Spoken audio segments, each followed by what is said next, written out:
Oh my God, we're recording now. Wow. I better do my makeup. I need some lipstick. My cousins went to my home yesterday. Your cousins went to your home, came to visit Yep. you. Came to visit you or went to your hometown? Visit me. Ah, they're from your hometown. Where are they from? They're from Hải Dương. Hazung. Ah, okay. So are they still there or did they only come for 5 minutes and then they left? They're still there. They're still there or still there? Still there in Haizung or still there in your house? If you say still there in my house. So still here. Aren't you in your house now? Yep. Well, then you're supposed to say they're still here because you are in your house. And if they're in your house, it's here. If you say they're still there, that means they're somewhere else. They're here. Remember?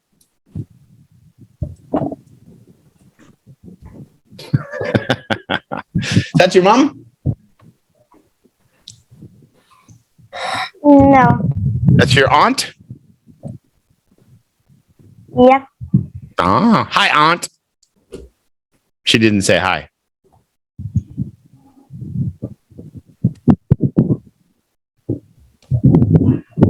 How's Trevor?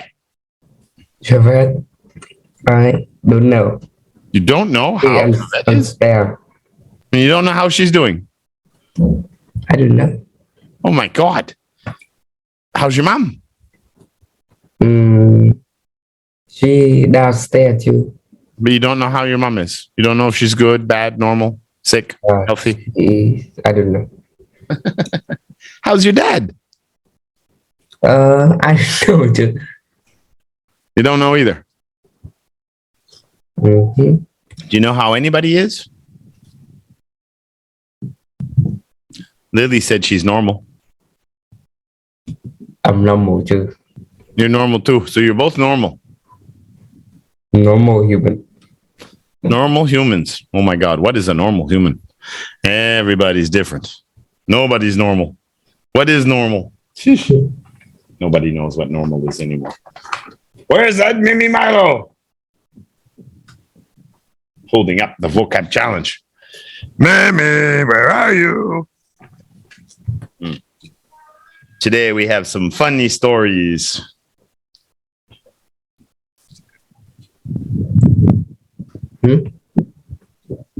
Not so clever. Not so clever. Means stupid.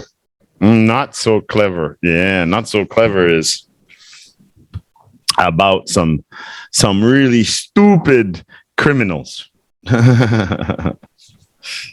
Where is it? Yeah, not so clever. So we're going to be on page 85, 80, 84, 85. Yeah, we're going to read about not so clever criminals.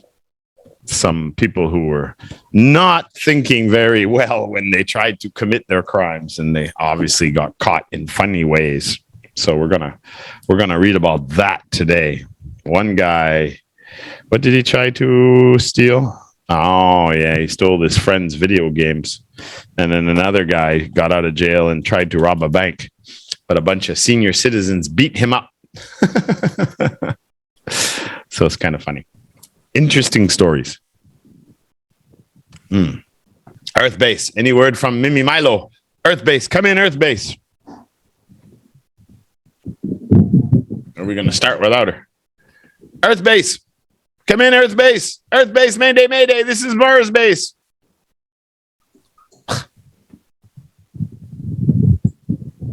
Oh my God. I'm all alone again. Earth base has abandoned me. Oh, I'm all alone on Mars. Earth base. Moon base. Anybody on moon base? Moon base. Come in. Mayday, mayday. Moon base is Miss Lay's office. That's the moon. It's closer to Earth base. I'm way, way far away from Earth base and moon base. That's why I'm on Mars. Mars base. I'm on Mars. Earth base, come in, Earth base. Who is by? Earth base is our administration. It's like our Dallas, Nassau. Earth base, come in, Earth base. That's the Newway English station. Yeah. Earth base, Moon base, and Mars base. Oh my God. I am getting a signal from Earth base. Earth base, do you copy? Yes. Mine was off today because she's on the way from her hometown to her house on the bus. She's still in interstellar space travel. All right. So no Mimi Milo. It's going to be Donnie against Lily or Lily against Donnie. Uh-oh. Man against woman. Girl against boy. Comphonian against Comphonian. Vietnamese against Vietnamese. Okay. I got a message. Oh my God, I got a message. What happened there? Is that important? Okay. Okay, what okay in the middle of my class? Unbelievable. Earth base, you're fired. And you screwed up my slides by making me open it up again. Unbelievable again. Brr. Sometimes things just never go according to plan. All right. Our first word today is going to be macaroni. Weapon. Arrow. One is an arrow. Weapon. Donnie scores first. Weapons of mass destruction. Weapons, right? Bow and arrow. That's an arrow, but it's also a bow and arrow. There's my vocab list. And what do they have down there in the bottom left-hand corner? What are those? What do we have in the bottom left-hand corner? Gun. A gun? They look, well, no, it's not a gun. Bottom left-hand corner. Nile. I don't know. You have top left hand, bottom left hand, right up hand, right bottom hand. So bottom left hand corner. That picture. What do we have in that picture? Sword. Yeah, we have swords. Swords. Shield. A shield. Anybody know what you call this one? It's like a bow and arrow, but it's on like a gun and you pull it back. Crossbow. Crossbow. That's right. Ooh, Donnie knows his weapons. Play game trouble. A lot in Ireland. A lot of games, yeah. Have all these weapons in the games. And these are rifles, guns. Yeah, they look like shotguns, I think. That's a lot of shotguns. Holy macaroni. And what do they got over here? Semi-automatics? The black ones? Yeah, I think the ones over here, the black ones, look like machine guns. I'm not sure. A lot of guns. What are these?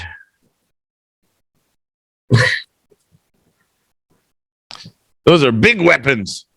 Those are the ones I want. I blow up the whole city. What do you call these guys?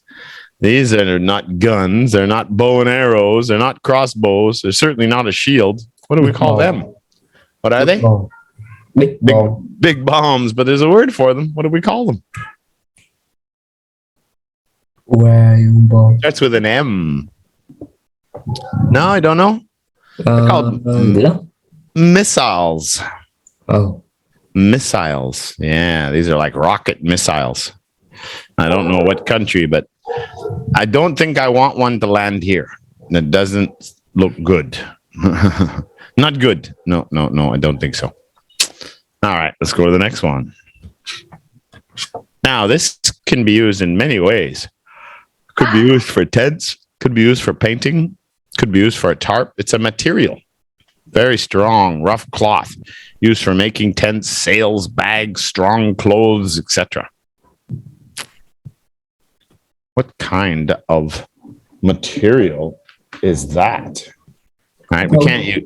What's that, Donnie? Cotton. No, it's much, much stronger than cotton. This is like water resistant too. Like if it rains, the water doesn't come through. Cotton, the water will come through. Jeans.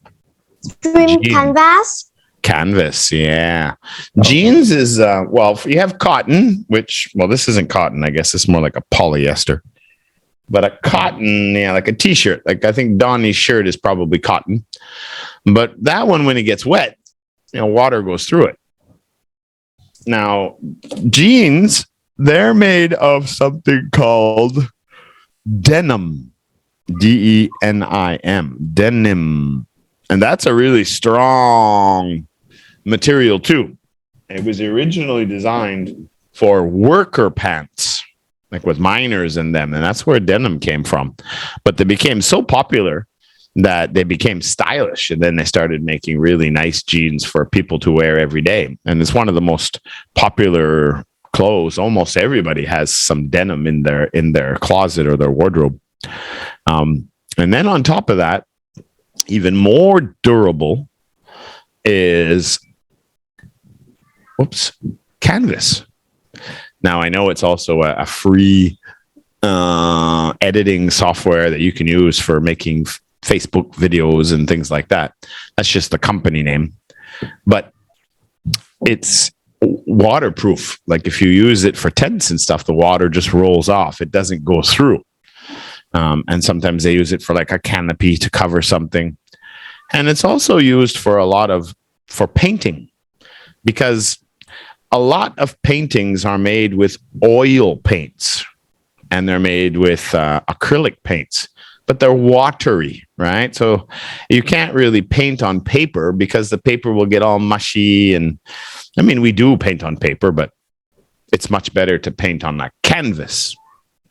So yeah. And then you might even have some jackets made of canvas. There's another one, I think it's called Gore-Tex, which is like mountain equipment. People wear it when they're out in the wilderness, especially in the cold, because it's also very waterproof and protects you from the weather and the rain and the snow. Yeah, but that's kind of like a canvas. Very, very strong material. Yeah. 1-1. Uh-huh.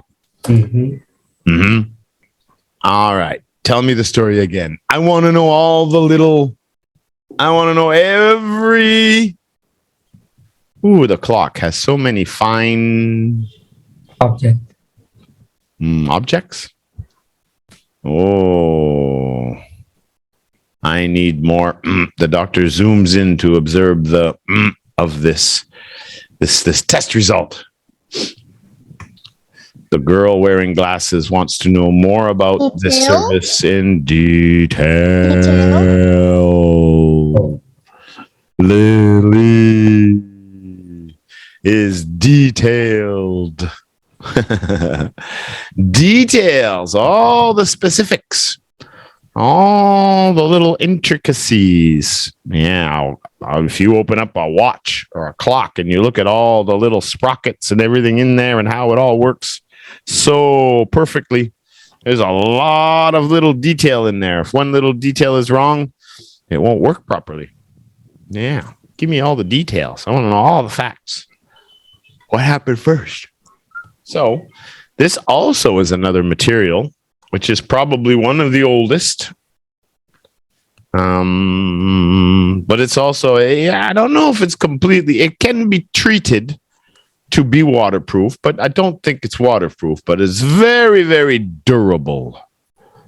Very nice and expensive. What kind of material is this?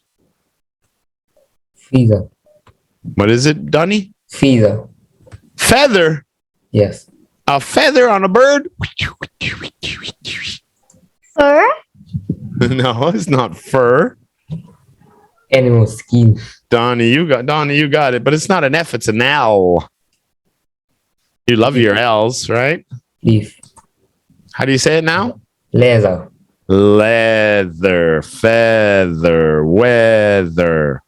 Yeah. Leather is from a cowhide, is what they call it. It's animal skin.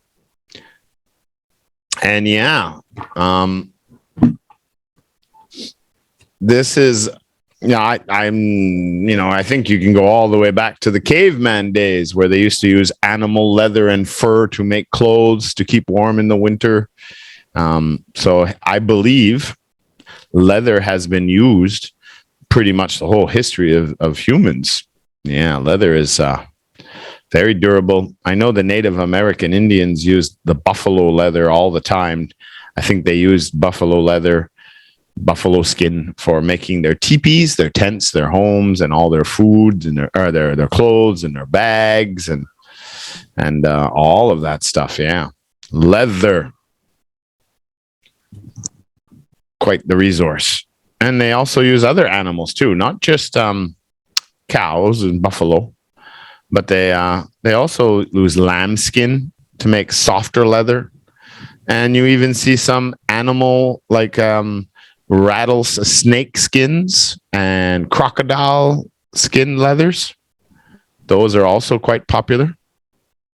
Well, I shouldn't say they're quite popular. They were quite popular, but now, as far as I know, most places they are illegal.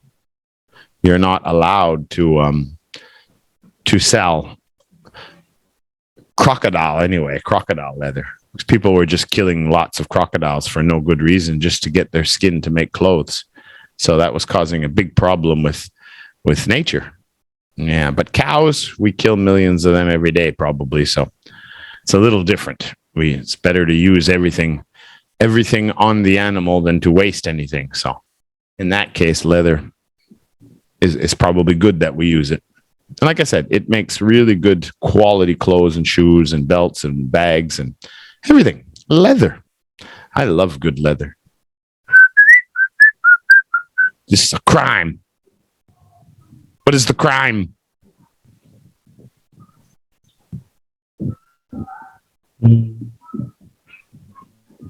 Steal? You don't always see the person who steals something from you. These guys, you see them. Thieves. Again, thief in the night. You wake up and your paintings and your money's gone. Those are thieves. You don't see the thief. The thief is very sneaky. Rob? Rob. Yeah, this is rob. When someone comes up to you and threatens you with a weapon, that's a robbery. He is being robbed. So they are robbers. That's why they call them bank robbers. They come in with guns or whatever and masks. They're robbing the shop. He's robbing. That one could be called a few things. He comes with a gun. He does rob him. He gets him to give him his wallet. Right. So he robs him. If he took the car, then it would be called carjacking. Or if you break into a car and you steal it, then it's called Grand Theft Auto, just like the video game, Grand Theft Auto. That's what that means. It's the crime name for stealing cars. And Grand Theft Auto, that's what you do the whole game. You keep stealing cars all the time. Always stealing cars. Yeah, okay. I remember playing it way back on my PS2. I got good at it for a while, but then I stopped playing because it was just crazy how many hours I was wasting on that game. So I had to stop. When I went to Asia, I brought a PlayStation 3, but then I sold that too. I said, no more video games for Trevor. No time for that. 3, 2, 4. Lily. Lily robbed one from you. All right. What do you call people that have already retired? And what is it they get? What do you call the money they get? Usually from the government or the companies they worked for. Grandpa is because he used to be a soldier. Now there's different kinds. Again, Donnie? Pension. Yeah, it's called the pension is what you get. That's the money. But if you get a pension, you are called a pensioner. Pension. Yeah, so a soldier, police officer, government worker, that kind of stuff. You would get money when you retire from the government. So therefore, you are a pensioner. Now, like my mom and dad, well, my mom's different because my mom did both. She did work for the government. So she gets her normal Canadian pension, and her old age pension, but she also gets a government pension because she was an employee of the government when she retired. But my father never worked for the government. He just worked as a normal worker his life, but he still gets a pension. He gets a Canadian pension and an old age provincial and old age pension. Both of them are not too big, but you put both together, they're okay. And his wife gets pensions too. So they can live okay as they have pension, and they have their savings and stuff like that. But they are also pensioners now because they receive money. Someone who receives money, especially from the government, when they have retired. Someday we'll all be pensioners. So we have a 3-3 tie. Ooh. Unbelievable. All right. This one. Your sister or brother's son. Your sister or your brother's son. Cousin. Trevette's son. What, Donnie? Cousin. My cousin. No, cousin is your mother and brother's sons are your cousins. But your Trevette's children in the future will be your what? Your little sister, Lily, when she grows up, gets married, has children, her son will be your... Grandchildren. No, your grandchildren are your Nephew? children's children. Yes, Lily. Nephew? Nephew. Yeah, nephew. Oh, never think. Yeah, okay, Donnie. All right, your children have children, then those children are your grandchildren, right? Just like you are your mother and father's parents are your grandparents, right? So it'd be the same thing when you have children and then they have children. First, you'll become a father, then you'll become a grandfather. That's the cycle of life. But your mother and your father, their brothers and sisters, children are your cousins. Those are your cousins. Boy or girl, it doesn't matter. They're cousins, both. But now your brothers and sisters, in your case, you have one sister, right? Just two kids? Right? Just two children, right? Yeah. So when your sister has children someday, when she gets married and has her family, do I have the other one in here? No, I don't. So that's good. So I can tell you both. Yeah. So let's say Trevette gets married and she has a boy and a girl too in the future. Nephew. Well, yeah, the boy will be your nephew because you will be that boy's uncle. And your wife will be that boy's aunt. Or if you say aunt, there's another one. What's the other one? Aunt, and just depends where you are. Now, Donnie, do you know what you call your sister's daughter? If the boy is a nephew, what is the girl? Female nephew. Female nephew. There's no such thing as a female nephew. Nephew is a boy. Lily, you know what it is? Nice. Nice to meet you too. Close. It's niece. Niece. Yeah.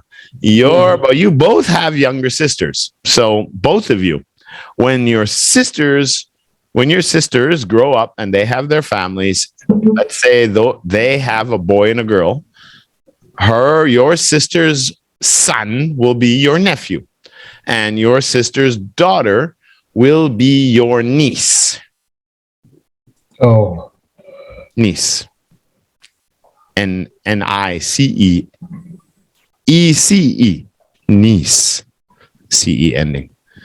All right. So 4-3, Lily.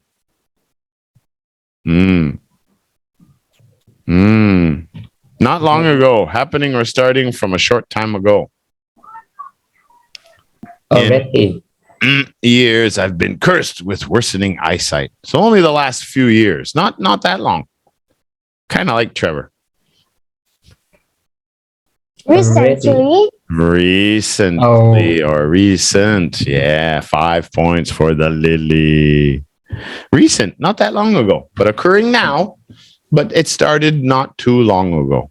Recently, there have been lots of government changes. Recently, the world has experienced a pandemic, and people have been recently having to wear masks from time to time.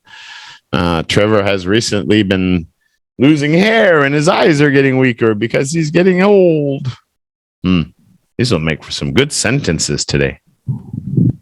All right. What do you call a pile of small trees like this, especially this one over here? A plant with many small branches growing either directly from the ground or from a hard stem. What would you call this? Now he's cutting it up, so he's kind of making hedges with it to make it look pretty, right? He's making it all nice and square. And this is like a rainforest. I'm looking at the vegetation in here. That looks pretty crazy. But it's kind of like, in the forest, you have lots of big trees and then you have a whole bunch of small. Yeah. But it's not a bush. It's a bush. It's a bush. They call it a bush or bushes. Oh, you're playing hide and seek or kick the can and your friend is hiding in the bushes. You can't see him, but he can see you hiding in the bushes. Many animals like to hide and play in the bushes. They feel a little bit safer, so nobody can see them. Yeah. And like I say, if you cut them up and trim them and make them look nice, you can make the bushes look really nice. Bush. Donnie? Bush. Yeah. Bush. Here's a tough one. What do you call that hammer that the judge uses? Nah. Order in the court. Order in the court. What do they call that thing? Hammer. Well, it's like a hammer. Some people might call it a hammer. Maybe Thor might call his a hammer too. Judge's hammer. A judge's hammer? No. There's another special word for this one. And it's both pieces, the hammer part and the plate. Google time. Find the answer. Quick. Who's going to get the job? 6-3. Donnie, you need to move your baby. You said the word already, Donnie. And I said that was a good guess. Jeans. No, but what do they make jeans with? What's the material? Cotton. No! Denim. Huh? Denim.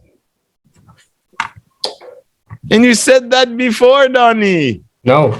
Yes, you did. You said denim when we were looking at canvas. No.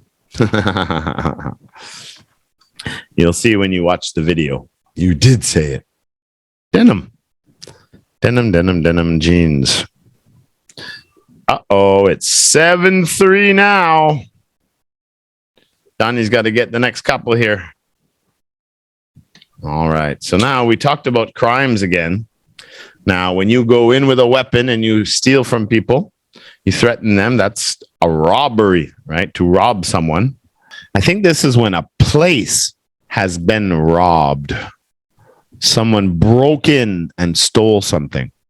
So you can't call it a robbery, because a robbery, you have to use a gun or a knife or something to threaten someone to give you something. This one, I think, is like someone breaks in in the night, for example. Steal? And they steal something. So there was, what's the name of that crime? Yeah, so I'm right. It's someone does break into a building or a house or something, but he or she steals something, like Lily's mustache, but you didn't see who did it. Grimo. So what happened there? A person who illegally enters buildings and steals things. This video is not working. Yeah, see, I'm having one slide that is going crazy. So he comes and he steals this package over here, and then there was another video over here. But every time I open up the multiple screens on my monitors, it always affects, because I know what's wrong. My hard drive is broken or something's wrong with it. I need to get a new hard drive. It's not processing the information fast enough. Okay, so does anybody know what you call someone who breaks in to a building, comes onto your property and steals something and runs away with it? Burglar? Yeah, call him a burglar. Oh, That's the guy with the mask hiding in the dark. Oh, it doesn't look like I'm going to get the picture here. Oh, there he is. Look at this. Burglar, it came. There he comes. He's going to come in. He's hiding his face. He's going to come and steal the package. But I guess it's breaking into the building. I guess this would just be stealing or maybe just theft. I'm not sure if this would be classified a burglar or a burglary. I think you have to break into someone's property. I'm not sure if crossing the fence like this is considered burglary. 8-3, Donnie, you need this. What's he typing? password. No, not a password. Password's for your computer. This is your secret number to get money for your bank card, your ATM card. Pin? PIN. That's right. Oh, Uh-oh. 9-3. It's not looking good, Donnie. It's not looking good. There's only 7 words left. You have to get all 7 words if you want to win today. It is now 9-3. It's the mustache. It's distracting. That's the problem, isn't it, Donnie? Donnie. Are you still with us? no. No. A PIN number. Yeah, you always have to register a PIN number. I think PIN means personal identification number. I think that's what it means, but I'm not sure. We always just call it a PIN for my whole life.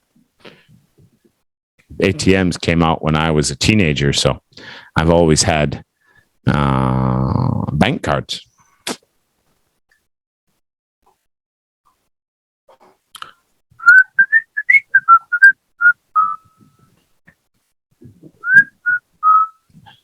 All right.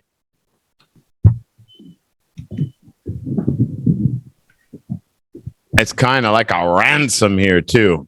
If you don't pay me $100,000, we're going to make the girl disappear. Or it could also be like you have pictures of you or someone and you don't want people to see them and you say, Kidnap. well, yeah, that's a really good guess.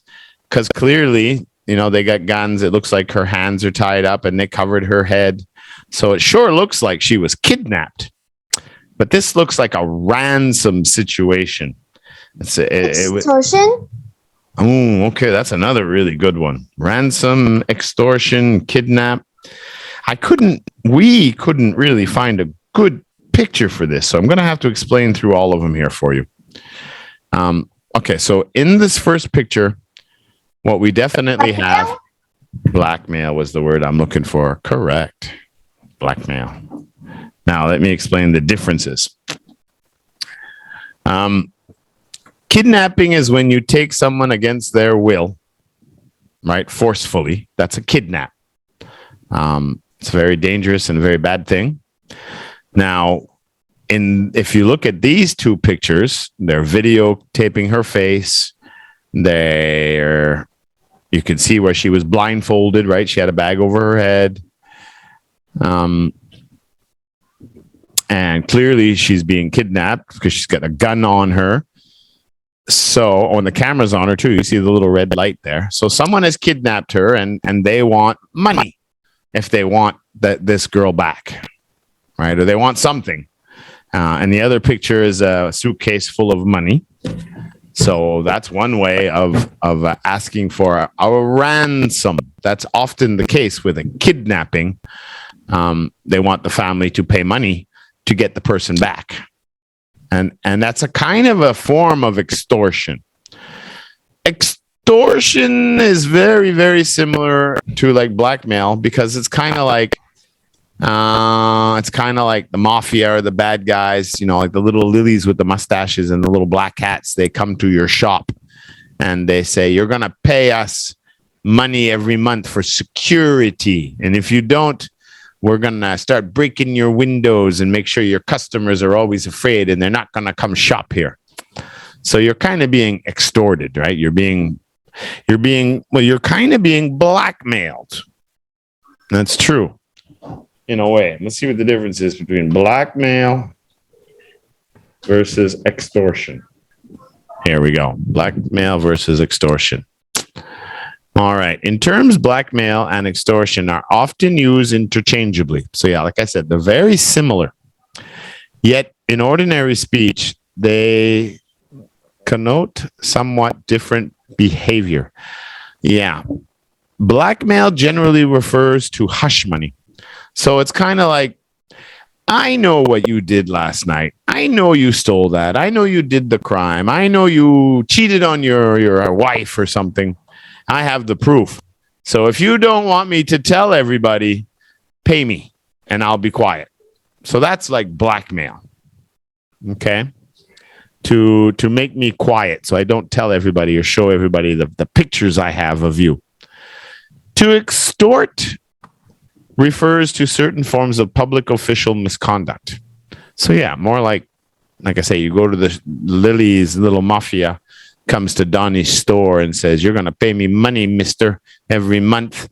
Money, money, money, or we're going to make trouble for you. You need our security from us. Like the mafia. Public official misconduct and those making threats of physical harm to a person or a property. Yeah, so that's really the difference. You want to keep me quiet? Pay me. That's blackmail. You don't want me to destroy your building every month and scare your customers away? Pay me. That's extortion. Old-fashioned criminal tactics to get money from people. 10-3. Now, something that's very horrible happens all over the world, but we have to keep fighting against it, and we have to support the people who are victims of these acts and these crimes. But it happens far too much everywhere. What do we call that when a relationship gets abusive? It could, and in most cases, sometimes it is the woman and she does it in manipulative ways, in a different way. It's the same charge, but it's more obvious with the men because the men always use violence against the woman. Violence? Yeah, well, they use violence against the woman, or maybe they use violence against Domestic kids too. Violence? Yeah, it's domestic violence. Domestic means in the home, in the family. That is correct. Domestic violence. A big social problem, which is why parenting and marriage counseling should all be part of schooling. You should all know about this before you get married off. Domestic violence. Can you say that, Donnie? Domestic violence. Domestic violence. That's why they call cats and dogs domesticated. It means they can live with people in their homes. Domesticated. My neighbor does singing karaoke again. Yeah, see, now that's, like in Canada, that would be illegal because now you're disturbing the peace. You're not allowed to just go outside and make loud noises where it disturbs the people around or the people in the neighborhood. They would call the police and the police would come and tell you to turn it off. If you want to do karaoke, do it inside your house, not outside to disturb everybody. That's one big difference from Asian countries and Western countries. The home life is, it's like a protest. But this one is getting a little violent. So this is not just, protests can be peaceful, but here they're burning flags and fireworks are going off. Looks like people are trying to destroy things in the smaller picture. Violence. They're going to burn that van, I think. Outbreak. So what do you call it when they get violent? Outbreak. It's Riot? yeah, we call it a riot. Looks like a riot. I don't know where this one. I don't know if these must be real pictures of real riots because I didn't get the pictures to say where they were, but you can see here racist, Islamophobia, misogyny. Those are a lot of the things that people riot against. And over here, I think that's the Ukraine flag, isn't it? The blue and the yellow? Because before the war, the last elections, they had massive riots and demonstrations and protests in the streets as well because of the different governments and stuff. A lot of problems in a lot of countries these days. Right now in Sri Lanka, they're in a state of emergency. The people have swarmed the government buildings and the president's house and took it over. They had to evacuate him out of the country and all kinds of political problems right now around the world. They got to sort all this stuff out. Riot is when it gets violent. You see a riot, you want to get out of the way. You don't want to get involved. Riot. Unfortunately, Lily, you get your record today. It won't count because there's only 2 students. Has to be a minimum of 3 students. I should make that a minimum of 4, really. Because one did it at 3, one did it at 4, one did it at 5, and one did it at 6 students. Add them. Yeah. All right. So what do we call that hammer again? Remember? Yes. What is it? Gravel. Not gravel. Gravel is dirt with rocks mixed together. No R. Gavel. Yes, gavel. But who uses the gavel? Who uses a gavel? Gaveler. Good try, but no, that woman behind the bench there, she's the one telling the lawyer and prosecutor what's going to happen and how we're going to do things. She is of the courtroom. She's the big boss. Lawyer? Wow. Law is the system, yeah. Legal system. The law is what's written down in the books. Jago. Judge? Yeah, it's a judge. Judge. What have you got? 13, Lily? 12 or 13? Are you keeping track? Wait. Are you writing down your words that you get? I think you got 12, but I might have missed one. 12, 15, 16, 17, 18. Oh, how many did we miss? Oh, no, burglar, we got that. 13. You do have 13. See, we only missed one, right? That was, which one did we not get? Denim, was it? No, gavel. We didn't get gavel. That was the one we didn't get. Okay. All right. Judge, yeah. So again, we're talking about crime and we're talking about all the different kinds of crimes and the people who work in those fields and the words and the vocabulary all around the law. That's why we have gavel and judge. Now, all right. So here you have a judge. She's behind the bench, and you have one of them is a lawyer and one of them is a prosecutor. So the lawyer is the person who defends you and me. The prosecutor is the government lawyer. He's the one who's trying to say, you're guilty. You're going to jail. Your lawyer is saying, no. We're not guilty. No, we're innocent. And then that's why they argue the evidence in front of the judge to see what's going to happen, right? It's supposed to be very fair. It's a good system if it was used properly. Very good system. And then it makes it fair for everybody. System. So sometimes it'll be the judge that decides with the evidence who is innocent and who, or if the defendant, the person accused of something, the judge will decide whether you're innocent, you can go home, or you're guilty, you can go to jail, right? They can decide that. But in some cases, it's not the judge that makes the decision. The judge just polices and manages the room to tell everybody what is good and what is bad and what is good evidence and bad evidence, and just make sure everybody follows the rules. But people sit over here, people that are selected from the public, usually like 12 of them. And they're the ones that are going to discuss together the evidence and decide whether the person is guilty or innocent. What do we call those people? That group of people, actually. Corpse? No. No. Usually it's like 12 people, I think. What is it? The body of people, typically 12 and a member, sworn to give a verdict. Verdict is guilty or not guilty in a legal case on the basis of the evidence, the proof submitted to them in the court. And the judge's job is to make sure that the evidence is honest and everything is being done by the law. And then these people will decide, yes, Lily is guilty of extorting Donnie's macaroni pasta shop. Hi. Lot like that.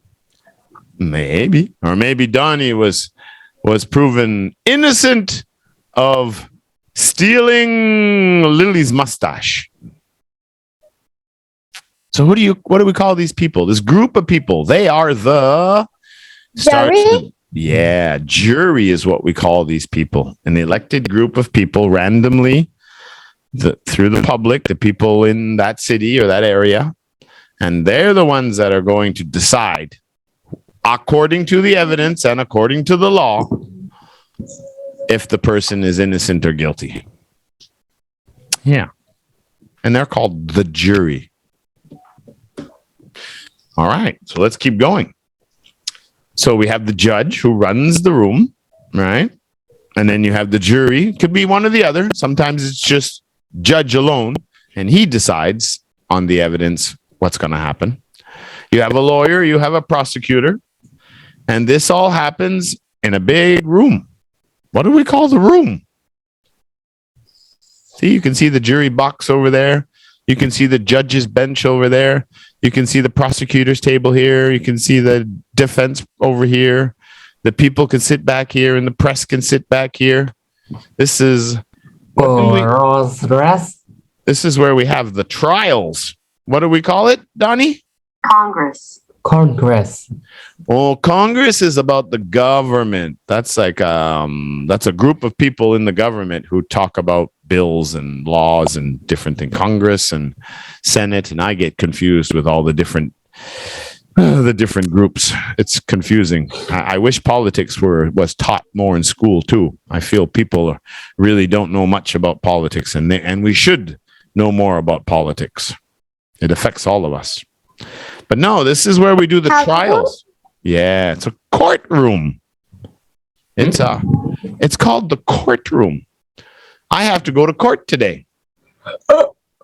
Right? So I go to court, and then I go into the courtroom and I meet my lawyer and I sit down with him, and then the prosecutor comes and the judge comes and anybody else who wants to watch comes.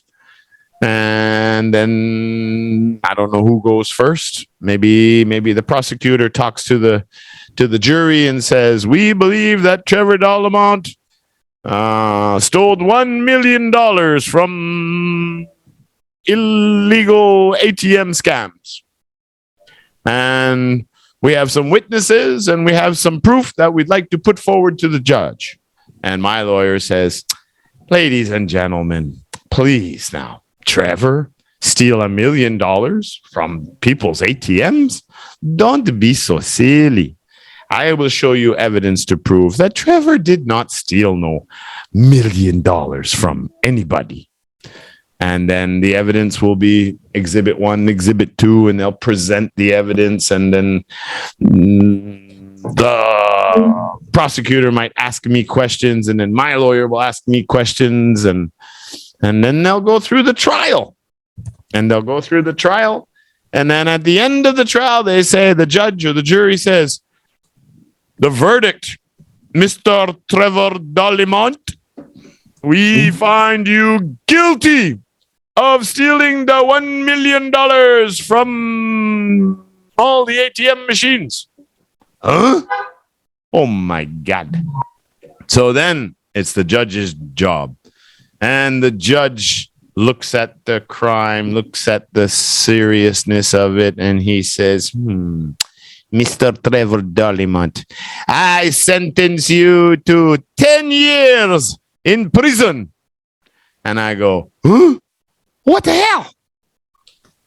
And then they take me away in my handcuffs in my little orange suit, and they put me in jail. And now I have become what? What do you call that guy in jail? What do you call this guy that was captured by these medieval, I don't know who or what they are, or this soldier who was captured by the other army? All three of them are what now? When you are under the power of somebody else, a person held as a punishment for crimes they have committed or while awaiting a trial. What do you call someone who lives in jail? Actually, what's the other word for a jail? The bigger one, the one where you spend a long time in. What do they call that one? Oh, No, the big one where they put all the really bad people. What do they call that building? They don't really call it a jail. Jail is usually smaller and short time and detention center and all that kind of stuff. But if they say you're going to go for 10 years, they're not going to put you in jail. They're going to put you in what? It's got security everywhere, big walls around it. Starts with a P. Prison? Yeah, they're going to put you in a prison. So if you're in a prison and you live there now, you are a Prisoner.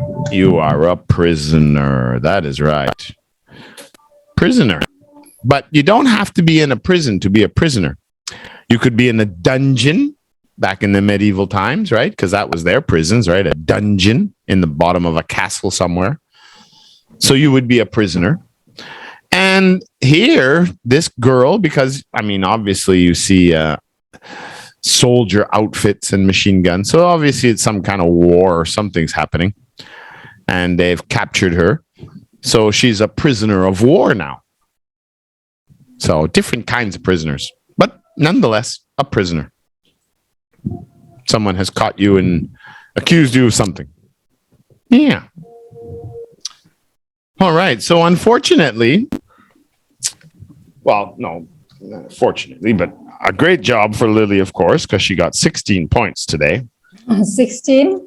16-3. They only missed one. You break the record. But no, that's the thing is we have a rule that there has to be a minimum of 3 students in the class in order to break the record. So Jack did it with 3. Gappy did it with 4. Bacon did it with 5. And Adam did it with 6 students in the class. And all 4 of them have gotten 13 points. And Lily's gotten 12. She got 12 last week. Almost tied that record. But today, unfortunately, even though you get 16, it's not a record. There's only 2 people here. Not fair. And I think pretty soon I might change that to a minimum 4 people in the classroom. 3 seems a little low too.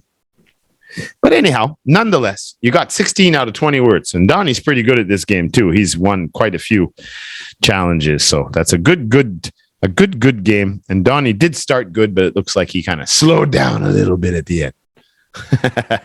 slow down, more than slow. Never quit. Always keep going. All right. So you're going to do your sentence challenge with Miss Lay. We're going a little fast tonight. Oh, Not as less people, but that's okay. Maybe a little longer break. Who knows? And then you'll take your break after this. And then we've got some funny stories to read. Miss Trevor. So Donnie, you first. Haha. Gentleman first, because he's the winner. Lady and gentlemen, lady first. Yeah, lady and gentlemen, but this time gentleman first, because lady is the winner. With a mustache? With a mustache? Are you trying to trick us? You first, Donnie. Number 1, weapon. Weapon. What is your weapon of choice? It can be the real meaning, or if not, they call With saw, gun. Shotgun. It's called a shotgun. Oh, saw, gun, crossbow is weapon. But there's no saw gun. There's a shotgun. No, saw. Saw? What's Yeah. a saw gun? Saw. Saw. Spell it. Saw. SWORD. Sword.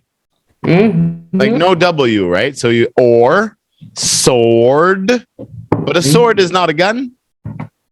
No, saw is a tool. yes. A weapon. SOW. Yes. SWORD. SWORD. Sword. You know, the sword that they fight with, like Lily looks like Zorro. They fight with a sword. SWORD.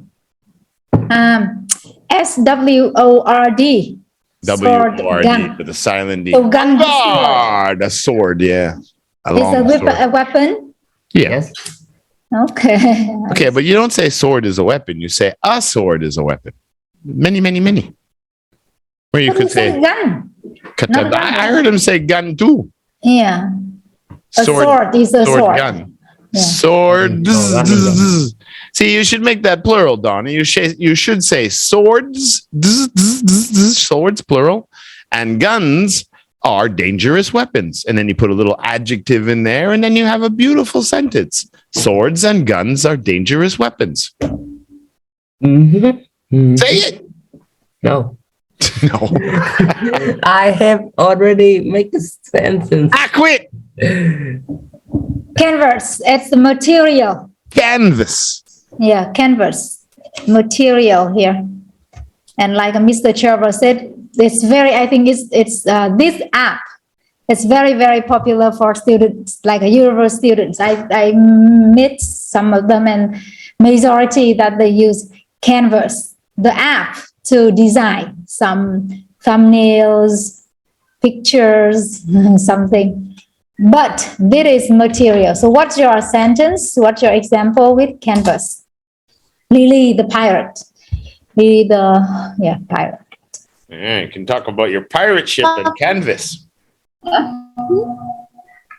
Where would you use canvas on your pirate ship?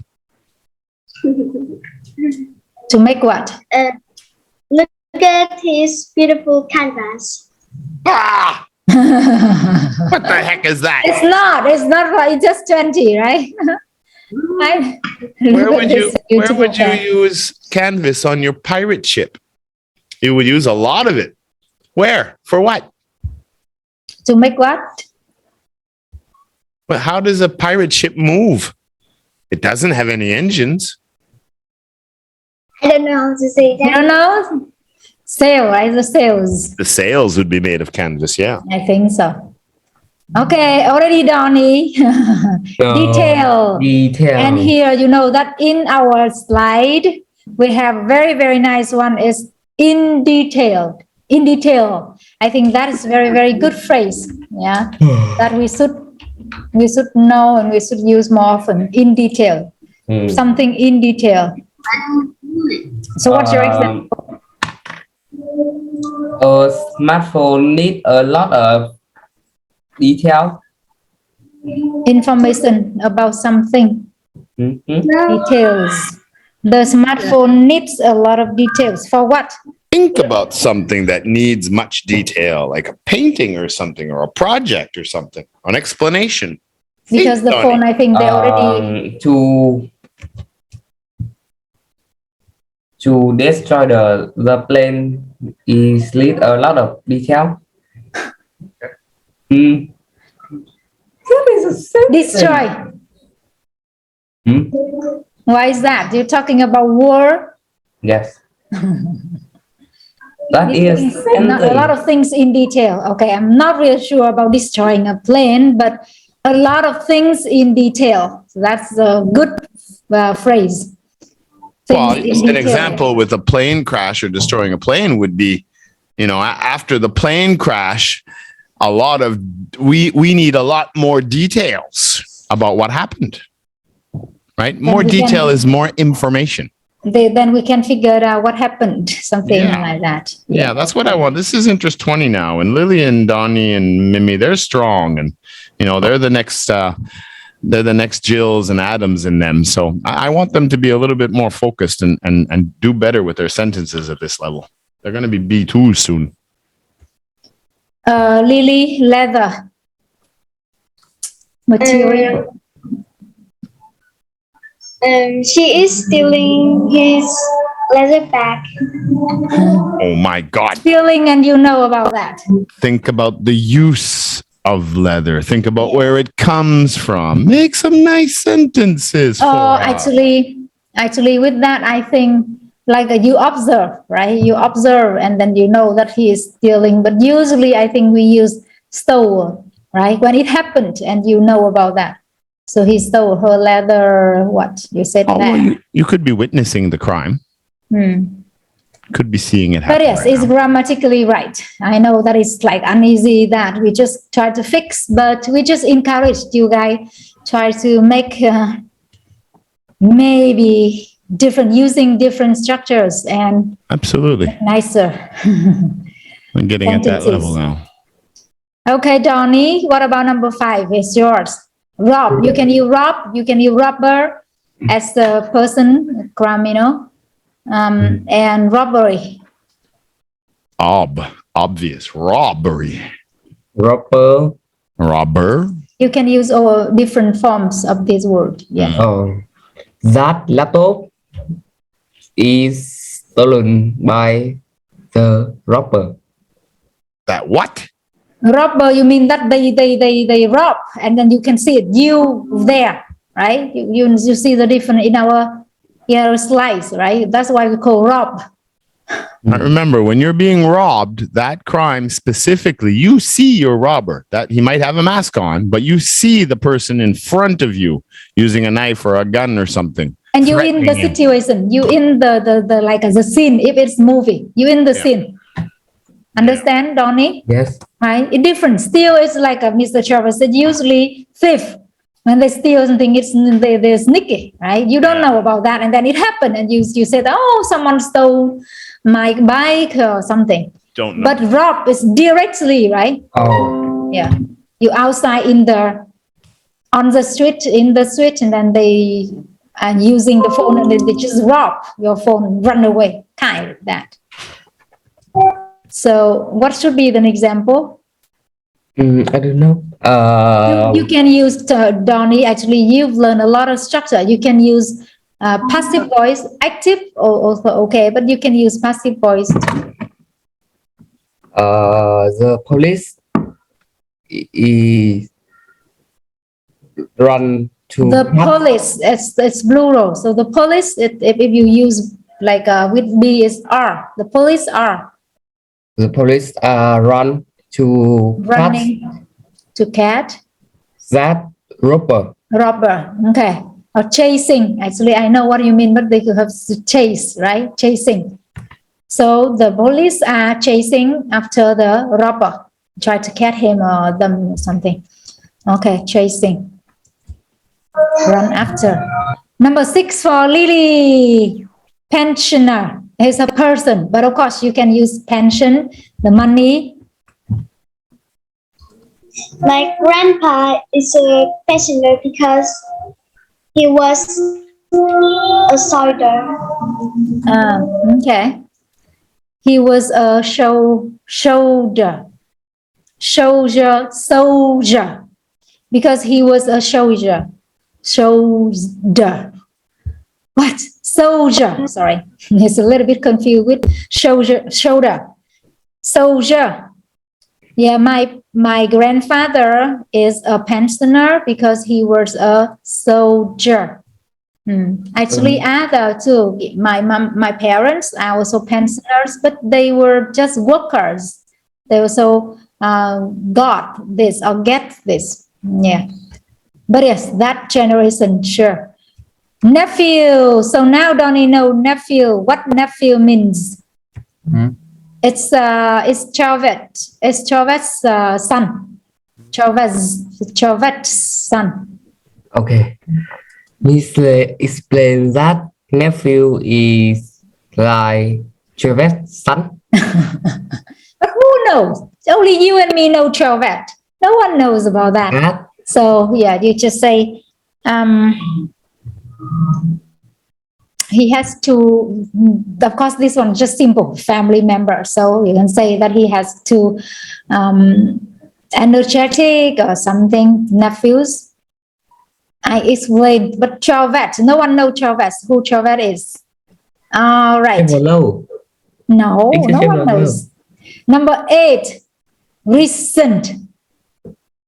Recent or recently. Not long ago. Not long. Just Lily. Number 8, recent. Usually we use recently with present perfect. It's very easy to make sentences. But this one as the verb, as the adjective, I think you can use like a recent events or something. Sure, you can make sentence with this.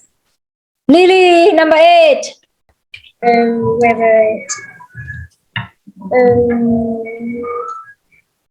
There is an event recently. There has been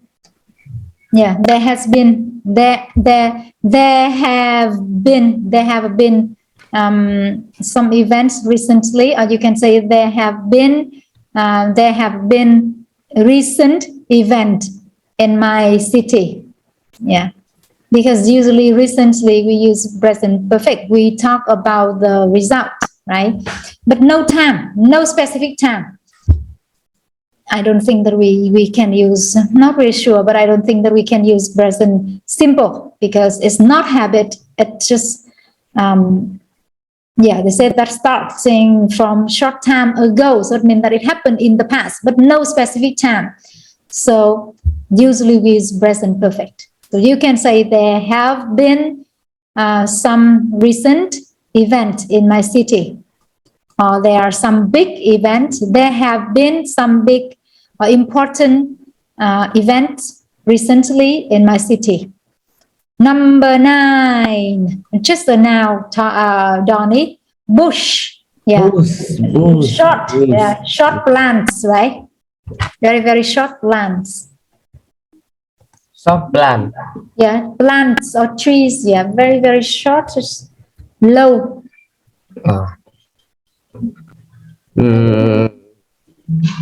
Short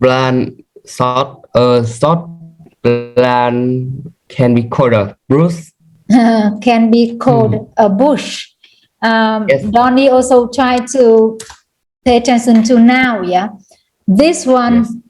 Yes. This one bush.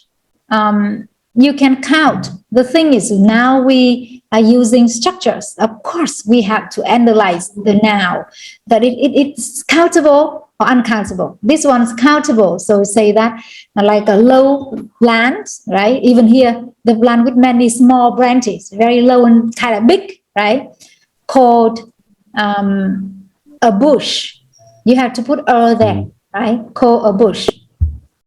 Or there are some bushes in our garden. Yeah.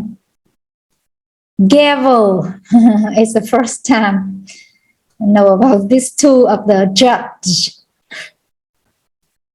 So Lily, number 10. Gavel. Where's the judge's gavel? It's a verb. It's a verb. No, it's just a noun. Use, right? When does the judge use a gavel? Okay, it's a noun, Lily.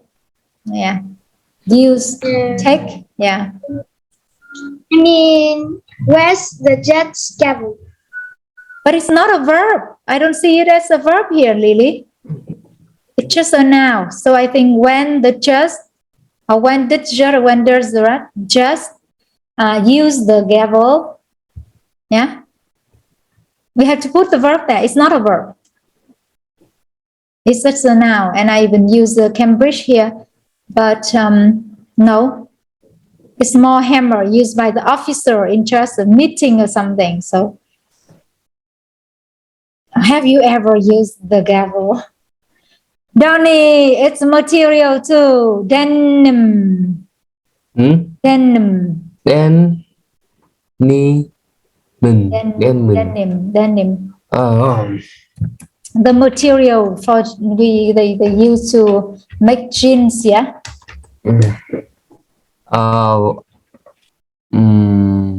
A lot of factory use denim to make jeans. A lot of factory Use denim to make jeans. to make what structure is that, Donnie? To infinitive with two. How can you make with To two? make. To make jeans. Yeah, you said jeans. Yes. Yeah, I think this material, right? I think this material they use to make jeans. Yeah. So and you say that a lot of companies or factories use denim to make jeans, but I think the fact that it's for making jeans, only this is. I'm not really sure if they use different, but here with explanation, it's a material for jeans. Lily, number 12, burglar. Person. Break into someone's house. Is a great burglar. It's what? A great burglar. It was a great burglar. It's the serious, right? That you mean burglar. No, burglar is the person. Yeah, great burglary. Burglary, you mean? Burglary is the thing that happened, right? Burglar is the person who broke into someone's house and steal things. So what do you want to say? He was a great burglar. Great. You mean like a serious or dangerous? He was a great burglar. Yeah. It sounds really positive. Yeah, it would have And to be this like thing is negative. notorious for the bad reasons. So he's a notorious burglar. He's famous, but famous for bad things. A notorious burglar, I like think an so. outlaw. Yeah, I think so because great sounds really positive. It looks like it's not suitable in this situation. Like, you're great. So how can we say a burglar? He already illegal. He already committed crime, right? So maybe dangerous. Yeah. Okay, pin here, Mr. Trevor. It's exactly personal information, right? Personal information number. Oh, is that what it is? Yes, the explanation guess. right under the slide. Oh, okay. Danny, what can you do with this pin? It's the short form of personal information number.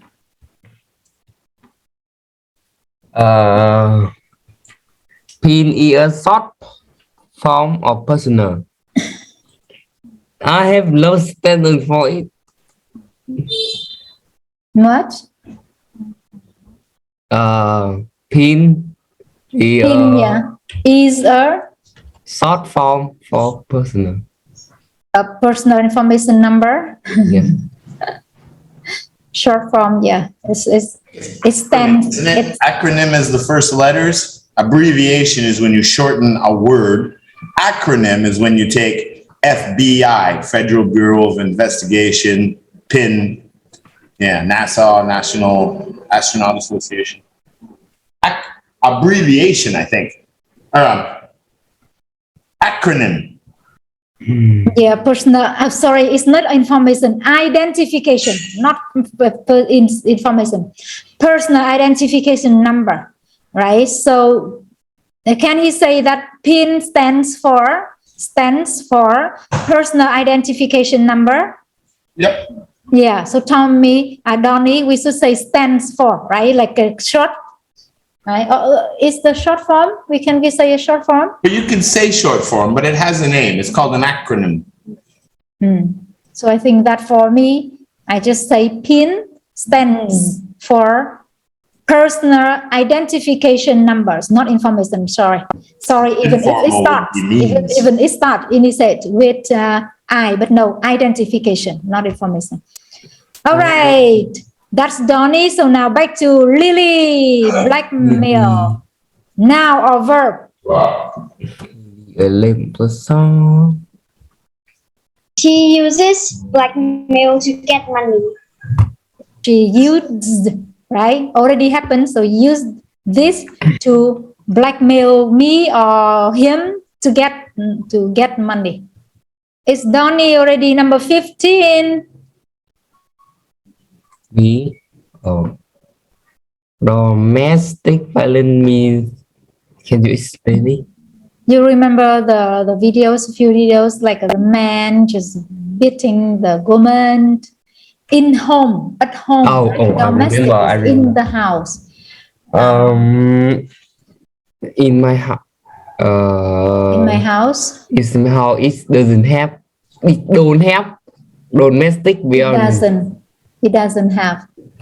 Domestic violence doesn't exist in my house. It doesn't exist in my house. That's great. Yes. All right. The next one here for Lily. Still remember riot? People rebelling on the street? People just don't agree with something and they go on strike, rebelling on the street. Everyone think she is a riot. Riot is a person? No, I don't think so. No, it is No. it is a slang. Everybody thinks she is a riot, meaning riot in that context, it means like a lot of fun, hilarious person. She's a riot. Okay. Very highly entertaining. Yeah, because I see here riot, it's just like a noun and verb, and riot is the thing, the situation, non-violent public gathering. She is a riot, is idiom. A real riot. Just It's a real ball of energy. Yeah, because the noun here is rioter. Rioter. It's a noun for person, people, rioters. Okay. Rioters is bad, yeah. Yeah, rioter. It's real, rebeller, right? Rebel. Back to Donnie Judge. Actually, not just in course room or course house. It can be anything. It can be in the competition or contest. Can be a just for any events. Costume can be a event. Can be.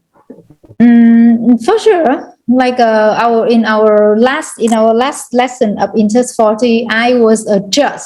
There I helped Mr. Trevor to see who talks or to say the word first and who's the winner or something like that. So sure, it has different situations. You can be a judge for different things, not just in the court house. Miss Lay already has been explained what costume mean. Just number 17, you always make sentence like that, so you don't really use your structure. Use the structure you learn you in high school now.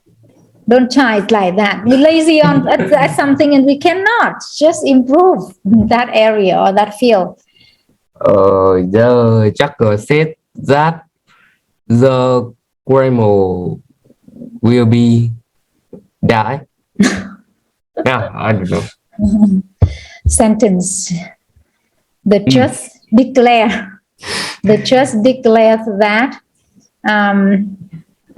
he was guilty. Declare that he was guilty. Okay, so now it's different. Lily, number 18, jury. The 12 people in the courtroom, right? We need to get that jury rather fixed. We need to get that jury rather fixed. Jury what? Fixed. Jury what? Rudder. We need to what? We need to get that jury rudder fixed. I still cannot get, because jury here is the group of people, right? Jury. Like in the course, how Mr. Trevor explained that, like a 12, then they sit there with the judge, right? So what's from them of them that needs to be fixed? Well, no, it makes sense because it could be a situation where during the court, because it takes time, that they found But I couldn't get what she said. What juries? The jury needs to be fixed. Jury needs to be fixed. That's it. I thought that she had something there more. Oh, and what did you say, Lily? Is that not what you said? The jury needs to be fixed? Yeah. Oh, yeah? Okay. Because it could be that it's come to the court's attention that one or two jurors might be racist or something, or something. Sure. They have criminal records or something, and they have to make some adjustments or kick out a couple of people. Yeah. For me, that I don't really, especially in English, right? I don't really have a lot of knowledge about this. But if you just say that we need to have the jury fixed, it's grammatically right. Okay, Donnie, number 19, court room, just a room. You should have given more detail. Courtroom, no. Easy. It's just a place. Have you ever there? No. So just say it. You use different structure. You learn, right? You review all the structures. So use them. If not, you just lose them. You just say it. I have never been in the courtroom. I have been in courtroom. So you have been in courtroom. Yes. Okay. Maybe. Lily, the last one. Courtroom, one of many.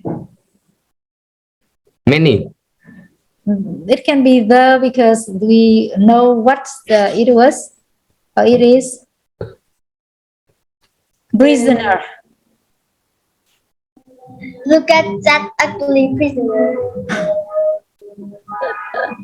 Okay, so you work hard because only two of you today. So in every part, you have to work hard. So take a break, and after that, get back to the lesson with Mr. Trevor about the topic. Bye-bye from Miss Lee. Bye-bye. Bye. So those are really, really important. And once you remember those, it's going to make your verbs a lot easier, and it's going to make your speech a lot easier. So we got to remember those guys. All right, then. Okay, Lily, go have fun with your cousins. Congratulations on 16 points unofficially. What about me? Well, good job in the first quarter of the race. When you went back and forth until we got to about 7, and then Lily sped away in her Ferrari. But Donnie, you got it there. You do. You have the habit of looking up on Google and finding answers fast. That's important, because in real life, it's about speed. Who gets the answers, who solves the problem first is the one who wins. Period. That's real life. All right. Second thing is, yeah, I can see you have fun with the vocab and learning the words. And you do really good in the vocab challenge, but Lily's really strong at that too. Of course, she's won a lot of competitions. So don't feel bad in any way. Most people have a hard time against Lily at this level. Third, your pronunciation is getting much better. You just go look at all your tests. Every test you're getting better and better and better. And here's the secret. Baby step, baby step, baby step, baby step, baby step, baby step. And then after time, it's a big step. And you see the difference. Don't compare yourself to other people. Compare yourself to what you did yesterday and be better tomorrow. One little step at a time. Just like me with my YouTube channels. You watch the ones I started making 2 years ago. Not so good. But little by little by little by little, they get better. the classes, the green screens and different effects and the way we run our vocab challenges and sentences, little by little, they get better. So, 2 years ago, little steps. Today, much better. But that's how you have to do it. Success does not come overnight. It takes a lot of work, a little bit every day. Okay, buddy? All right. Good job, both of you guys. And we will see, none of you are in reading. So we'll see you all next Saturday. What? Donnie, you didn't even say goodbye. How rude.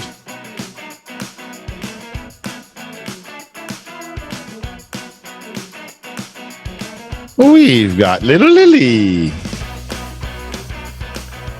And we got Mimi Milo. Little Lily and Mimi Milo. What have we got today? Hello. How are you today? I feel bad. I'm sorry. I don't mean to laugh at you feeling bad. It makes me laugh. How often you say you feel bad? Not often. Mhm. When I feel really tired. Oh, maybe it has something to do with your eating or drinks. Something you're eating or you're drinking. Because yesterday I happened to Yesterday, you what? get vaccine. Oh, you got another vaccine shot again yesterday? Yeah. Why did you get another one? How many have you had now? I have 3 now. 3. I'm at my grandparents' house. You're at whose house? My grandparents. Oh, you're at your grandparents today. And Mimi Milo, you took your 3rd vaccination again. Did your school make you have to take the test or what? Or do you have the choice? Can you say no? Hi. Who organized it? Oh my God. What, Milo? Who organized it? Who organized it? Yeah, but I mean, do you have the choice? Do you have to take the vaccine? Or you can say no? Yeah, we can say no to the vaccine. Oh, okay. But you chose to say yes again. Yeah. Okay. All right. Okay. Everybody has hopefully everybody has their free choice to decide whether they want it or not. How many vaccine shots have you had, Lily?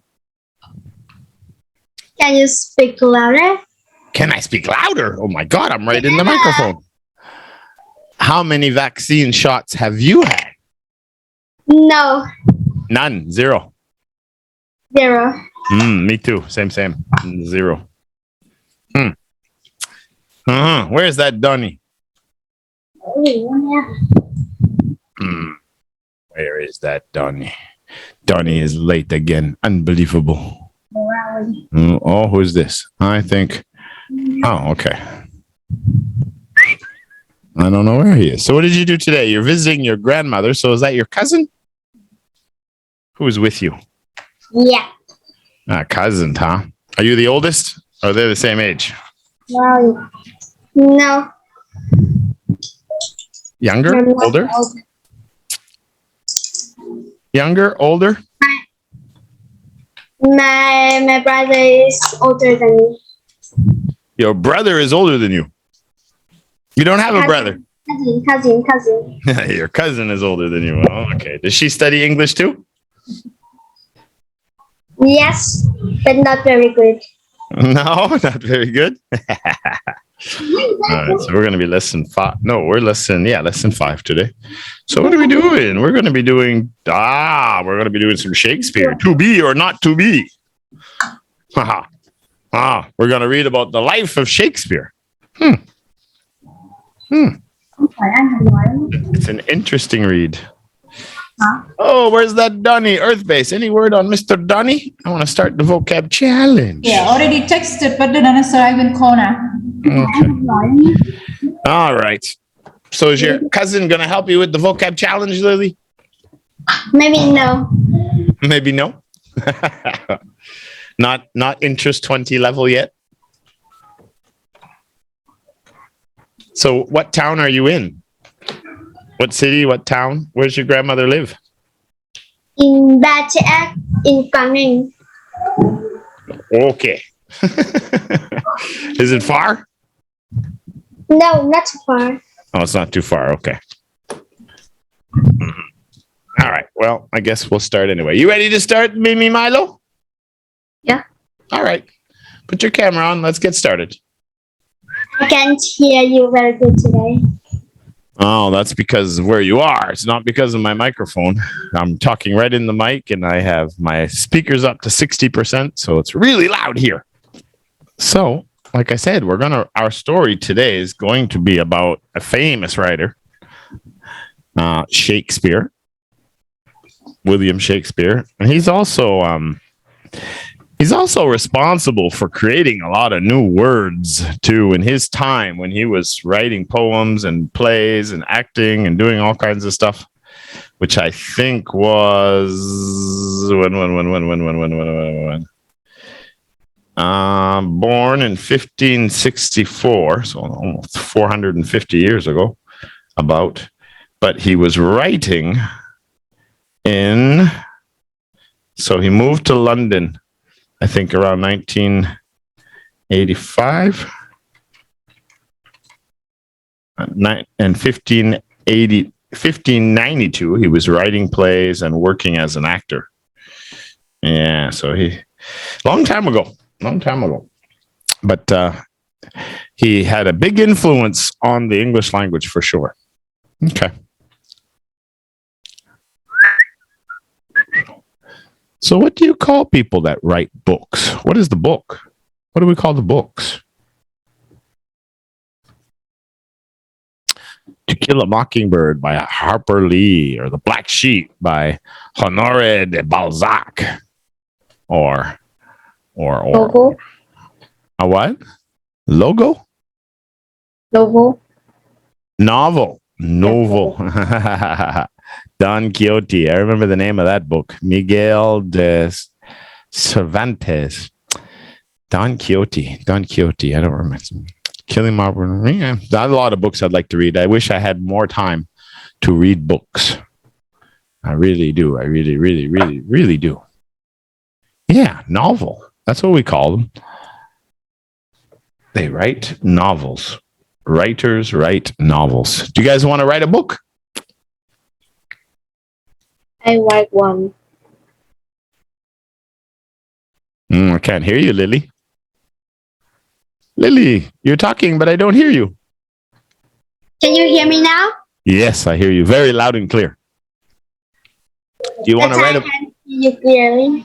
But you can't hear clearly. Do you want to write a novel someday, Lily? No, No? My mom wrote a book.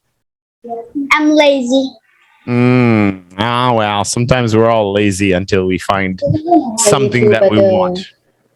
Maybe too, but right, make me feel better, and it's fun with me.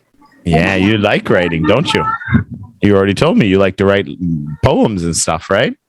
What Right, is Mimi? it? You said you like writing short stories and poems, right? I prefer different kinds. I don't know how to describe a little bit. How big are the writings that you do? It is Are they- normal. A page? 10 pages? 100 pages? Half a page? When you write, how big are they when you're finished? I'm a bit lazy, so it's long. It's long? Oh, so many Long pages. Okay. Well, maybe someday you will write a book. Maybe. Look who the cat dragged in. Unbelievable. Mr. Donny, what is your excuse for being late today? Oh, he's got a bad connection too. The dots are still bobbing. Yeah, I used to write quite a bit when I was a kid. I liked writing science fiction stories. But I stopped writing once I started working. I try to write high-tech novels, but it's same to magical novel. The same thing to magical? Yeah. Okay, so you like fantasy and magic and stuff like that. That's good. Is that your little brother? Hello. Hello, late Donny, late. Why are you late this time? I don't know. You don't know? You don't know? How do you not know why you late?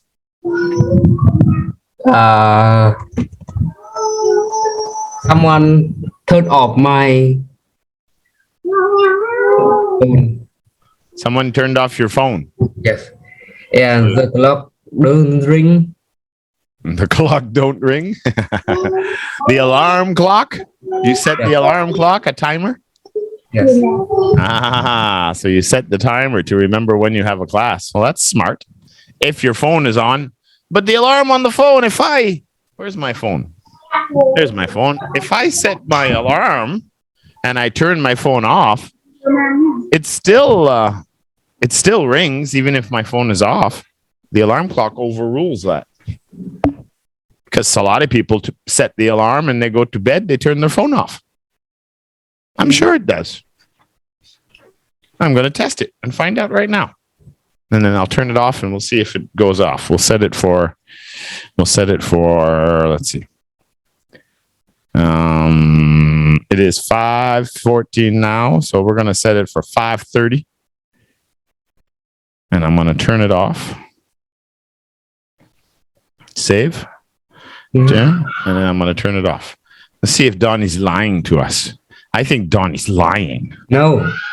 I think he's definitely lying. All right. Off. Let's see at 5:30 what happens. Because I know you're rich and I know you have an iPhone 13.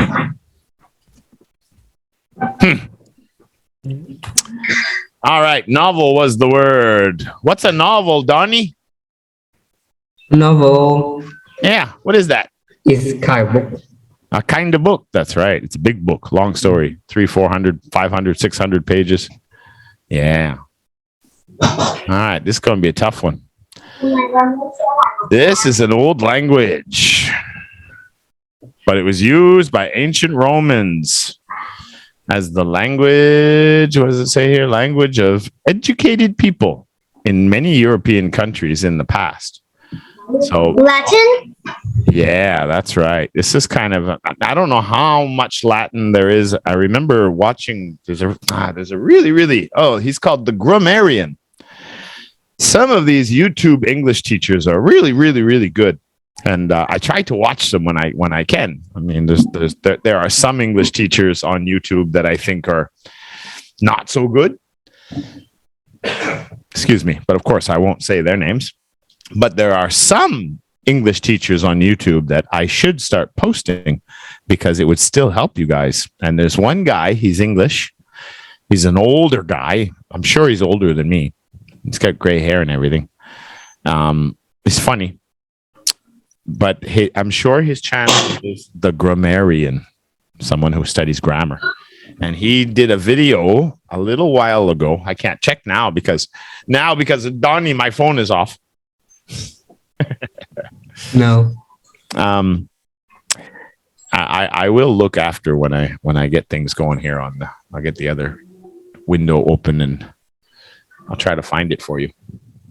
And he talks about the percentages, how much French is in English, how much Viking is in English, how much all of that stuff. And he gives the history of the language. And I'm sure Latin plays a role in there somewhere. I'm pretty sure there's some Latin for sure in English. And when you sometimes you look up words. Why is it not working? There we go. Sometimes you look up words and you look at the origins. Does everybody remember what an origin is? What's an origin? Latin. Native? Kind of. Origin means That was Lily's point.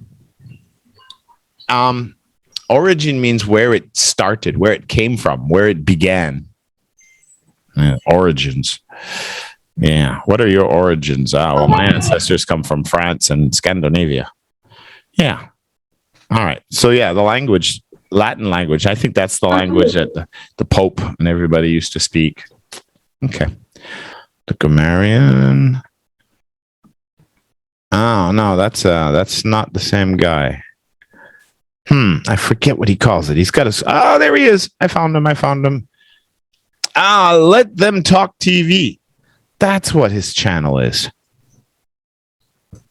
This guy. Okay, I'm going to share him with you for a second because he's got some really good stuff. Dum dum dum. Dum dum dum dum. Okay, this guy.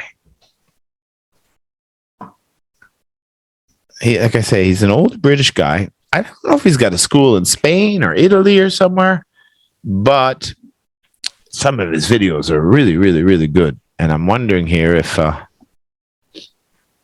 where is it? There's one video and it talks about the percentage. I thought it was a new video, but I don't see it. Dum, dum, dum, dum. Okay. You'll have to go through it if you want to find some of the stuff. But anyway, yeah, he's very good. He really knows his English. I even learned stuff from him for sure. He's very, very good. It's called Let Them Talk TV. That's his channel. Very cool. Very good. Intermediate to advanced English lessons. Now you know. What is he taping up? What is he delivering? Nobody got that? You guys see the picture? The vocab? Box. Well, let's say, Wrapper. but we don't say I'm going to deliver a wrapper box. What do we call it?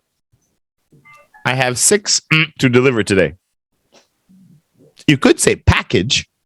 Some people say package, and I think that's an American thing. I think the British call it something else. I'm expecting a this afternoon. Now I can hear you better. Because all the kids left? Is that and I locked the door. Is that a mosquito net hanging over your head? I don't know. It's something hanging above your head behind you. What is that? A curtain or that white thing? Is it for mosquitoes? Are you sitting on a bed? Are you in a bedroom? On a bed. You're on a bed. Yeah, that's a mosquito net. Now nobody knows this. Are you serious? Fish. Fish? No, it's not fish. I hope they don't deliver me fish in a box. Poster. A poster you put on your wall of your favorite K-pop band. Projection. Projection is what you put on a projector on the wall. An object, collective objects wrapped in paper, especially so that you can send by post. Ooh, I got you guys, huh? Gonna be a point for Trevor? 5. No. 4. They're gonna deliver a what? It's not a letter. Too big. 3. 2. 2. 1. Delivery. That's your food.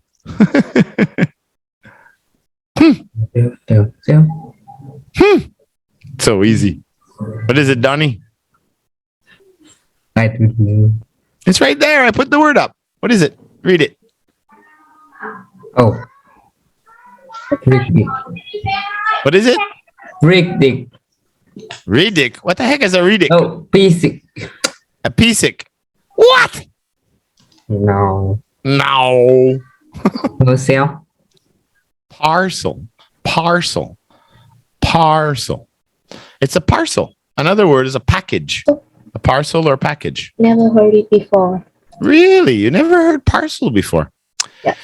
Well. Let's just check out our origins of parcel. And we'll see where it comes from. Parcel. Parcel, center of origin, meaning.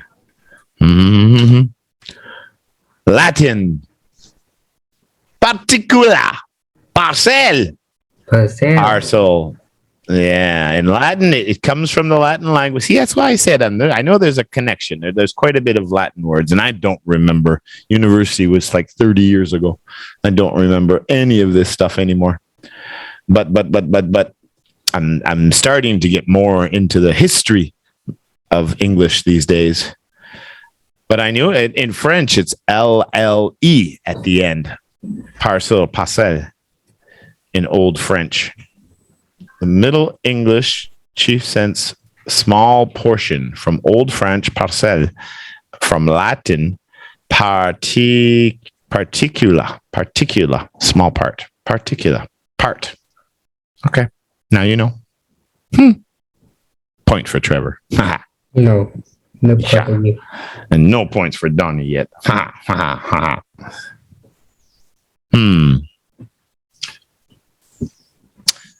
All right. She gonna do it? No, she didn't do it. She's gonna spend all that money. It's like I don't know. Maybe maybe. No, I'm not sure. I'm gonna.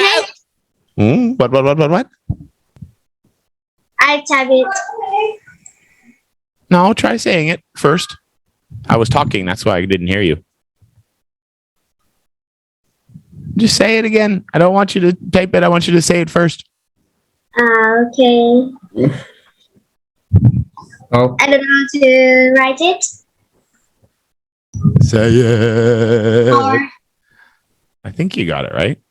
Yeah. If you can say it, I'll give you the point. stop something. hesitate. Yeah. Hesitate. Hesitate. That's correct.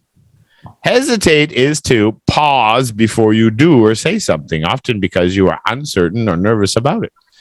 Kind of like the first time I asked my girlfriend out to a date to go to watch a movie, and I'm like, I nothing, because I was too shy or scared to say it. So hesitate. Yeah. Sometimes you might hesitate to do something in an adventure because you're a little scared or nervous or worried. Hesitate. Donnie, to hesitate. To hesitate. Yeah, hesitate. Hesitate. Hesitate. Yeah. Mimi? Hesitate. Hesitate. Don't hesitate to ask. Anytime. What do they all do? What do bees and hornets? What is it, Mimi? Stop. Duck? Stop. Stab. Kind of, especially with the mosquito. That one, some people say it's a bite. Sting. Yeah. Say it again, Lily. Sting. Sting is the word we're looking for. Yeah. But yeah, because technically the hornet has a little stinger on the end of his tail, and he that's what he does. He stabs you with it, and then the stinger stays in you, and it releases a little chemical, and it's really hurts. And some people are allergic to it, and it's called, but it stings because it hurts a lot.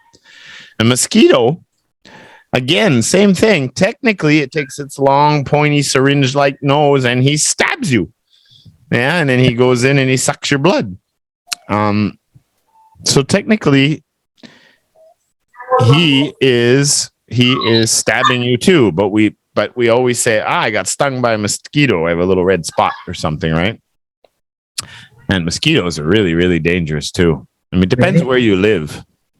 It depends where you live, but mosquitoes kill more people every year than anything else on the planet. Did you know that, Donnie? No, I don't know. They're the number one human killer. Number 3 humans. Number 2 is I don't remember what number 2. Oh, I think number 2 is like heart attacks and all that kind of stuff, cardio disease of all the crazy foods that we eat. Not sure what number 2 is, but the reason mosquitoes are so dangerous in many countries, especially Africa and in the southern countries, is because they carry malaria. And malaria, many people die, millions of people die from malaria, the bacteria that you can catch from the mosquito that stings you. I'm going to say, like I said, some say bite, some say sting, some say stab.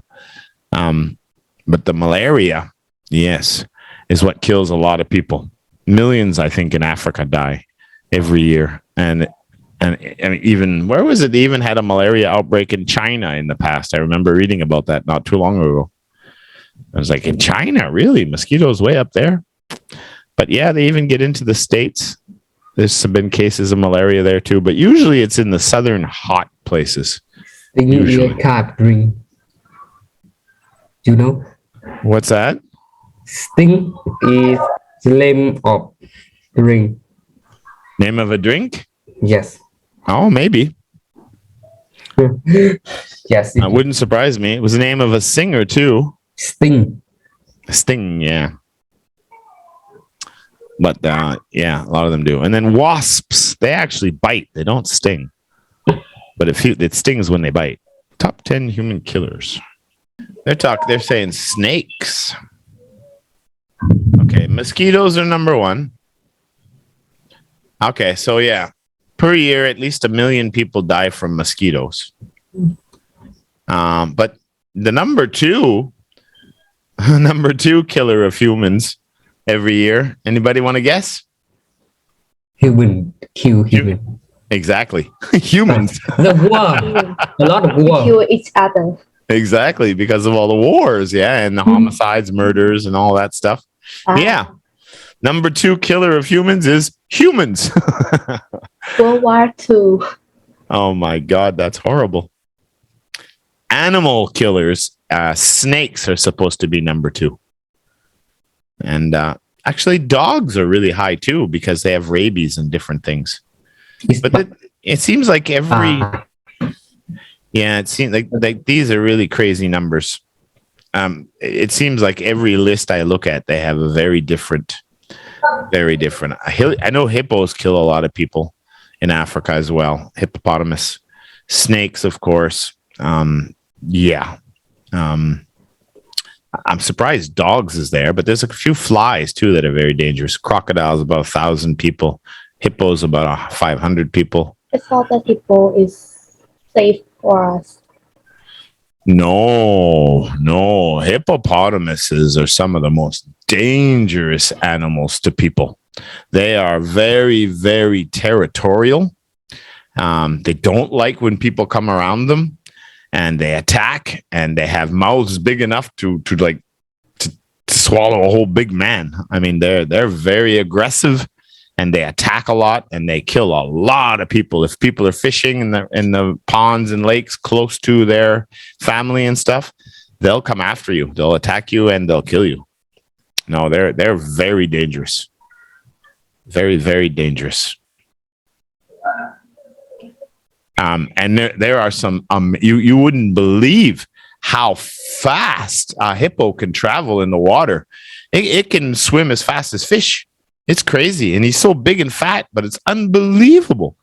If you YouTube and you check hippo attacks, I think that's what attacks from a hippo, or I think just hippo attacks. If you type that in, you'll get a bunch of videos, and you'll see some where people are like just in a boat filming the hippopotamus like a long distance away.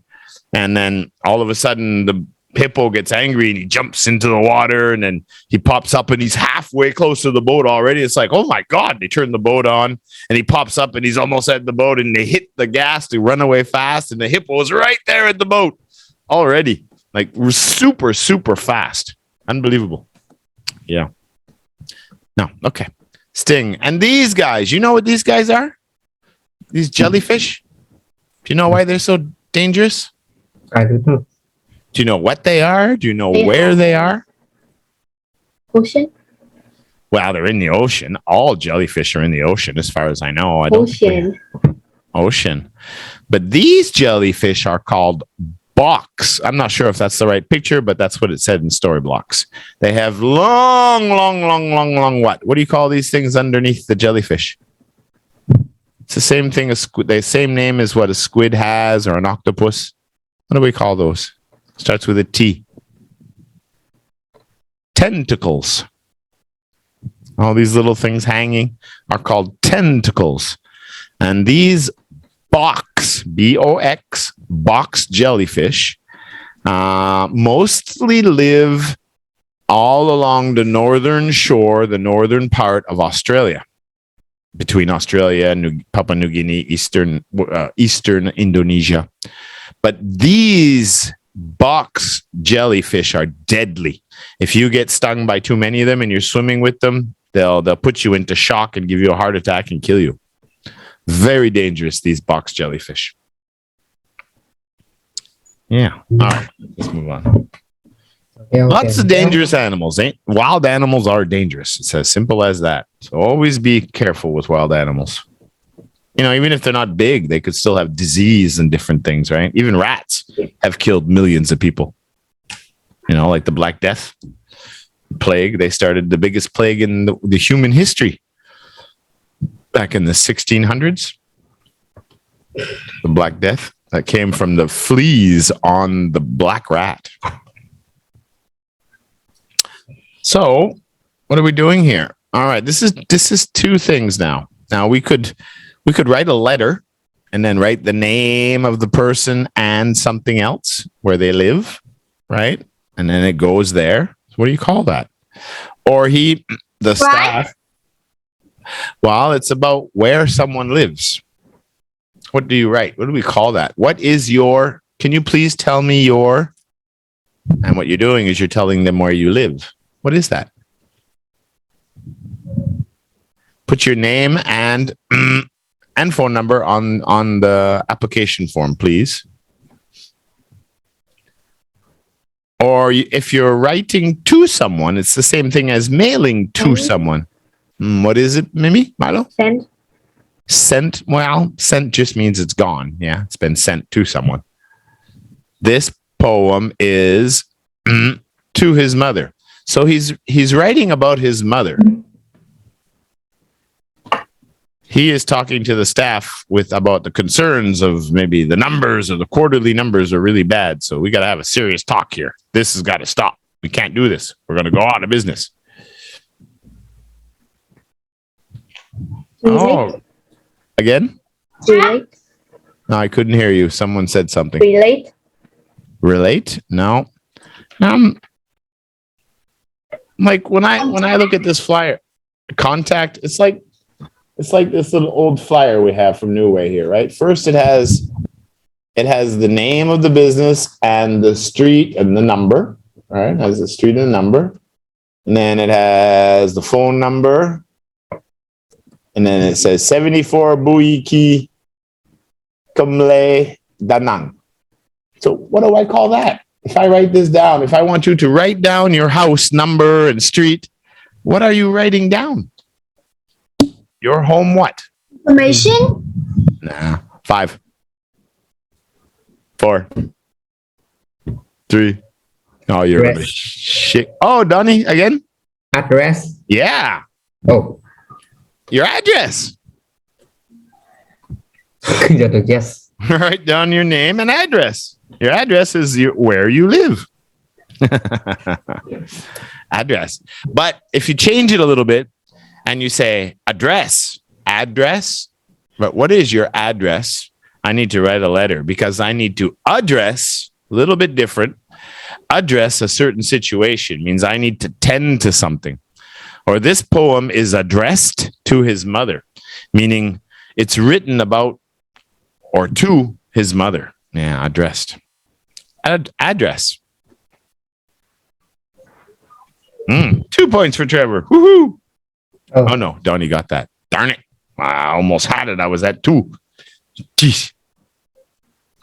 Here's a tough one. This is all about religion. To give a baby a name, make him a member of the church. It's kind of like baptize, where they put the water on him. I think they put the cross on his forehead. It's in our story here. So I had to put it in here, but I actually think I got it a little bit. I think I got it a little bit wrong. I want to double check. I don't think you'll know this one because none of you guys are Catholic or Christian, are you? Anybody Catholic or Christian? Christening? Yeah. That's exactly what a Christian, christening. But that's it, at a christening. See, it's spelled that way here. But now I wonder what's going on here because it's spelled this way in the story. So I'm double checking here. I didn't even notice. Christen. Okay. Christen. So christen versus baptize. First thing I want to know, because I was baptized. Baptized is when the priest puts holy water on your forehead and baptizes you.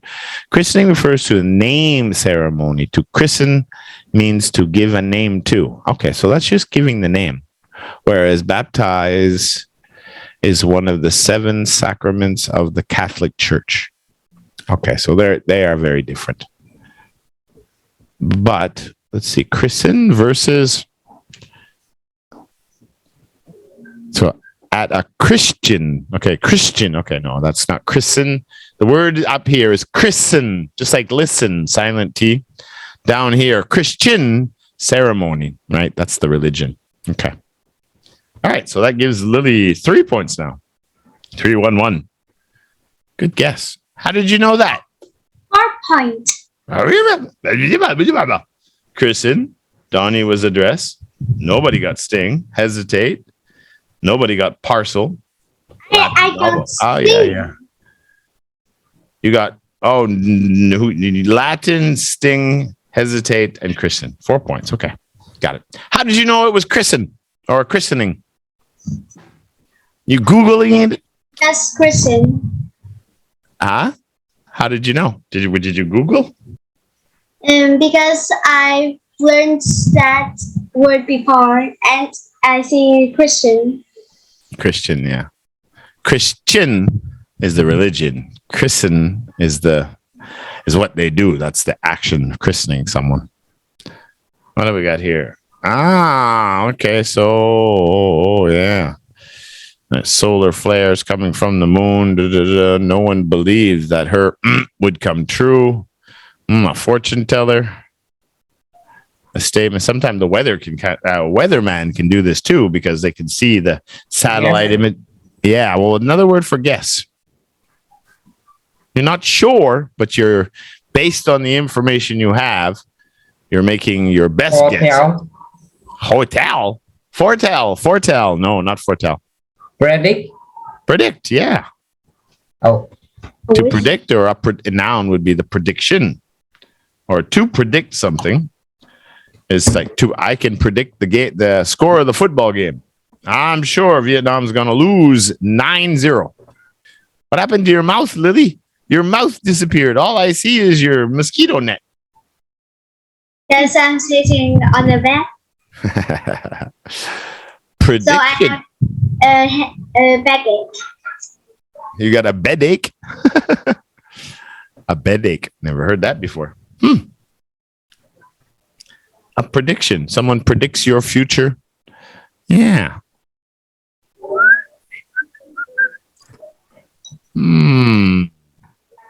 So, Journalist. what was William Shakespeare? What was his actual title? He wrote poems, he wrote plays, he wrote novels, he wrote almost everything.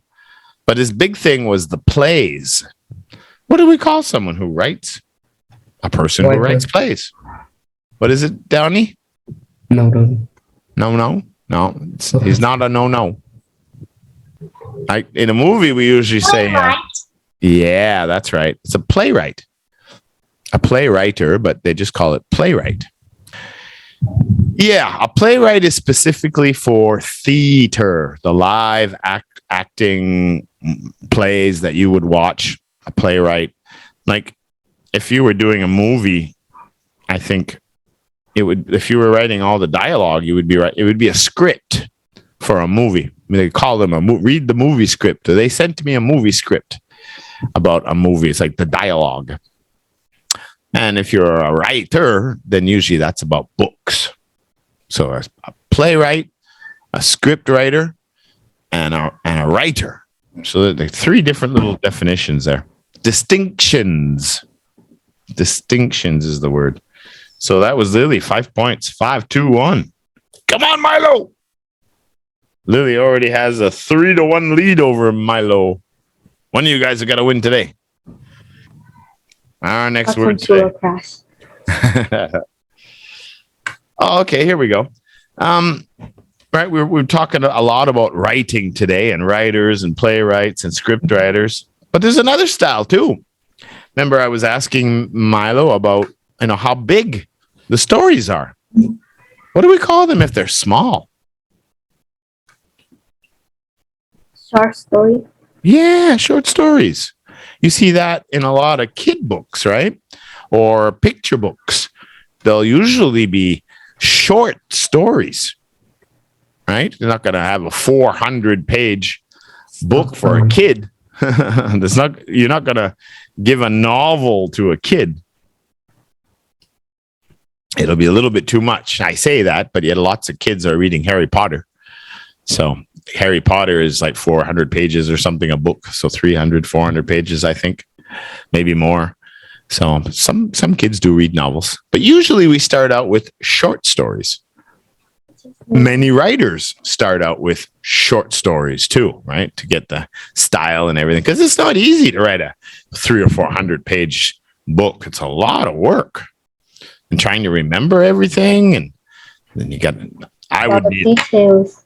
Oh yeah, you got to keep the chapters all in order, and I guess that's what you have to do is you have to break it all down into chapters. That's what my mom said because she wrote a book and then she took some courses, of course, and she had a writing coach, and that's what they did. She'd get all the ideas down, then they would break it down into chapters and events. What happened, because a story is a story, right? One thing happens after another. So which part is going to be divided, which part are combined, and then you can focus on one chapter at a time, which is a lot easier than trying to focus on the whole book at one time. Yeah. So there are techniques, of course. I really hope when I get older and I can retire someday, I hope that I can start writing. I hope so. I'd like to write science fiction. Easy. Just like the world. More and more. Making people lazy. What is it, Lily? Suit? No. You have a store here where you can always stop real quick and pick up all the little things you need, or you can drive up and get your fast food in that window. You don't even have to get out of your car. You can just pay for everything online. You don't even have to go to the bank anymore. I find it to be able to do my banking online. What do we call it? To make something very easy or easier, suitable for your purposes and needs and causing less difficulty, which means to make it more ATM. Maybe Malo? Convenient. Yeah. I was just going to say like ATMs. Right now, you can just stop at any ATM for a fee, of course, and use your ATM to take out $1 million dong or something.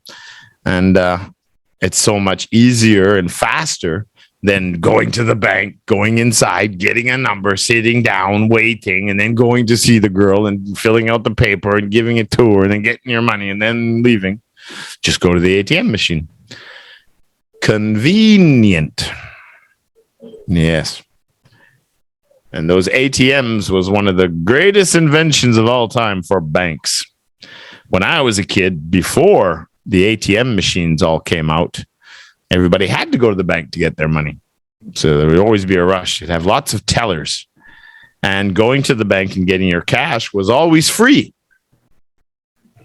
Right? Even now, if you go to the bank, your branch, it's free to take money out if you go inside the bank. At least I think it is. Most banks should still be like that.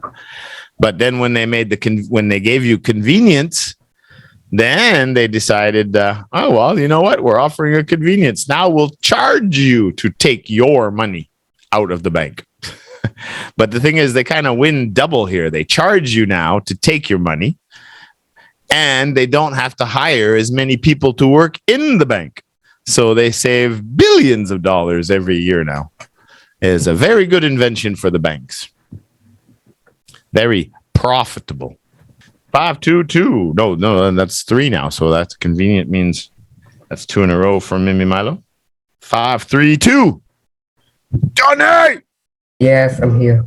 Okay, just checking. I thought maybe you were on the telephone. No. Ah, you're right. The phone is off and it didn't ring. It's 5:50 now. What? Remember, we set the alarm for 5:30 and it did not. So I know I better not turn my phone off when I go to sleep if I want an alarm to work. Well, I didn't know. Uh-oh. How do you turn it back on? There we go. Apple. Boing. Yeah, see, it was 5:30. On, but it didn't go off. Okay. Donnie was telling the truth. Convenient. What's the truth? Nothing. What are you doing in here, Donnie? Why you got a pumpkin on your head? No. That's not you? No, it isn't me. Oh, I thought that was you. The girls down in the Earth Base said that's Donnie sent this video. No? Okay. All right. A fact of life. The actual state of things. The facts involved in such what? Such a state. He seemed very young, but he was older than all of us. He's actually 40 years old. Are you serious? He looks like he's 22. Reality? Yeah, reality, right? Oh, In reality, I sometimes think that he's losing his grasp. Oh, how did we do that? We got the word in there again. Really? Ah!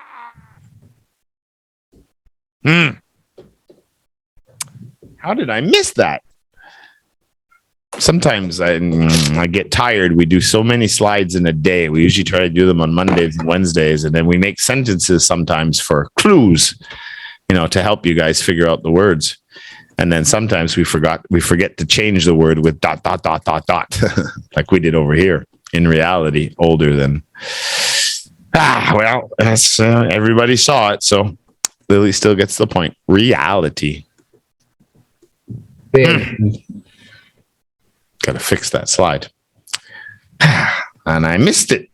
Yeah. It's hard to do 100 slides in a row. I tend to make mistakes sometimes. But the other reality here, of course, was that, everybody needs a job. So we always have to fill out our applications and apply for jobs and work. We gotta work to make money. worry. Yeah, Trevor is just making a mess of all this now, isn't he? It's berry. Mhm. My point. No, I showed the word. Unfortunately. But that's not how we say it. It's not bury. How do we say it right? Berry? Hello? Berry. Yeah, I know it's Bury. It looks like bury. It's sure spelled like that, but the pronunciation is bear. Rawr. Berry. Yeah, see? E-R. Berry. Like a berry that you would eat. And he's burying some little old coins. They look really old. And who knows what this guy is burying? He's burying his handphone. His camera. Uh-oh. That's not good. It's a country. No, it's the people. What do we call the people of Greece? Nah. Greece people. No. Oh, We call you Vietnam people? No. We call you Vietnamese. England Greek? people? Greek it is. 7 points for Lily. oh, Greek people, Greek language, Greek history, Greek gods, Greek army from the country Greece, CE, Greece. This is in southern Greece. That's where the Spartans came from too. A lot of history in Greece. just like Italy back in the Roman times. The Greeks were a big part of all that. It was, I hope I get a chance to go spend some time. I really want to visit and tour around Greece and Italy and the Adriatic Sea. I think this one's called over here in the middle. Is it Adriatic? I don't know, mate. Aegean Sea. So Aegean Sea, and then down here, Adriatic Sea. And then Crete is an island. Right there. This island here, South Crete. I'd like to visit that too. A lot of stuff I'd like to visit there. So much history. And I'm sure I would love all the food there. I've had everything I've tried, Mediterranean style food, the pita breads and the pizzas and the pastas and the olives and all that kind of stuff. I love it. Greek salads. It sounds like my kind of place. 732. Uh-oh. So hard. Choice. Close. But it's in the picture. So it's not going to be choice or choices. I have many. Options. Yeah. Options, right? I have many options. I could go with different colored doors, or I could take this door or that door, yes or no. I have the option to say yes or no. It's like choice. I wonder if there's really a difference between. It seems to me that option and choice are very interchangeable. Option versus future? No, that's different. Option versus choice. Is there any specific significant difference? Options are the things and choices are the decisions. There you go. All right. So an option is the thing that you choose. So yes and no would be wrong. That would be choice. And the decision to pick the door would be choice as well. And the apple or the orange are things. So that's an option. I have this option or I have that option. But choice is a decision. Okay? Options are the things I choose. Choice are the decisions I make. So there is a difference. Okay. See, I learn something every day too. Options are fixed and choices aren't. In other words, option is a noun for a thing. Option 1, option 2. And choice is a noun for your decision. They can both be used as verbs. To choose, to opt. But to say, I opt, is quite rare. Okay. Nope, definitely. Learn something new again. But the word was option. Opinions. Opinion. What was that, Donnie? I sometimes Exalted. What's that, Lily? Loaded? What did you say? No, not that. No. To be too much to deal with. Look at all the work she has to do. It is absolutely too many people for this truck. The truck is, and these guys. We were supposed to put the word in here. These are called locust. They look like grasshoppers, but if I remember correctly, they're not actually the same family. But when they come, there are millions of them. And the farmers are like, because they just eat everything on the farm and then fly away. Very bad for the farmer. Locusts, they're called. L-O-U-S-T, I think. Locust. I think so. Let's see. Locust plague. There we go. Okay, locust insect. Yeah, that's the name of these big big. These guys are like big like my hand. It's like overloaded, but there's another word for overload. Overloaded just means that there's too many things in something or too heavy. But this one is about too much to do, too much to deal with, a little bit different. But it's over something, but it's not overload. These guys are called locust. And locust versus grasshopper. Now, I'm pretty sure, I'm sure they're not the same family.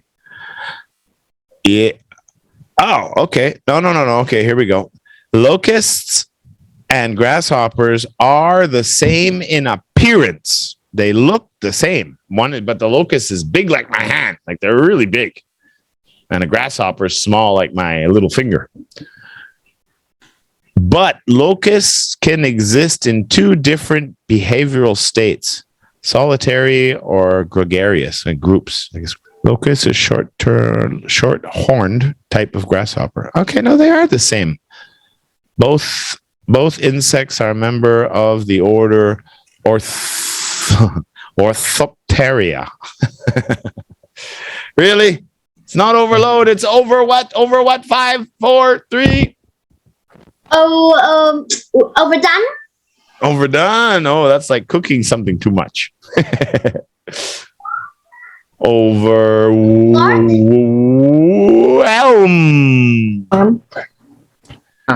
Overwhelmed with work, overwhelmed with insects, overwhelmed with people, overwhelmed with sadness, overwhelmed with love, overwhelmed with homework. Too much. Overwhelmed. Another point for Trevor. Trevor's beating Donnie. 3 for Trevor, 2 for Donnie. Oh, 3 for me. You only got 2. Milo's got 4 and Lily's got 7. And we've got how many words left? 4 words left. Okay, this one. To stop something, a fence or other obstacle to prevent movement or access. Japan has a lot of these along the ocean to prepare against tsunamis. Natural disasters.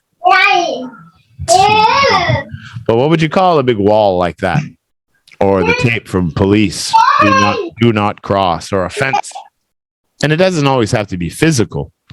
You know, some of them could be legal, could be passports, many different things. Yeah, it showed this wall. Barrier, yeah. Look at the water hit that. Oh my God, that's a lot of water slamming up against that wall. Whew. I wouldn't want to be on the other side of that wall. That's for sure. Wow, that's huge. Let's go back here and see that. Where did that wave even come from? It only starts when the wave is right at the wall. That's why we didn't see it. I wonder if this is part of the tsunami that hit Japan, but I'm not sure. Barrier. That's why they say barriers to entry. Sometimes barrier could be lack of education, something that you want. Barrier.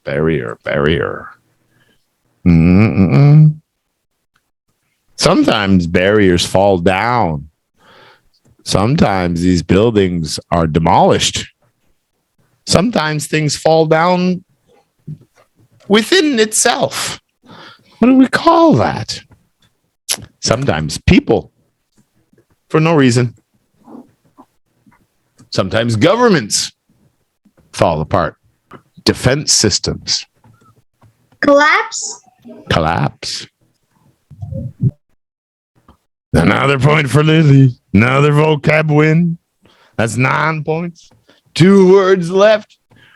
All right. Now, this one here, I'm be very, very specific. I want to know the name of the person. What do we call this person? Climb mountain. No. With snow. Climbers. What? Campers. Campers? No. Climber. Climbers? No. And a silent B. Mountaineers. Mountaineers. That's right. Donnie. Mountaineer is a person who climbs mountains as a sport or a job. I'm a mountaineer. You No, are no. mountaineer. When I was in my 20s, I could say I was a mountaineer. Yes, I could say that because I went climbing every weekend when I was off. And I even had a job working in the oil company where I used to climb a lot of mountains to help make maps. Oh, And I used to fly around in a helicopter every day to get to work. No, it was wonderful. really? Yep, every day. Go to work in You have a beautiful childhood. go to work in a helicopter and get picked up by a helicopter every night when the sun came down to bring me back to the camp wherever we were staying out in the forest. I have some pictures of it. Did you stow the helicopter and buy it? I don't buy it for somebody. to No, take money. I never flew the helicopter. There were two helicopters usually staged at our bases. Oh, And then, but no, there was different guys there to fly the helicopters, and they would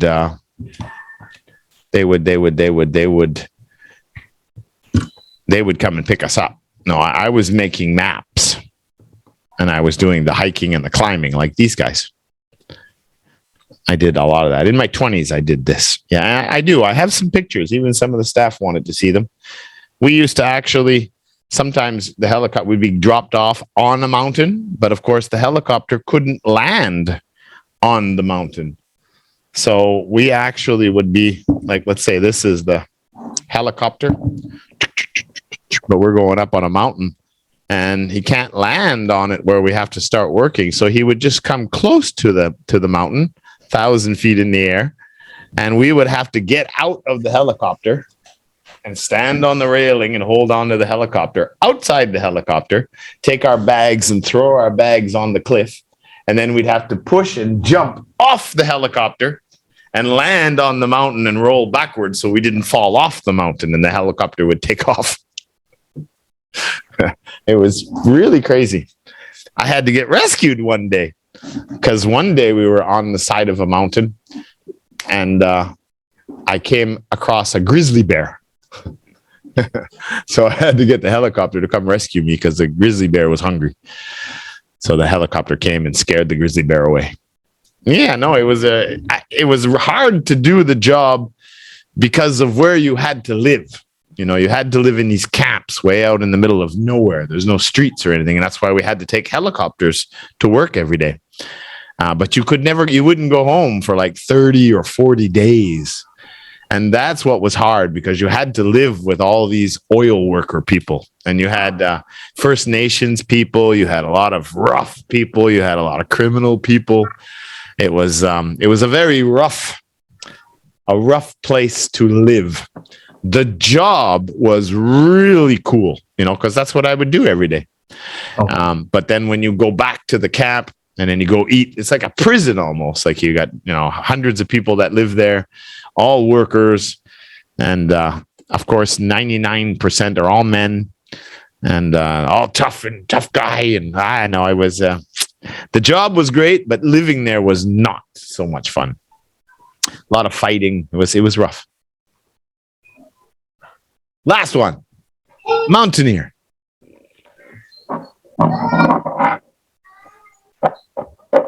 What is he doing with the map, the blueprints? What is that? What do they call that? An MRI machine? They scan your body, your brain, and your insides, and then he's the woman's eyes. Scan. It's not scan. Scanning is part of it. What does a doctor do when you go in for a checkup? Tests. Well, okay. That's part of the process, right? They give you a scan, maybe an MRI scan. I forget the name for MRI. I totally forget it. Should have wrote it down. Control. Check. Yeah, the doctor is checking the eyes or scanning through something. But there's another word for it. Exam. Yeah, that's right, Donnie. It's not really exam. This is the verb, right? Exam is a test. This is examine. Examine, just like imagine, right? Examine. And that's what they do. Like a doctor will examine you, right? He'll look at the scans, he'll look at the tests, he'll check things, and then he'll examine the information to make a diagnosis. Diagnosis is his assumption of what the problem is and how we're going to fix it, right? So that's why they say, and the noun is, what is the noun? Can you guys tell me? The doctor examined me when I went to the doctor's. So he gave me a what? Exam. What is the noun of this verb? What is the noun for examine? Now, I will do an on this patient, on this information. No? Really? Maybe? Lily? Donnie? Miss Lay? Nobody knows? Examination. Examination. Lay gets the bonus point. Ha! Just like that. All right. Examine. Good job. Good job. Good job. You all did good, but Lily still snuck out another win. So that's 4-1 for Lily now. That's it, Lily. I'm putting you in interest 40. No. Just kidding. All right. So we have We have a tie. time. Yeah, Donnie and Mimi each had 4, but last week Donnie was Mimi here last week? No, Mimi was absent, so I'll have to go to the week before that. So the week before that, Mimi had 5, Donnie 3, Mimi, nope. So we're gonna have to go with Donnie goes first. Oh, what? Because Gentlemen first. It's really sounds really, really good. previous scores. And Lily always have to wait. But there's only Ladies and 3. gentlemen, lady first. It doesn't matter, Don. It's just a word, gotta one win. word. We have to be generous, gentlemen. Oh, no Vietnamese. Great. Donnie, the first one is really easy. Coconuts. I don't know the. I like the Harry Potter lovers. Lover Harry Potter. That is novel. Harry Potter is novel. Yeah, Maybe. it's huge. They're like 400 or 500 pages each book. So they are novels. Yes. So it's like a different gender. A novel is a book, like a big story book. You know, it's not a short story. It's hundreds of pages. Yeah, I think it's the same like other. Of course, you have different types. They call gender. Gender. Genre. Genre. Yeah, something. It's just like a GEN. I think genre is type. Gender is biology. I think, but I could be wrong. I'd have to Google it. I'll Google it right now. Yeah, genre. It's very, very strange. Yeah, genre. Yeah, it's style. That's right. GENRE. But you say genre. Genre. Yeah. Oh, yeah. It's tough to say. Yeah, it's the type. Okay, so novel. So you said that you already read the novel Harry Potter? No. Oh, haven't read yet. Okay. What about Milo for number 2? Latin is language. Yes. Old language. Yeah. But we still borrow a lot from Latin. Well, Latin, yeah, it's one of the first educated languages. So a lot of the roots of our words come from Latin. English, that is English and French, not Vietnamese or Chinese, but No. So what is your example with number 2, Milo? a classical language belonging to the Italic branch of the Indo-European languages. Yeah. Actually, when we make sentences like that, I just like you. I know usually can base on the meanings, but I think like I kind of want you to pay a little bit more attention to the parts of speech. Like it's a noun, it's an adjective, right? So we ask question, what can we do with this? So about language, what can we do with a language? Number 2 is yours. You have to make a sentence with number 2, and it's a language. I don't know so much about Latin. I don't know much about Latin. Yeah, I can speak Latin, right? So it's a language. So I think we can speak a language. Of course, know, learn, study, right? A few different things. A classic language, an old Southern Italian language is the origin. That's where it started. Very, very popular with the Rome and the church and and also Southern. Right, medicine. Because when I listen to, he just keeps saying it's come from Latin and this and that. Many words. Yeah. Okay, Lily, yours number 3. Parcel. Parcel, yeah. Parcel. That beautiful brown paper parcel. Again? Look at that beautiful brown paper parcel. Beautiful brown paper parcel. Yeah. Can you open now and we can see what is inside? Back to Donnie. No. Hesitate. Donnie, the next 2. Yêu sử dụng. No, we just have to improve this. You know that we just love it and it loves us, right? She hesitated before replying. Yeah, but the thing is, what tense, Donnie? What tense? Yeah, Hesitated. before replying. That's right. Yeah, hesitated. Yeah, hesitated. That's I already talked about that. So of course we have to choose a tense for the verb. Not back to, but Milo's turn. Number 5. Sting. Sting can be the thing of the mosquito, the bee, or it's also the verb. So here, I'm not really sure that you guys really pay attention to this. Maybe you already know, but we do put effort to search through all parts of speech, right? Like a part of speech mean noun, verb, adjective, adverb, conjunction, preposition, and put them here, right? For example, sting here is noun, and it can be noun or verb. So what's your example, Milo? Everyone hate being sting. Everyone Hate being sting. Sting, stung. Stung. Yeah. Past participle. Yeah, of course. It's really itchy. It's really uneasy. That's right. Because Really hurt. the insect puts a poison or something into our body, right? Feel very. It is very itchy. Lily, address. Of course, we learned at the right beginning. What's your address? Yeah, that's a very simple one. But address here, and this actually we also found the video to demonstrate the meaning of this word as a verb, right? So a verb is very different. It's not the place where you live. What is address as a verb, Lily?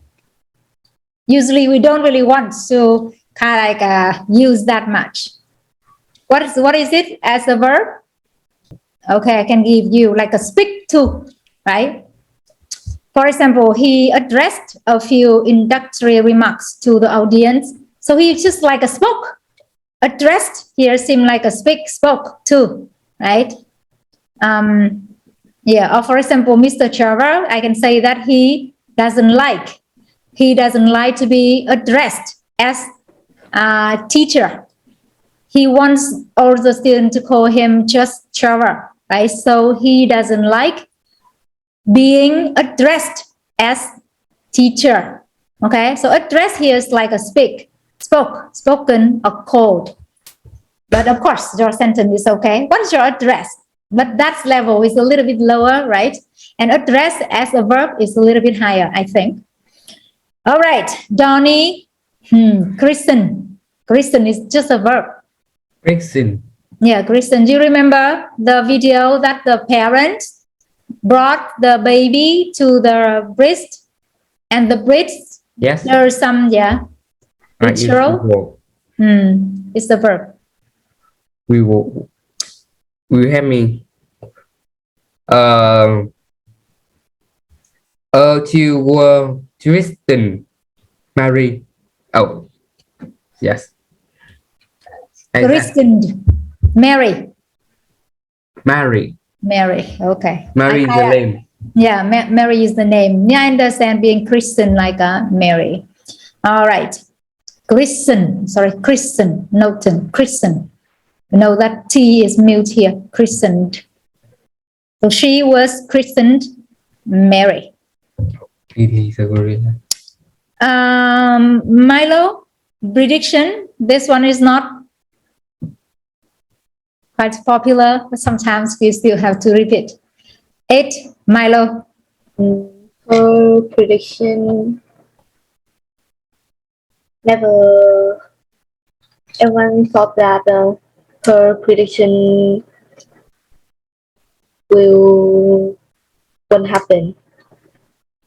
Okay, that actually, Milo, I know that you also learned grammar. So everybody said, right? Said that. Everybody said that, or some people said that her prediction wouldn't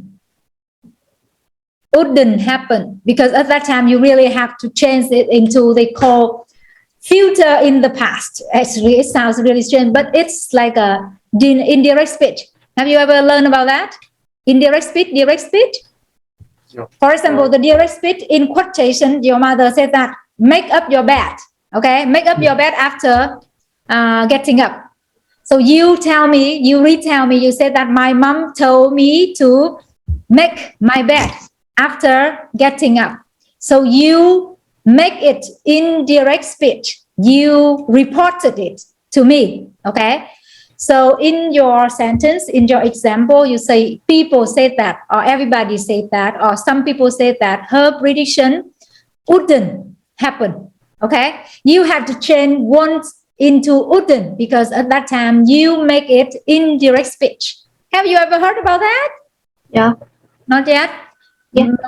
Yes. Yeah. So yeah, we change it. We change the chances. Donnie, of course you learn about that.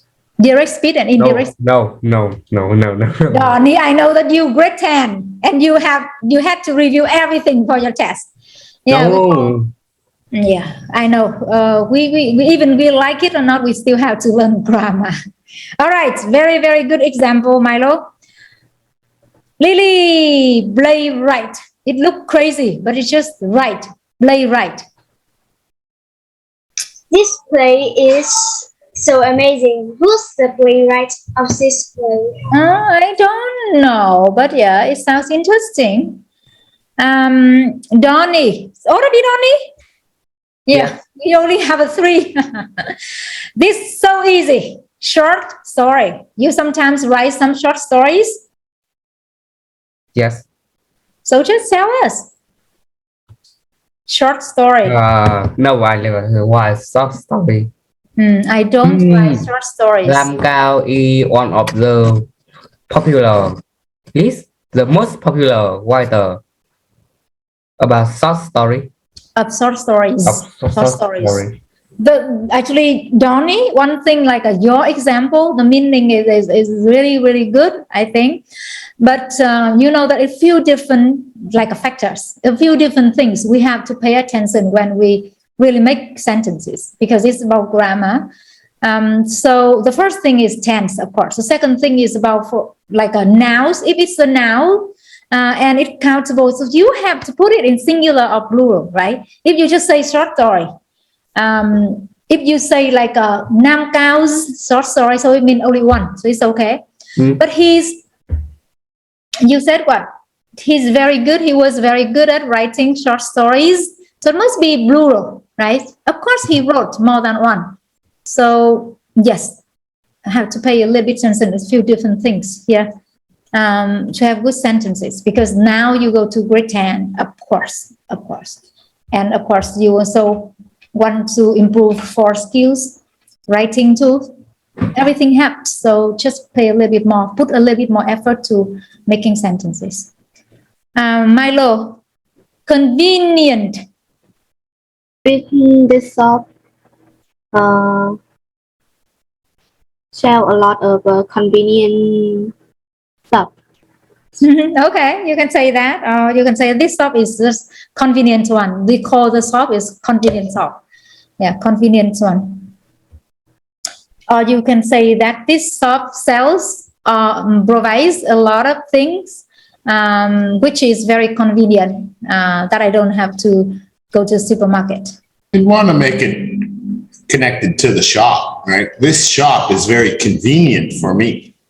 Yeah, Lily's Milo's example is like this Convenient shop. things. This shop sells a lot of convenient things, but yes, I want to make it like a convenient shop, right? Or it is convenient to just go there to buy your stuff, that you don't have to go far to the supermarket. Lily, reality. Welcome to reality. I think everybody have to wake up to reality. Okay, yeah, we kind of like in dreams a lot about a lot of things. Yeah, it's time. Donnie, berry, not berry, berry. Berry, blackberry, berry, blackberry. Berry, yeah. Of course, you know how to read the phonics, though. You see here. Yes. So what's your example with 13? Two berry, one hands in one piece. Two berry. One hand. Oh, to be buried alive. Who? Buried alive. Mr. Beast, Mr. Smith. He was buried. buried like Buried. up there. Alive. Buried alive. Alive. And he alive. He is alive now.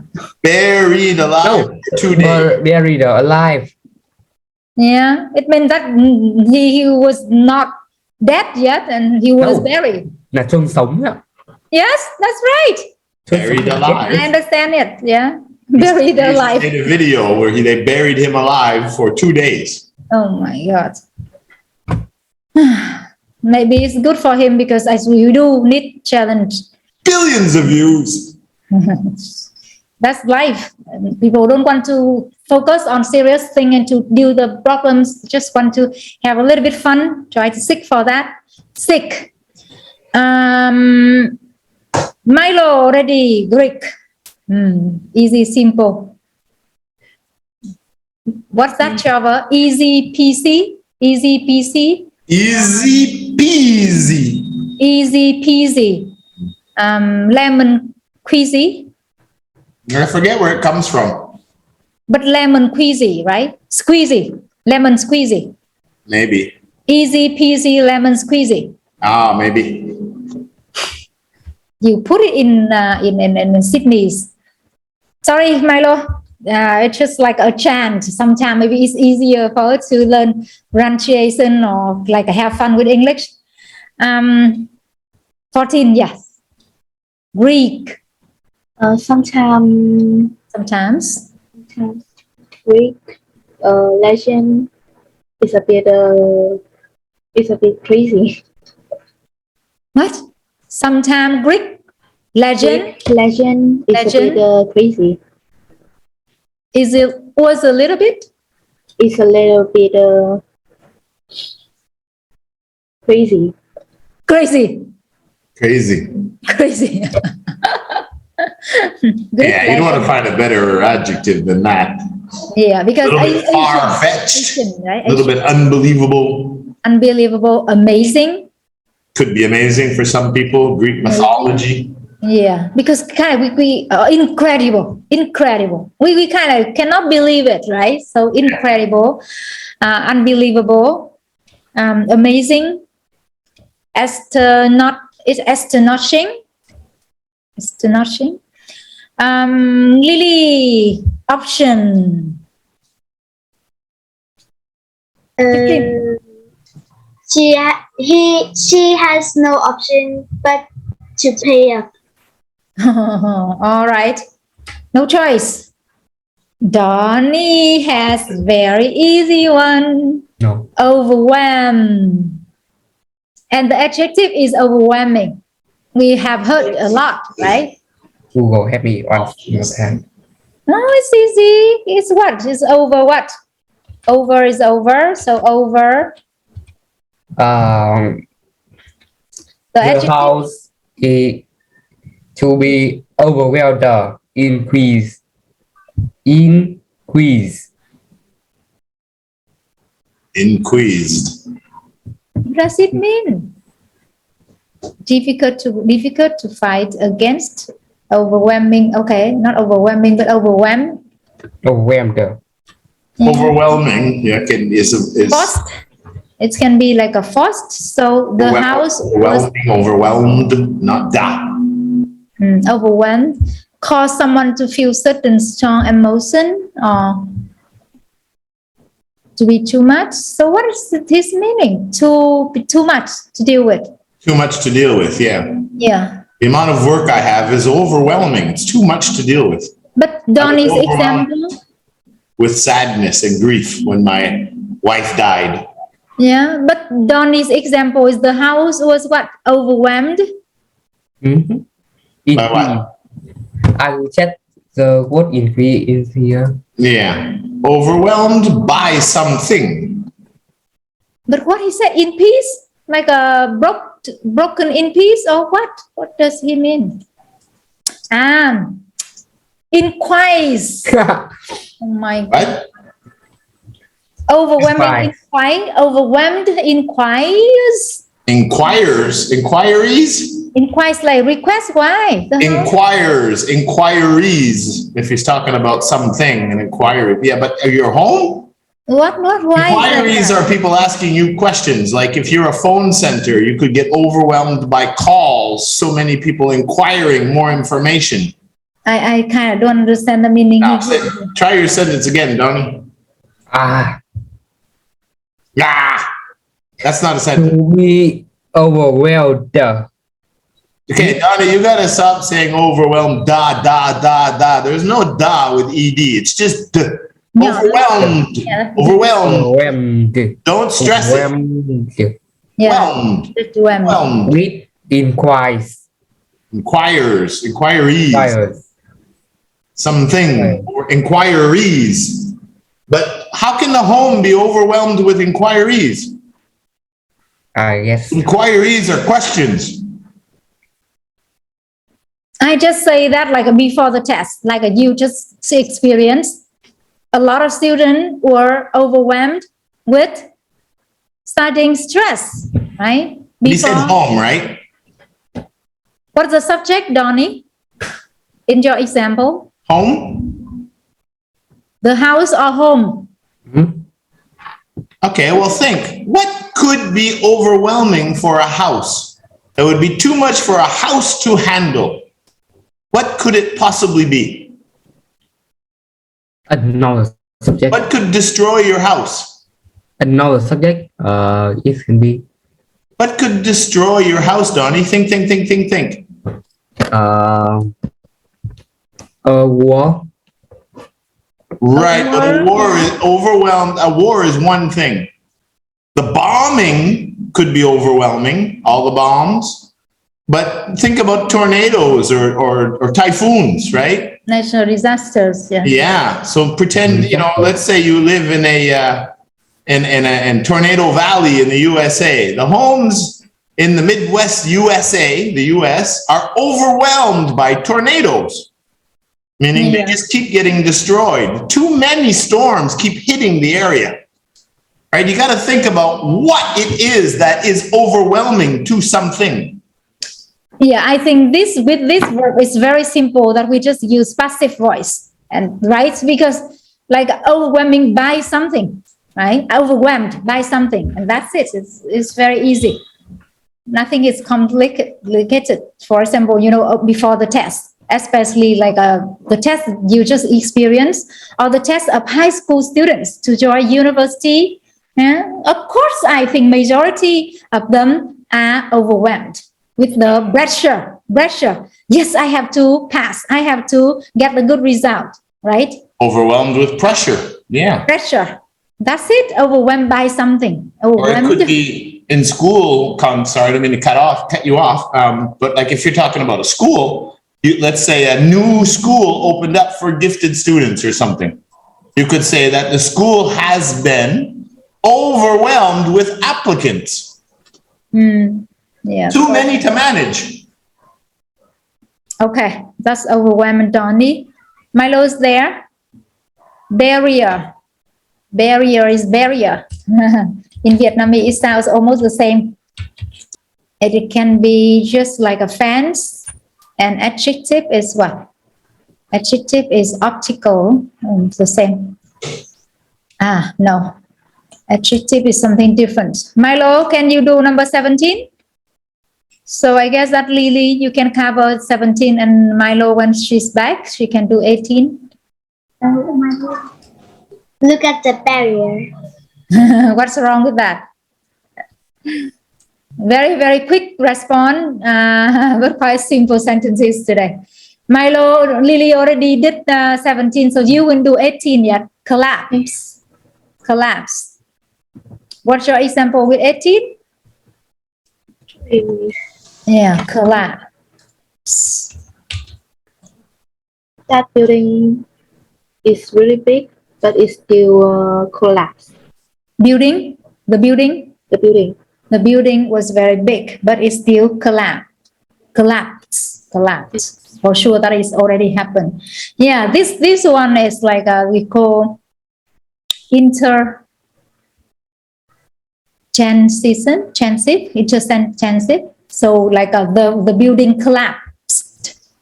Building collapsed. Back to Donnie. Mountaineer. Mountaineer. Yeah, easy. Teacher Trevor says that he was a mountaineer. Mountaineer. Okay, he was all right. Or you can say Mr. Trevor told us that, said that. Okay, same. And the last one here is for Milo. Examine is the verb. Examination. Exam is short of examination. We see in the video it's like a checking, right? Check. The scientist examine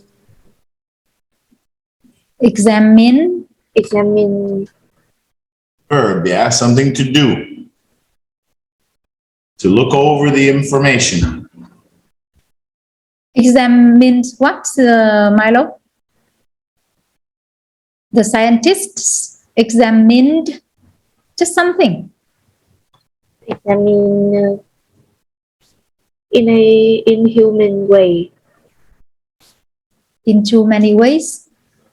Inhuman way. The scientists examine in a inhuman way. Inhuman, like not a good way? Inhuman, like a bad thing? Yeah. Okay. So the scientists it could be over-examined, just like overwhelm. You could put a prefix on that. Over-examined part of history and see, you're making a very difficult sentence because you're talking about something very ugly because you're saying that it's inhuman. No, inhuman way, right? You said inhuman way. It's inhuman is something very evil. I know. Inhuman is not human. Humane, actually, they call humane. Humane and humane. Well, humane is in a human way, but an inhuman is inhumane. Sorry, inhumane. Yeah, inhumane. Try something else. Because I confused, like she said that the scientists examined in human way. Or no, because you know that, I'm not really sure, but some people... Scientists are humans. There's no other way for them to examine something. So you can't say inhuman. Inhumane. Inhumane way or human way. But again, it's a very, very ugly sentence. Well, what the scientists examine? In a human way? In a human way? Okay, the facts, not saying anything. The scientists examined the facts in an inhumane way. In unhuman way. In a human way. Inhumane In way. an inhuman way. Okay. In an inhumane way. Inhumane, of course, is negative. Scientists examine the fact in an inhumane way. In inhumane. In one Inhumane way. Yeah, inhumane way. She used the negative article there. Yeah. Okay, guys and girls, we take short break, yeah. And then we'll do some Shakespeare. Here today, so you can have a chance to create your own words, your own languages. Already. Hi from Miss Lay. Bye-bye. Bye-bye. Bye-bye. Famous plays ever, Romeo and Juliet. So, I will see you guys next week when we do Romeo and Juliet. Bye. Goodbye. Have a wonderful weekend. Bye-bye.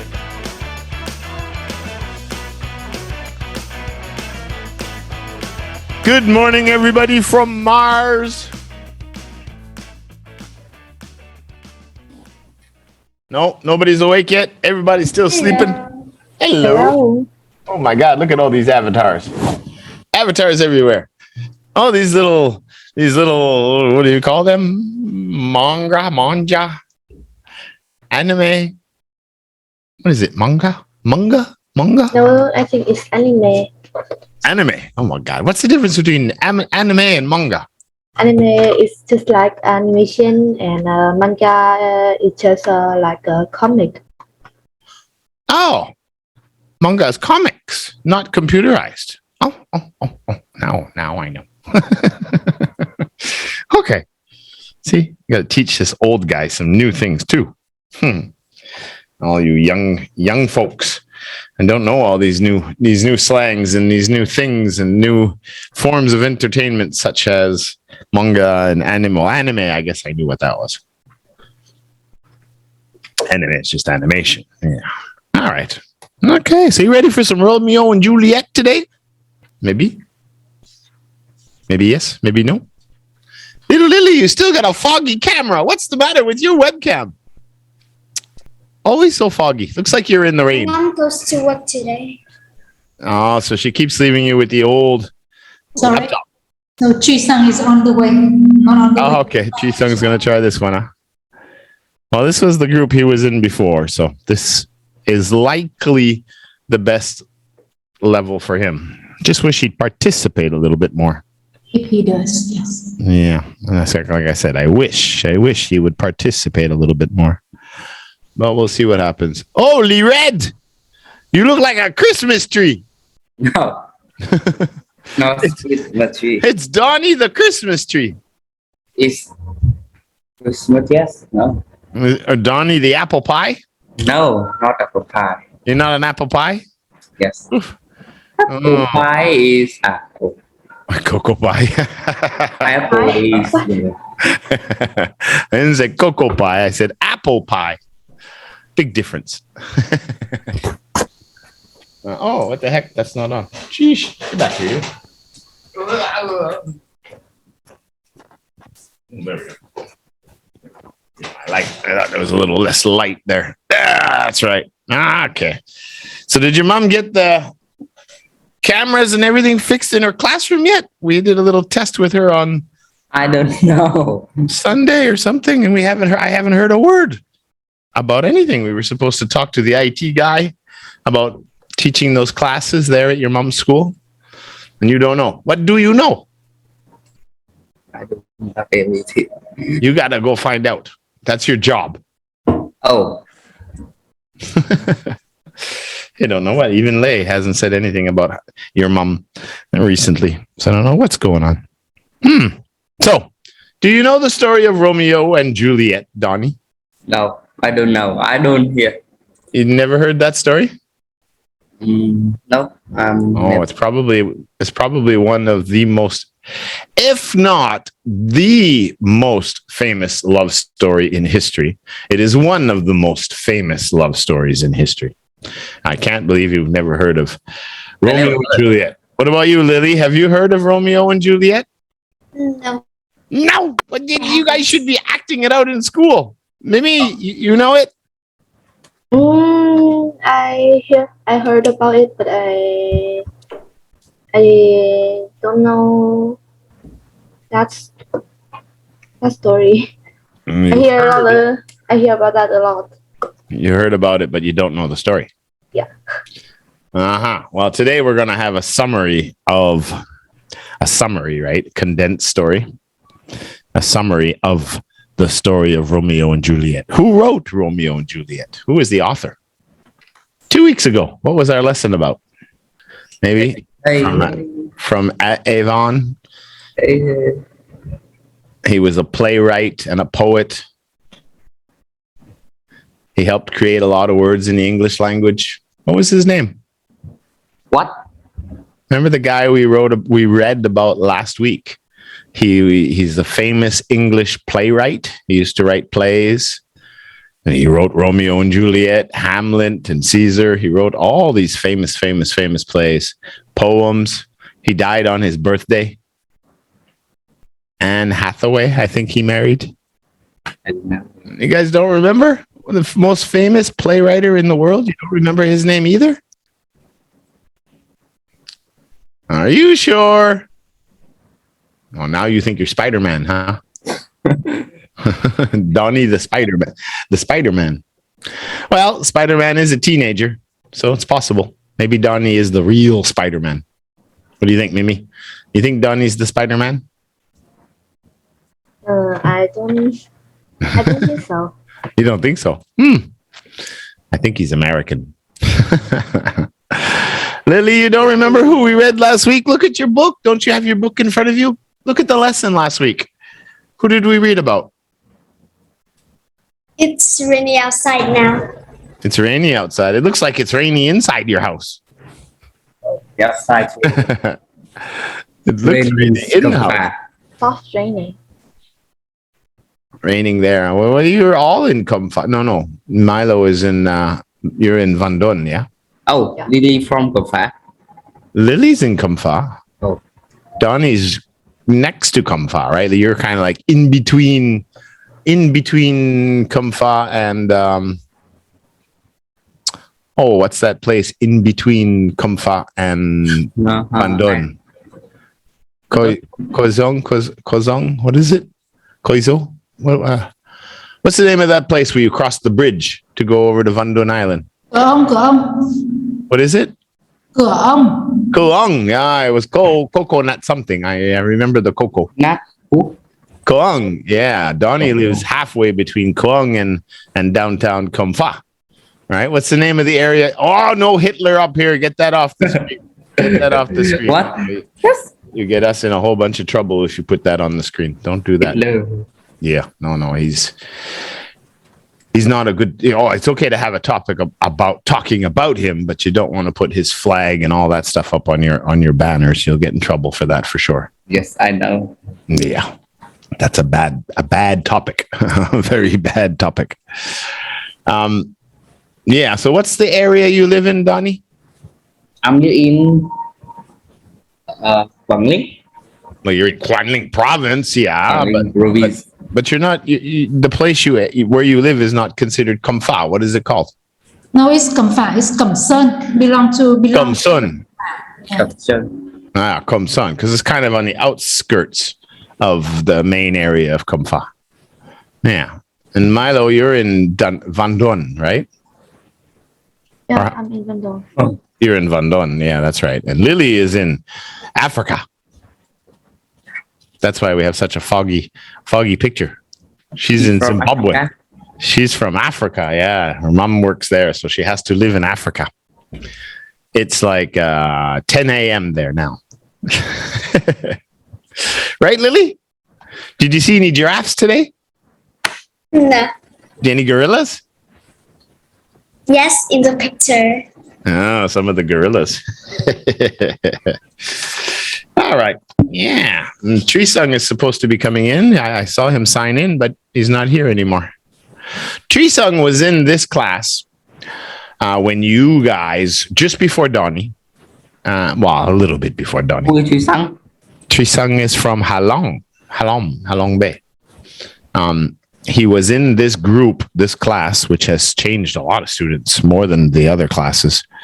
Because this was Zucchini and Tree Sung and a couple of others, I forget. When you guys were back in interests 8 and 9 and 10. But then he stopped for like a year.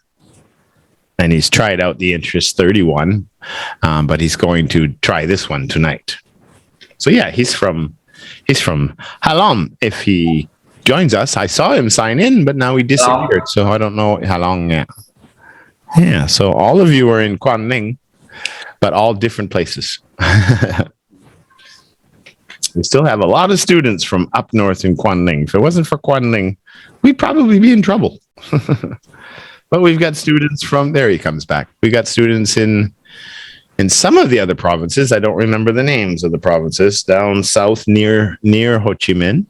We've got some from Hanoi now. We've got some, well, of course, we got some from Da Nang. And other countries, we have students from the Philippines. We have a few students from Indonesia. And we have we have one, but I think another one's coming back from India. So we're starting to get more students from different countries, which is really cool. Really cool. All right. So let's see if Tree Sung's here. We'll say hello. Hopefully he fixed his microphone today, because I'm not going to be happy if he didn't fix his microphone, because last class he couldn't do any reading. His microphone kept cutting out. Good morning, Tree Sung.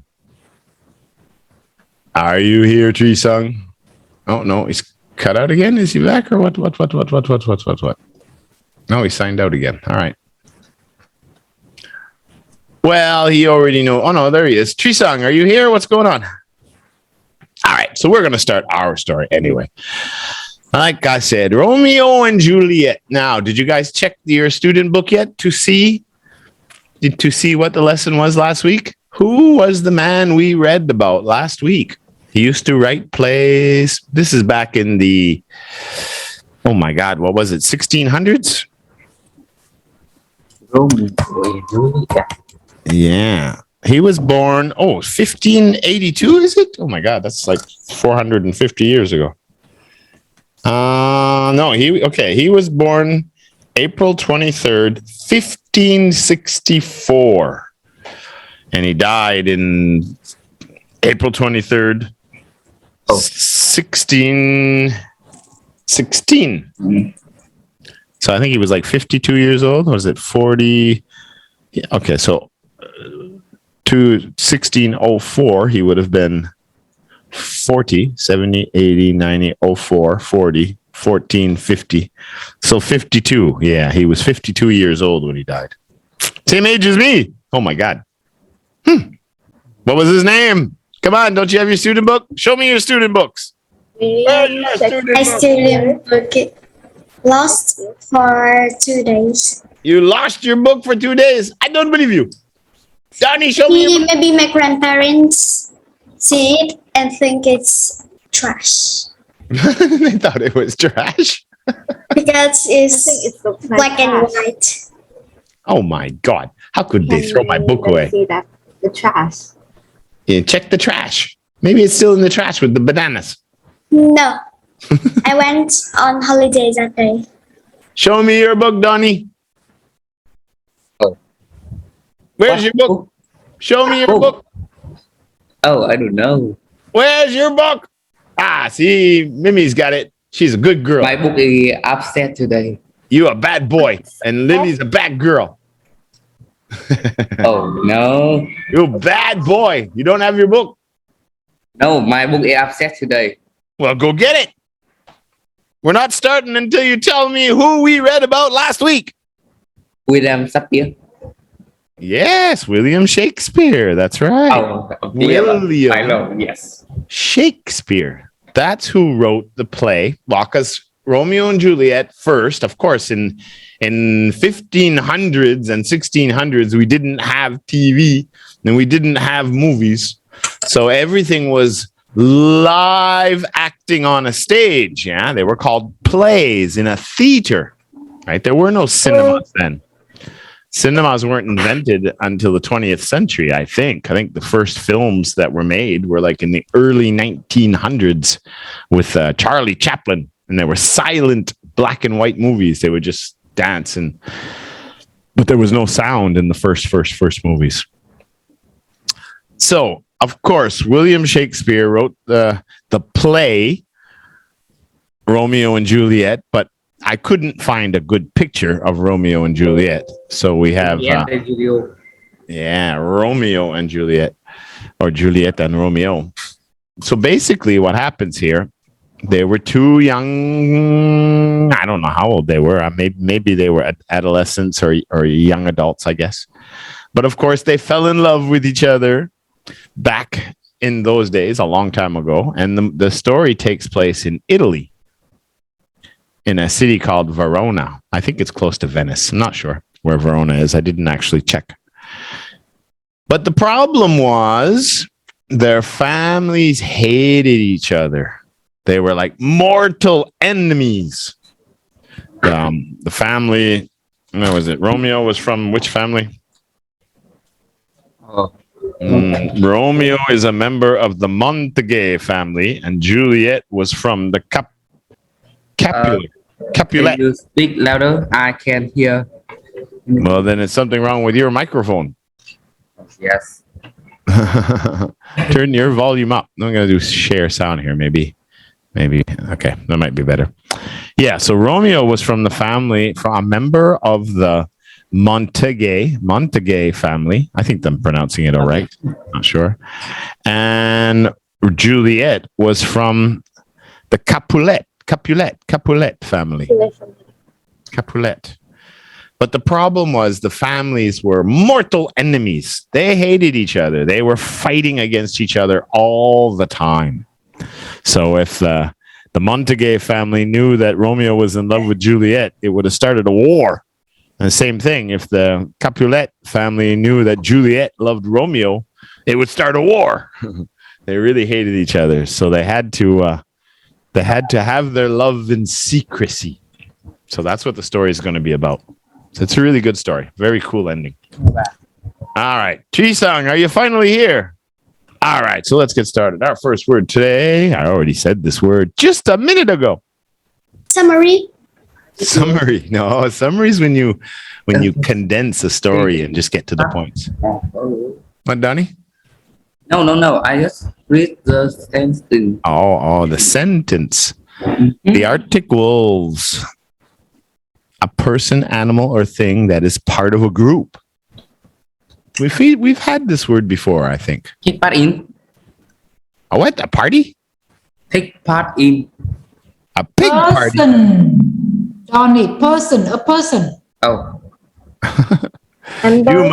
You must be a club member to golf here. You need a membership if you want to golf in this golf course.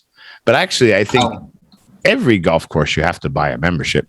Just like the gym, right? You got to get a membership. You become a member to use everything they have at the gym and all their equipment and everything else in their different clubs. And you would be a member of the wolf pack, right? Wolves travel in groups, families, and packs. They have, they have a leader of the pack, and they have, the mom of the pack, and all the kids and the cousins and everybody else. And they always travel in big groups. That's how they hunt. That's how they do everything. The opposite of like a bear. A bear is very independent, right? After the baby bear, the cub will grow up with the mom for the first 2 years of its life. And after 2 years, then that's that. Now the bear goes on his own and he gets his own territory and he starts doing all his own hunting and he starts his own little family. But they travel alone. They don't travel in groups. But wolves are not like that. Wolves travel in packs. Just like orcas and killer whales. You know the orca and the killer whales? The black and white whales? Yeah, they're the kings of the ocean. They're very nice to people, but they're not nice to the other fish and the other mammals in the ocean. They are the strongest and most dangerous in the ocean. You came back, not I come back. I will come back in the future. Now you're here. So I came back. Oh, yes. I came back. I'm here. Hello. Yeah. So they, do you know the orcas? They're known also as killer whales, right? They got the black and white spots on them. You know those whales? Maybe yes. Maybe yes. I'm sure you've seen pictures of them. They're really big. They're not as big as like the blue whale or the sperm whale or the gray whales, but they are the kings of the ocean. And they also, like wolves, travel in packs. You have the whole family and cousins and uncles and grandma and grandpa and everybody's in the pack. And they all hunt together and they're very, very, very smart. And they really like seals and penguins. Those are like chicken wings and pizza. Yeah, and these wolves are Arctic wolves. That's why they're also white. But they play naughty.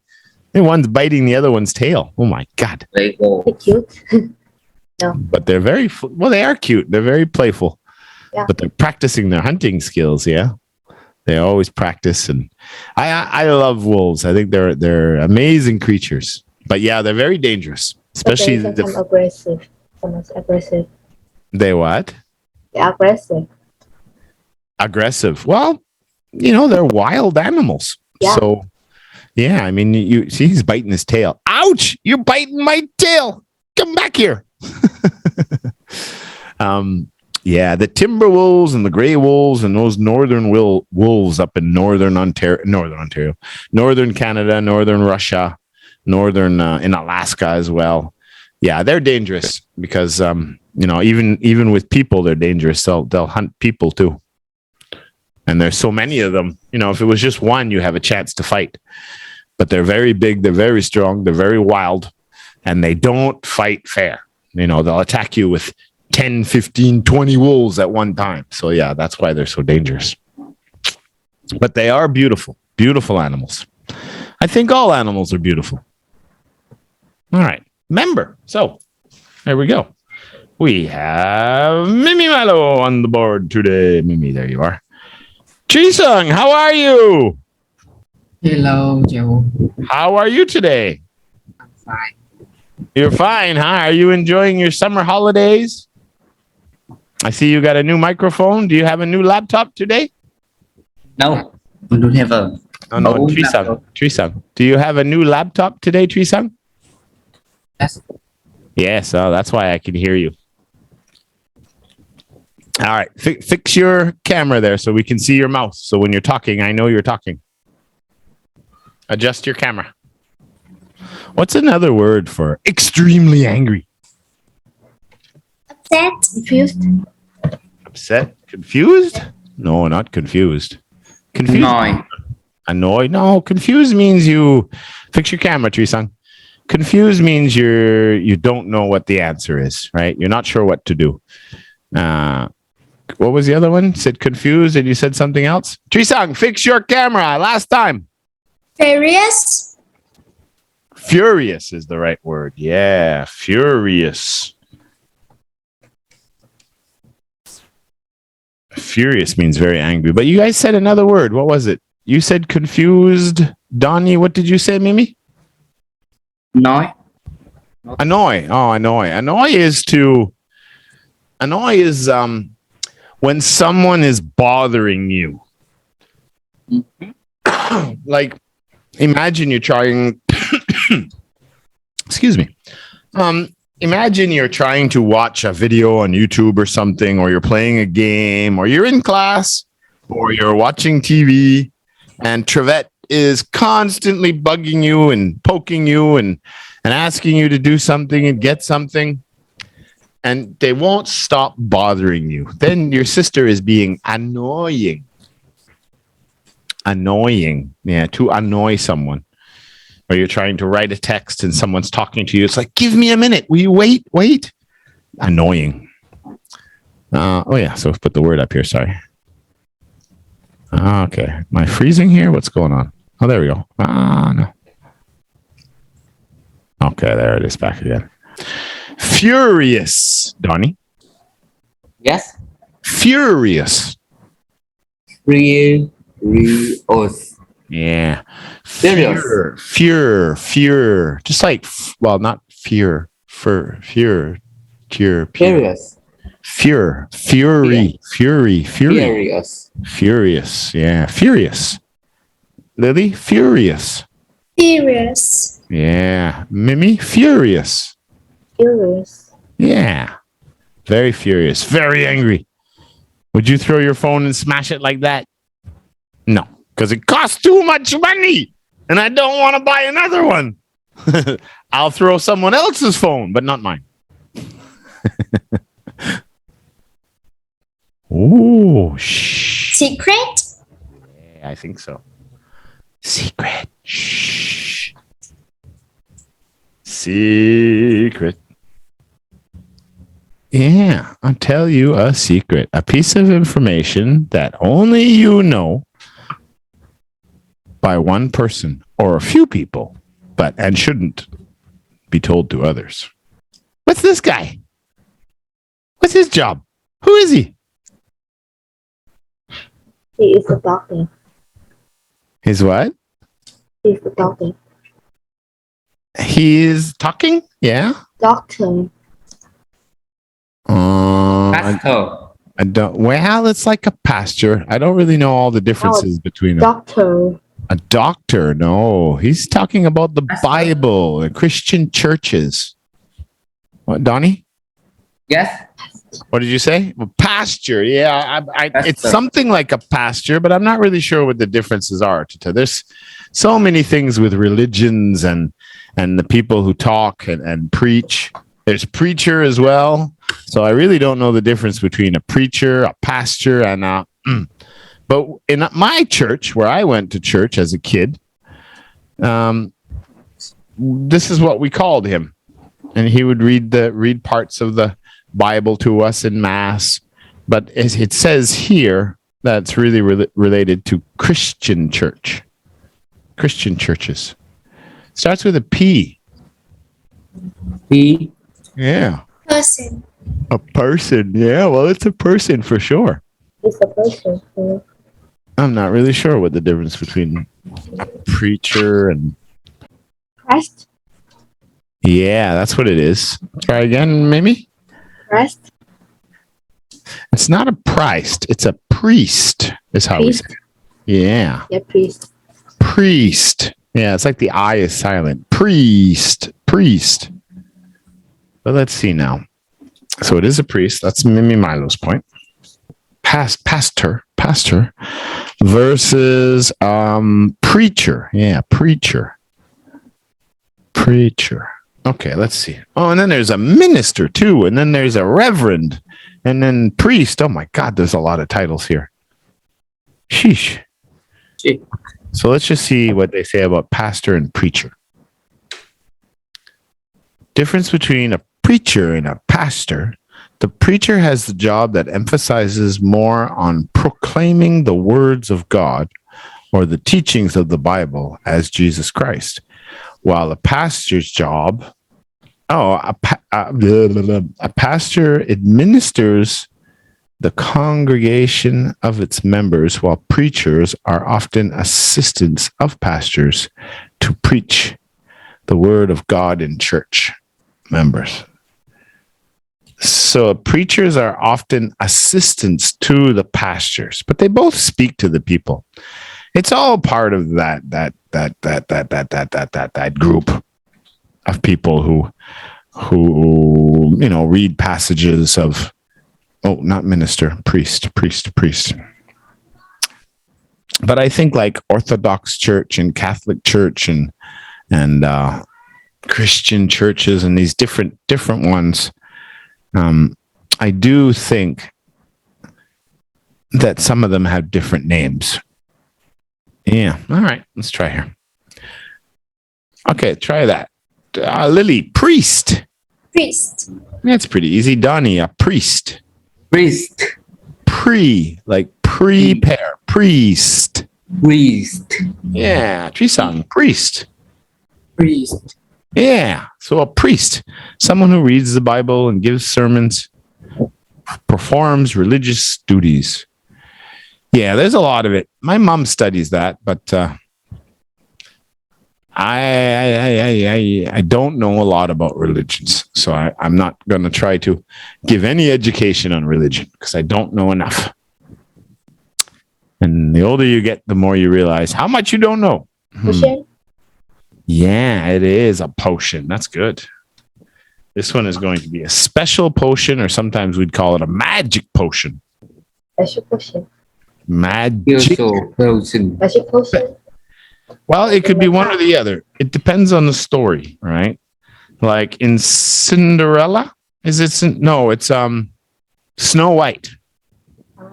The potion in the apple. Yeah. In not Cinderella, Snow White and the Seven Dwarfs, which is a classic cartoon Disney movie. I'm pretty sure it's the princess. What did they do? I'm trying to. No, it was an apple. The Wicked Witch wanted to harm the princess, of course. There's always a bad person and a good person in these stories. But she gave her a poison apple.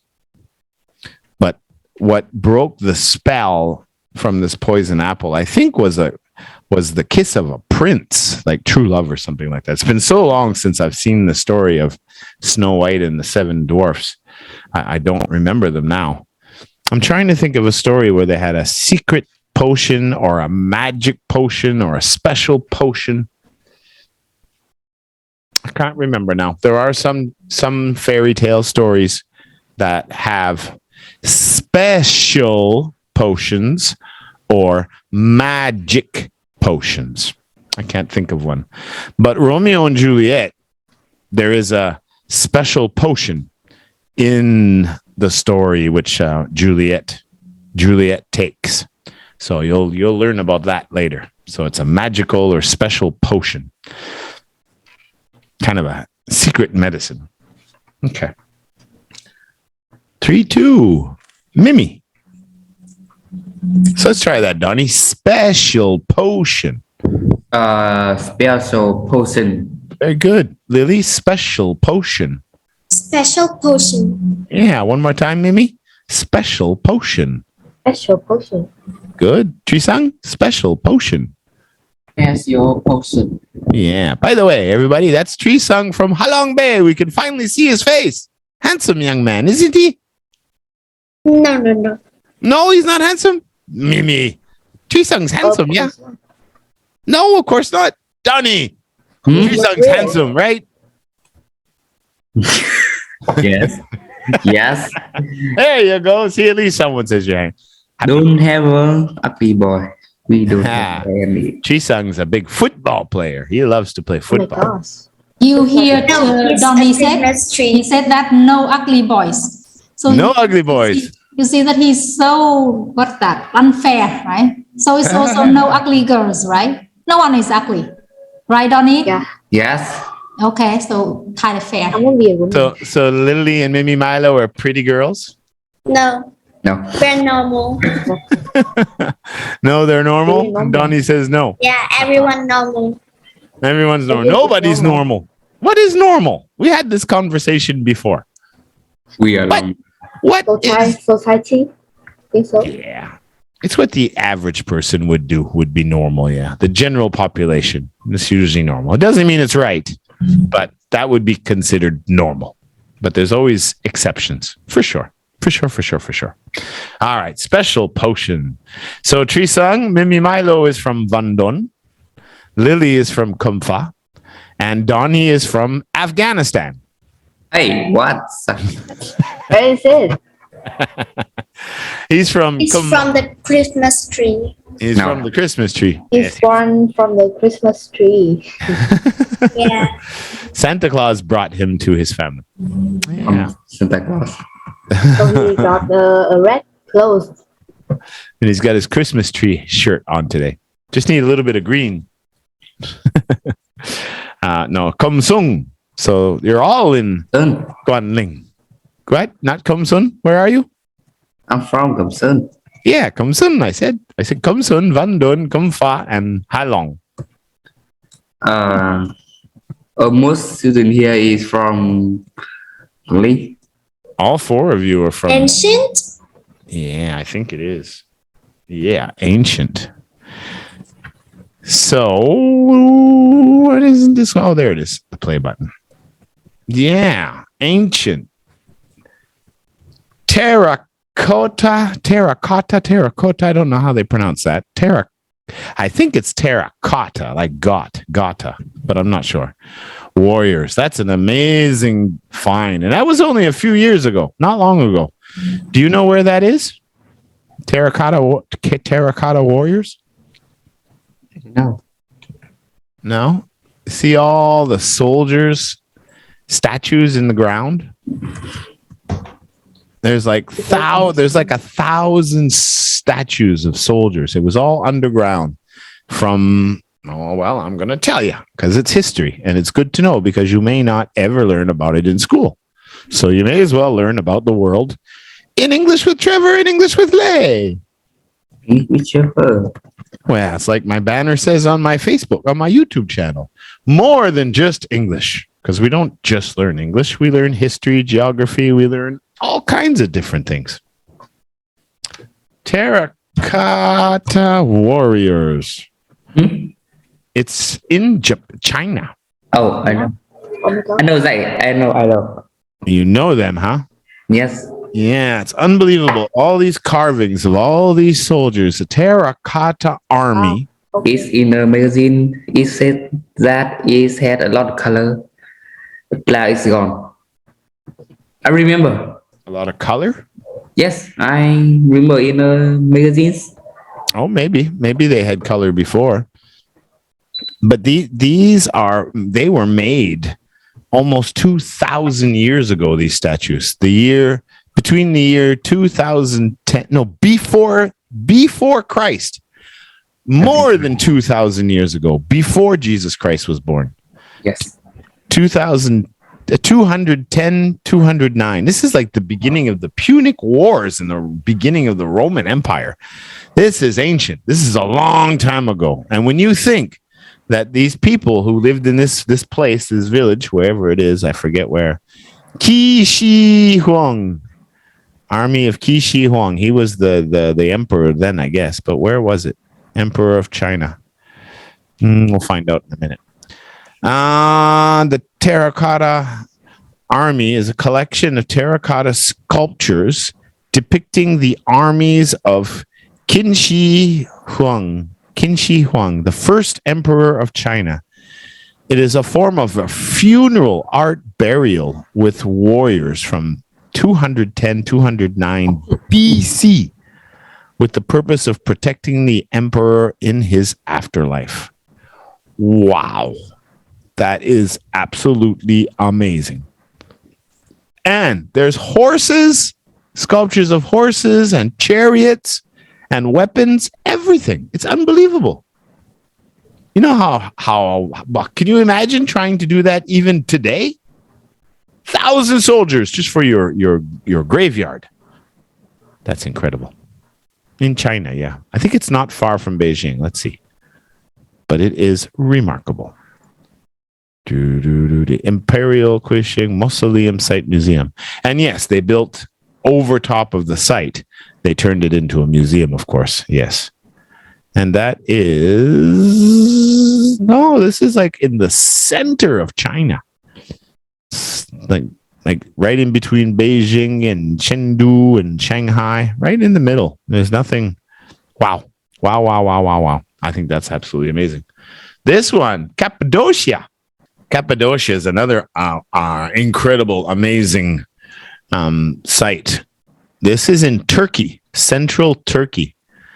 And this civilization, they built all their homes inside of rocks and mountains and in the ground.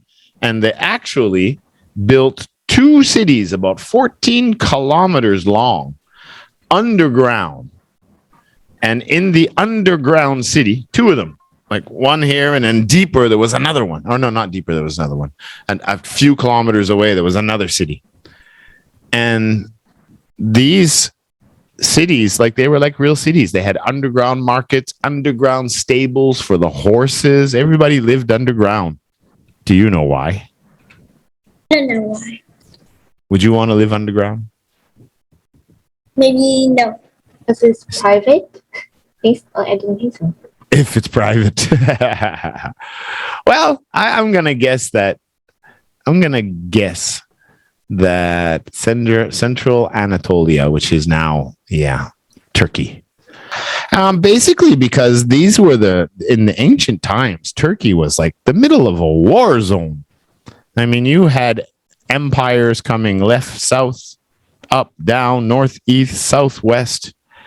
There was always war in those areas for thousands of years.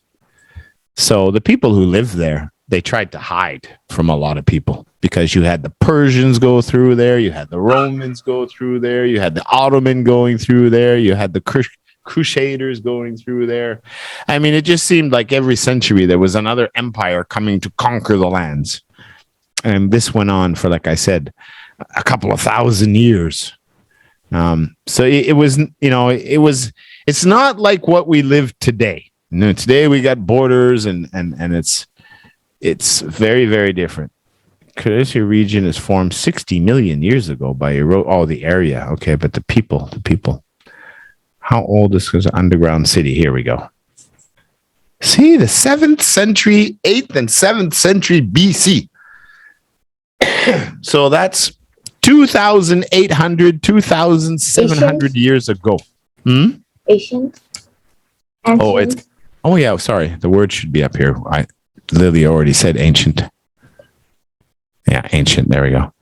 But I'm talking about Cappadocia here, this old city. And if you Google it, I can't show you the pictures because I don't have the rights.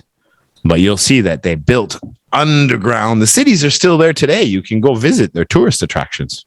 But these are people's homes. Look at how they carved into all these rocks and these mountains. And there's a door up here and a window here and a bedroom over there and all over the place. And this was 2,700, 2,800 years ago is when these people started building their communities underground and in the mountains.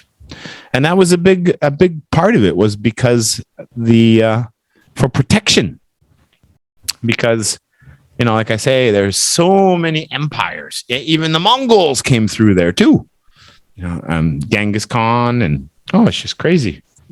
And that's why I was saying that you have no idea how lucky we are in the last 100 years, where we actually have civilizations now, not just dictators. It was only, you look at your own history, it was only a couple of 100 years ago. I mean, you lived in Kamfa, you had to worry about someone from China or Mongol coming in with 30,000 horses and swords, cutting people's heads off and stealing everybody for slaves.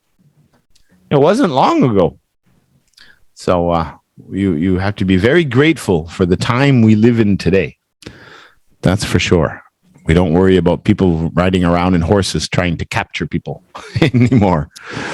And this one, Egypt. When was the ancient city of Egypt a power? When were the pyramids built? Anybody remember?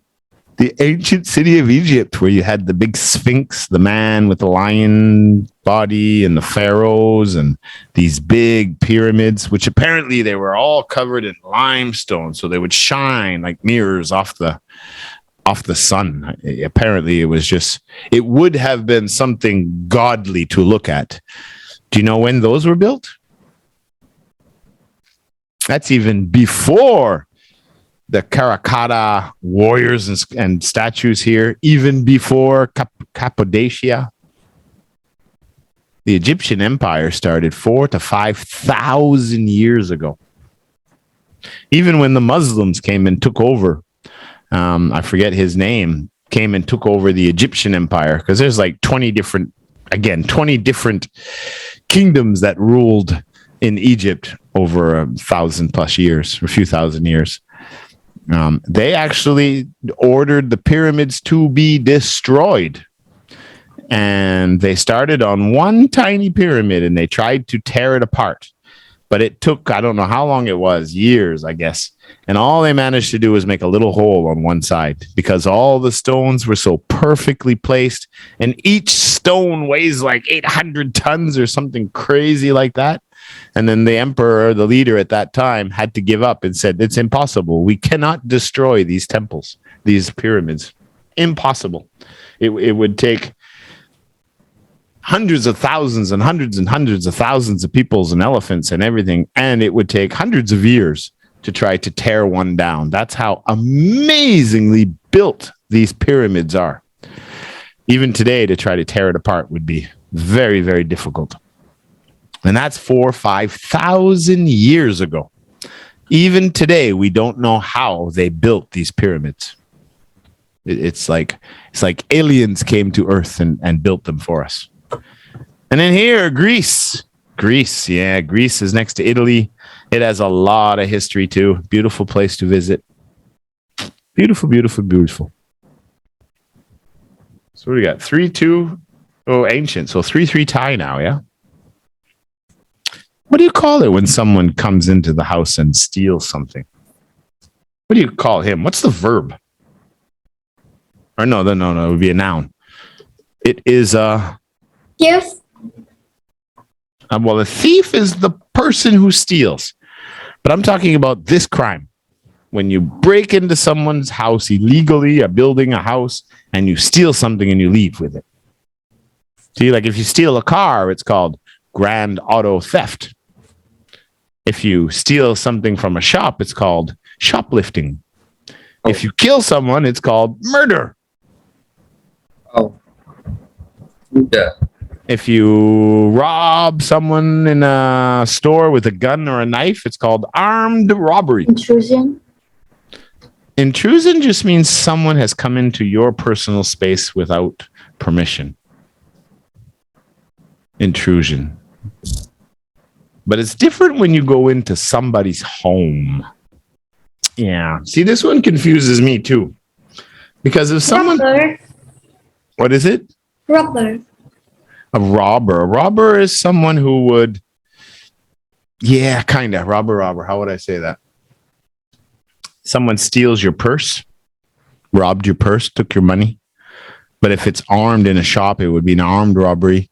It's called burgle. But I get a bit confused here too. This is considered a noun.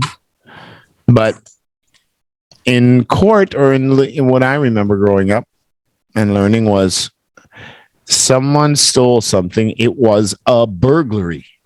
A burglary happened. Now, you could say that the place had been burglarized. Right. So burglarized here is a verb. Okay. So it is burglarize. Past tense, burglarized. Enter a building illegally or intent to commit a crime, especially theft. Our summer home has been burglarized. All right. So yeah. So the house has been burglarized. A burglary has happened. Burglar is the person, right? Burglar. He's a burglar. He's a burglar. Let's see. Burglar. Burglar definition. The person who commits the burglary. Right. So now a burgle, that one confuses me. Yeah, it's a... see, no, this is wrong. Burgle, I was right. It's not a noun. It's a verb. And it's the British. So, burgle... The house was burgled. That means it's the British word for burglarize. Now I understand what's going on because it's not a word we use in Canada, right? To enter a building illegally with the intent to commit a crime, especially theft, burglarize a house. So that's what it is. It's the British verb for burglarize. Okay. But that makes sense because the book we're reading is Cambridge University from England. So there's going to be some differences in American and British English. So yeah, I'm not going to give any point for this one, but I should have given it to just for burglar. Oh my goodness gracious. His house is, the kid is. Messy. Yeah, messy. Mess. She said her life was a mess. Look at this house. Oh my God. Can you imagine moving in with this person? The house without a mom. Oh, yeah. That's crazy. That house is so bad. Oof. Does your bedroom look like that, Trisang? Yeah. Does your room look like that, Donnie? No. Are you sure? Do I have to ask your mom? Yes. Yes. No. Lily's room looks like this. You have a messy room, Lily? You and your sister? No. No? It's messy. Yes. Do you and your sister share a bedroom or do you each have your own bedroom? Share. Oh, you share now, yeah? All right. Is that you, Donnie, painting when you were a little kid? No. No, not you. It can be me. It can't be you, huh? Yes. No, it don't look like you. Yeah, a mess. It's not a kid. It's an alien. An alien, yeah. Well, I guess he's in diapers. So I'm guessing this is like a 2-year-old, maybe. He probably can walk. So that's probably about it. Oh my God, he's making a mess. Wow. That's a real big mess. I hope it's water paint. Easy to clean. Ay, kids. Amazing. Oh, and he's kissing it too. Ah! I wonder if this tastes good. No. What's no? And she's got messy hair too. Oh my God. Yeah, so you could, I guess when they're 3 or 4 or 5, then you would call them toddlers. Yeah. So what's the definition here?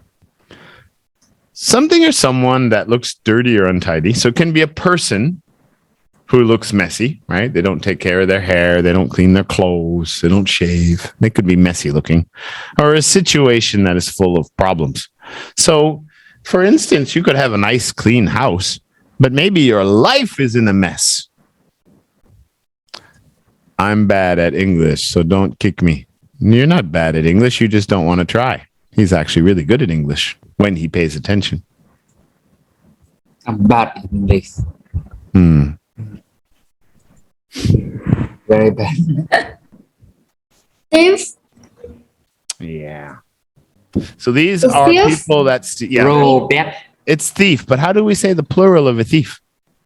Thieves. Thieves. Yeah, when it's got that F, right, we're going to have that VES ending. Lily takes a 2-point lead, 5-3.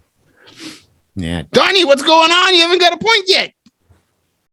Damn right. Yeah, I'm going to tell your mom. No. I'm going to say the girls are beating you up. No. Yeah. Now, thieves are, as far as I can understand, again, there's a lot of definitions, a lot of words when it comes to different crimes. They all have their own name. And they're, as we just learned, American is burglarize and British is burgle, to burgle someone. I didn't even know that. But if you steal stuff from someone's house or you steal paintings or you steal internet information, yeah, you're a thief. A thief is someone who steals. People who steal. So a thief or thieves. Yeah. So let's try saying that, Donnie. Thieves. Thieves. Thieves. Yeah, but it's that TH, remember? You got to stick your tongue out a little bit. Just like think. Thick. 3. Thank you. Thieves. Thieves. Thieves. Yeah. Eaves. Perfect. Thieves. Yeah. A thief in the night, or the thieves have gotten away. Chisang? Thieves. Malo? Thieves. I heard you, but your face didn't move. What? I heard you, but your face didn't move until I 2 think you seconds got a after. lag. You have a little lag, or maybe I have a little lag. Maybe Milo has a little bit like Foggy. Blurry foggy. Thieves. thieves. Thieves. The only good thing about the blurry foggy screen, Lily, is that the light behind your head is not so bright anymore. That's the sun. Who said you could copy me? That's the sun. Yeah. Oh, my Be you. God, you live outside. Sheesh. All right. So this one now, I told you, someone steals your money. All right. And or uses a knife or a gun. What do we call The this? robber. Yeah. Grammar. This is going to be the noun. He's a robber. This guy's a robber. He stole all the, well, we don't know, but I'm thinking like a bank robber or something. Robbery. It's going to be a robbery. Robbery is the noun. Robbery. Yeah. And that's why if you use a weapon, any kind of weapon, I think even like a baseball bat or sticks or anything that you could use as a weapon. Remember weapon? Yeah, weapon is something you can use to attack someone or hurt someone. A gun, a knife, a spear, a sword. Could even be like a tool, anything to use that would be dangerous against a person. Then they would call it armed, an armed robbery. So in order for it to be an armed robbery, you have to use a weapon. And that is much more serious of a crime when you go to court too. If it's just robbery, it means you didn't threaten anybody. You just went in and stole stuff and left. But you didn't hurt anybody and you didn't threaten to hurt anybody. It's still a crime. Crime is all of it, all the bad things that you're not supposed to do. But of course, maybe armed robbery, you could get like 5 or 10 years in prison. But maybe robbery, you could only get maybe 2 to 5 years in prison or something. They're all bad. But armed robbery is a very, very serious one. And bank robbery, yeah? Robbery. Donnie. Robbery. Yeah. Mimi? Robbery. Yeah. Trisang? Robbery. Yeah. Lily? Robbery. Oh. Sneezing. He is sneezing. Detail. Slight details. But batteries are not with this robot. You buy the robot, but you have to buy the batteries separate. So the batteries are not in the package. Or this guy's got a cold. Yeah, he's sneezing, he's coughing, maybe he's got a runny nose, maybe he's got a sore throat. The symptoms of the common cold, Including. yeah, include. So it could be including, included, or just include. Yeah. Donnie, where is Donnie today? Donnie isn't here now. It's Donnie from Mars. Donnie from Mars? No, there's no Donnie on my planet. They don't have Donnies here. No Donnies. They're all Trevors. Everybody's name is Trevor. Where? Really? On Mars. But I'm in the Earth. It's what? I'm in the Earth. You're on Earth, but Donnie said there's no Donnie here. This is Donnie from Mars. And I said there's no Donnie on Mars. I don't need from Mars. Donnie from Mars. Maybe Where's he's on the Saturn. On the Saturn? sun. Or maybe he's just the imposter. Ah, I think that's true. It's the imposter. It's not the real Donnie. See? It's a weird motion. Where's Trisang from? What planet? Where's Trisang's planet? What planet are you from? Yeah. See problems. Include. Yeah, to put something in with it. Sometimes it could be like you get a hotel, right? And your breakfast is included. So you rent a room and you get a free breakfast. Included. What else could be included? Maybe, like some of the programs with Newway. If you buy the program, there are some grammar classes included, right? Yeah. So you get something. It's almost like a bonus. Or included in a group. Include. Like group. Could be included in a group. Maybe you. Cabbage.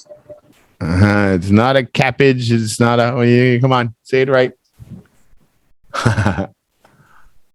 It's not wine. Say it again, Lily. Tangy. A what? Tempage. Yeah, that's what it is. Oh, what? Well, it's a French word. Breakfast. So it's pronounced a little bit different. In French, it's champagne. Champagne. And it's a very expensive. It's like a sparkling wine. You see, it has bubbles in it. It's not like a normal wine, right? Because it's got pink, fizzy white, made in Eastern France. An expensive white, pink, fizzy wine. So it is considered a wine, but it's a fizzy wine. Most wines you look at it doesn't have bubbles in it. The white wine or the red wine. And then there's another one called Zinfandel. And Zinfandel is another kind of wine too. But it's more like a champagne. It can be a little bit more fizzy. It's pink. I remember when I worked in restaurants, I used to sell wine. And so I some of our training, we would have to do wine testing, right? So that we could test all the different wines, and that way it was easier to sell to the customers. And we could explain that it had a very fruitful taste or it had a dry aftertaste. And that would help us sell and make more money. Of course, selling. We're always selling something. I liked the Zinfandel was one of my more favorite of the wines. I'm not a big wine liker, to be honest. I can have a drink, but I don't like it that much. But the champagne, I like it. It's almost like a soda drink in a way. It's fizzy. You get the same kind of effect as a Coca-Cola or 7-Up or something. But it's good. But it's alcoholic again. It's the same as wine. You know, you shouldn't drink champagne or wine until you're an adult, especially until after you finish school, because alcohol has a lot of negative effects on the development of your brain. It shows that a lot of kids that drink alcohol when they're teenagers, secretly, you know, they go out with their friends and they drink some alcohol. It can damage some of the development in the brain while you're growing up. So it's not a good idea. You better wait until you're an adult. No, but some kids are naughty and if they're told not to try something, then that's exactly what they're going to try. You know, I don't know about what Vietnamese kids are like, but I know in Canada, when we were young, a lot of kids, when they were told not to do something, that's exactly what they tried to try to do. So I hope you've never done it, at least not without the presence of your parents. But I'm just suggesting that you should wait. If you really want to have some wine or beer or something, then you should wait until you graduate, and then you could have a little celebration, and then you'll have a big headache, and you'll see why it's not really a good thing. Not a good thing. So don't be eager to try something that's not good for you. It's just like cigarettes. I mean, there's not even any point in trying. There is nothing but negative effects of cigarettes in health, everything, finance, you name it. Cigarettes are horrible for you. Nothing good from cigarettes. Nothing, not one thing. Yeah. So, Trisan, do you like champagne? No, I don't. You've never tried it. Okay, in English, it's P-E-I-N, ain, just like the rain. Champagne. No G. Champagne. Pain. Just like pain. You give me a pain in the beep beep. Pain. Just like the rain. Pain. Champagne. Champagne. Yeah. Mimi Milo. Champagne. Champagnes. No S. Champagnes. No S. Champagne. Champagne, just like the rain. Champagne. I like to drink champagne in the rain. On a train. In the rain. You like drinking champagne? When I'm in pain, I like to drink champagne on the train when it rains. in a royal boat. Champagne in the rain. Well, it's going to be a little watery. Lily, champagne. Idea. Champagne. Yeah. Does that make any sense? Let's see what I wrote here. When I'm in pain, I like to drink champagne on the train in the rain. There you go, Donnie. Try that one. When I'm in pain, I like drink champagne on the train in the rain. Yeah, this is pretty easy, actually. Yeah? Easy peasy. Mimi Milo. Very easy. When I'm in pain, I like to drink champagne on the train in the rain. Yeah, I should be a poet. This one's easy. Lily. When I'm in pain, I like to drink champagne on the train in the rain. Yeah, that's an easy one. I think I had harder ones in stars this morning. Whoa. Whoa. This is really hard to explain. I don't even understand it. It's all about physics. So what is that? 5. Oh, that's another point. So 6-4 for Lily right now. Really close still. Okay. So what do we call this thing? Neil William Maxwell and Albert Einstein considered the founding fathers of electrons. Yeah, you know, I am not a physics teacher or a chemist teacher. And this is, I don't know if it's the smallest amount or unit of something, especially energy. And that could be an electron or neutron. I mean, electron is positive, neutron is negative, I think. I don't even remember. But it's actually quantum. And it's in our reading. For some crazy, talking about quantum computers, that we will eventually create a quantum computer. And that will be like the super most powerful computer we've ever had. In physics, a quantum is the minimum amount of any physical entity involved in an interaction. The fundamental notion that a physical property can be quantized is referred to as the hypothesis of quantization. Quantization. I really can't explain it any better because I really don't understand this physics myself. But the word was quantum. Potion? Potion? Not potion. We already did potion. Try again. It's close, but it's not potion. Poison. Oh, close. Poison. Oi, oi. Poison. Poison. Potion. Potion and poison. Yeah, a little bit different. Potion and poison. Different. So it could be a poison potion. A substance that can make people or animals ill or kill them if they eat it or drink it. Yeah. Just like a snake bite that has a deadly venom. Yeah. The venom here, he's going to bite this. Look at the tube. Oh, right there. All that squirt. Out of his fangs. It's just crazy how these creatures are even created in life.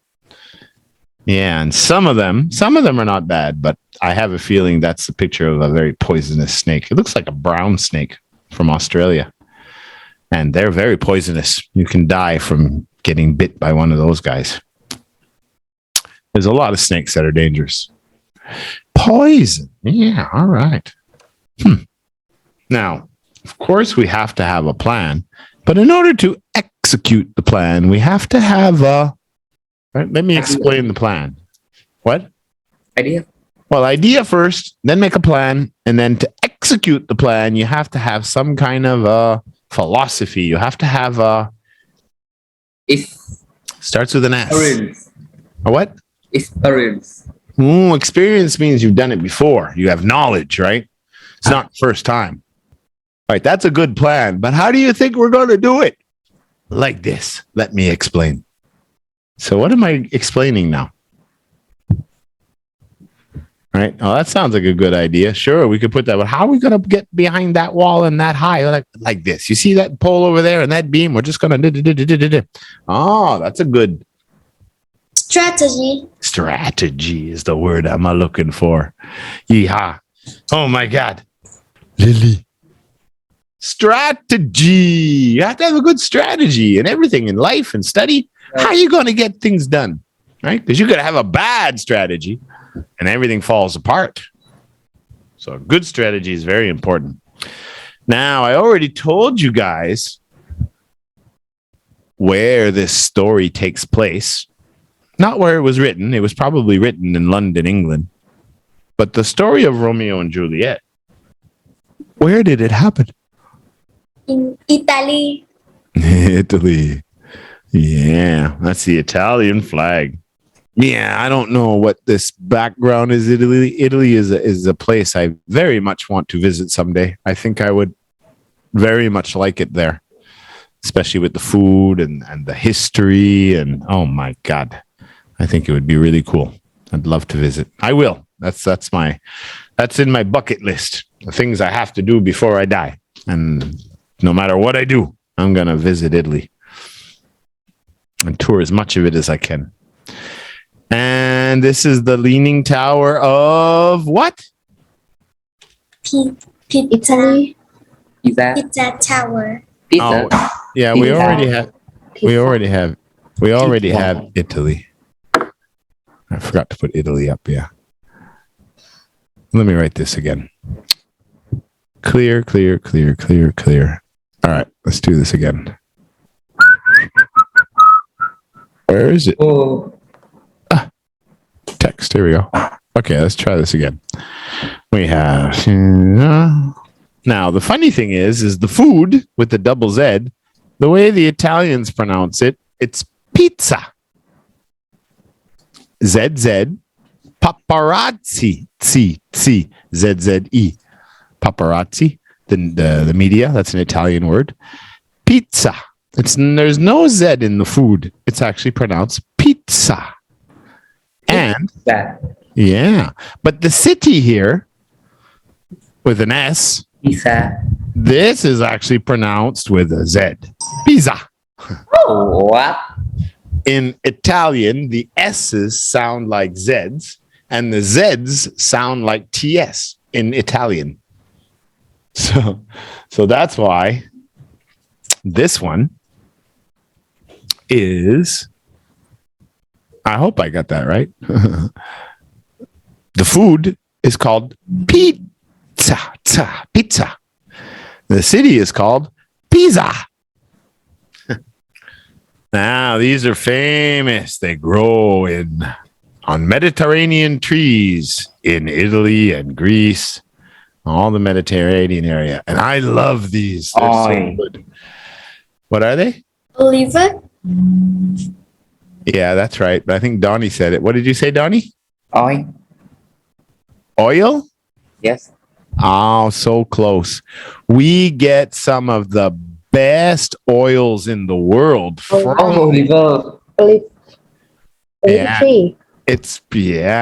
and it grows on the Mediterranean olive tree. And there are like 100 different kinds of olives. There's a lot of different olives. Maybe even more than 100. I forget. How many olives are there? No. How many olives? Yeah, about 150 different kinds of. There are hundreds. There are hundreds, perhaps thousands of olive varieties all over the world. However, about 150 are regularly cultivated and eaten and making olive oil.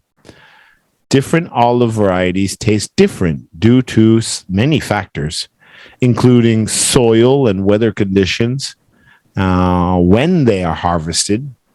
Yeah. So there's like hundreds to even up to 1,000 different types of olives. So there's hundreds. All right. Hundreds for sure. These green ones are some of the most popular ones. On pizza, we often see the black ones.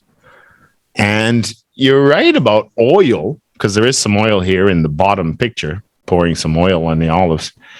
And from what I understand,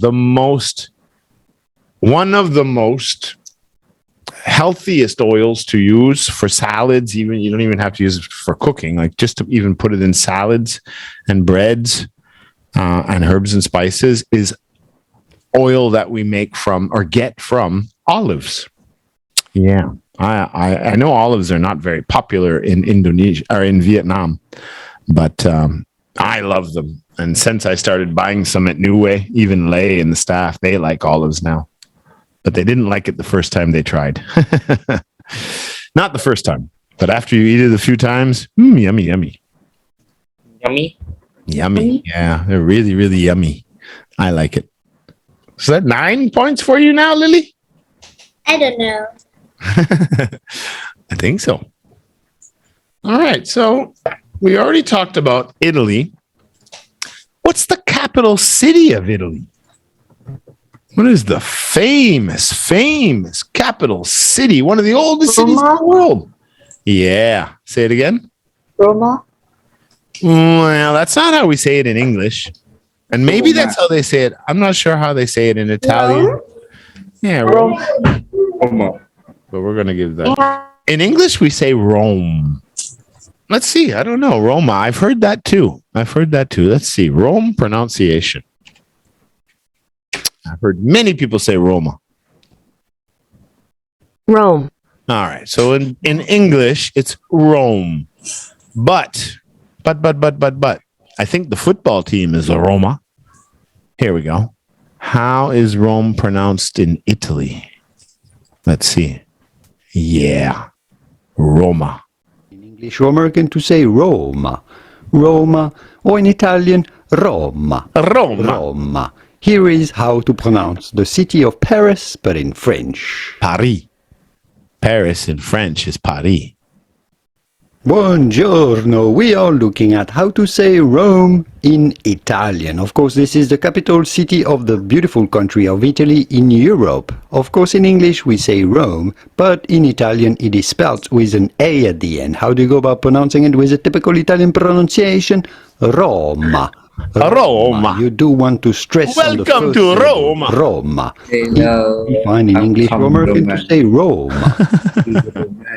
From Roma. Yeah, with the Italian accent. Welcome to Roma. You really roll the R's. Roma. Roma. Viva la Roma. But that's French. Yeah, Rome is the capital city. Yeah. And inside Rome, which is really, really funny, the world's smallest country, which is kind of also considered a city-state, has its own government and everything. So think about this, right? You have Italy, the country. Italy is the size of Vietnam. It's really, really close in square kilometers. It's like only 30,000 square kilometers difference. I forget which one's bigger. Very close. And they're both long and skinny. In the middle of Italy is Roma, the capital city. And then inside Rome, the capital city, they're the world's smallest country is there. Does anybody know what country that is? It's the Vatican City. The Vatican City has its own armament, walls around it, and it's where the Pope lives. It's the home of the Catholic Church. And that little, I think it's only 7 miles all the way around. It's like 10 kilometers. You can walk around the whole country in one afternoon. And that's its own country. And it's run by the Pope, the high priest, the Pope. And they have their own law, their own government, everything. And they are their own country. And it's the Vatican. Pretty amazing. I'd love to go to Rome. There he is. Who is that guy? He's the head of the Vatican, the head of the Roman Catholic Church. I just told you. What is he? Who is he? Poppy. It's not Popey. We don't pronounce the E. Pope. It's just the Pope. Pope. Yeah, the Pope. Finally, Donnie gets a point. Oh my God, the girls are still kicking the beep out of you. Do you feel any pain? No, I don't need point. Yeah, this is the leader of the Roman Catholic Church. The Roman Catholic Church is a very, very powerful religion, of course, big like Christians and Muslims. But they have their own little country. Like I say, Vatican City in the city of Rome, their own country. And it's the smallest country in the world. Now here's Italy right here. All right, but this question now is a little different. Before I hit I can hit the play buttons. I can do that. I can do that. The Dolomites are the mountains in this area. These mountains that you see here, this is the part of Italy. See now, Italy is like this shoe right here, this long boot. Yeah. All the way up here and over to about here somewhere. Venice is in here. I think in here probably because that's where the city built on water. Rome is around the middle over here somewhere, Rome. And then all the other cities in Italy. This is all Italy. Sicily, the big island at the bottom, is also part of down here, this island at the bottom. That's called Sicily, and it is an island. And it's part of Italy as well. So let's stop here. Okay. All right. Now, what I understand is it's one of the last European countries to develop because of all these mountains that surrounded the top. It was not easy. You see these mountains, look, they have snow caps on them. They're really rough and rugged. It's not easy to go climbing those in a barefoot or a pair of sandals and with a family and babies and everything else. And it's long, that's like, I don't know how long, but it would take you a long time to cross that if by foot. You don't have an airplane. So it was relatively safe. This is why the Roman Empire, which was the Italians, the Romans, this is why they had such a big dynasty too, empire for so long, because it was easy to defend the north, very easy to defend with all the mountains. And they had a very big navy. So it was really hard to get to them because they had lots of battleships. So they had a lot of advantages. But these mountains over here, I'm going to get my little marker here for a minute. Over here now. Let's see, I'm going to get my little map out here again. This is the last word, then we'll take our nap. Our break. Okay. Map. All right. So just to make sure I am correct, let me get over to Italy here in the Mediterranean Sea. Yeah, okay. So what we have is, where are you? There you are. All right. So the Italian border basically runs right in the mountains. Okay. So part of the mountains belong to Italy. And these are different countries, right? So you've got Slovenia over here. You have got Austria on this side of the mountains. Austria. And then you've got Austria kind of goes a little bit up there and then comes back this way. And then you got Germany up here. But here you have Switzerland in here, Switzerland on the border. And then on this side, you have France.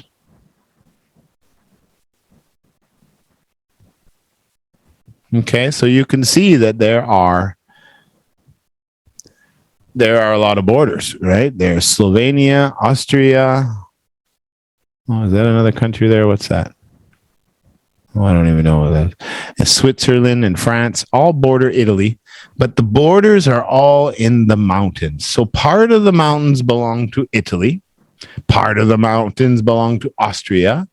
Part of the mountains belong to Switzerland. That's why Switzerland is mostly in the mountains. And part of the mountains belong to France. So they're shared. What is the name of this mountain range?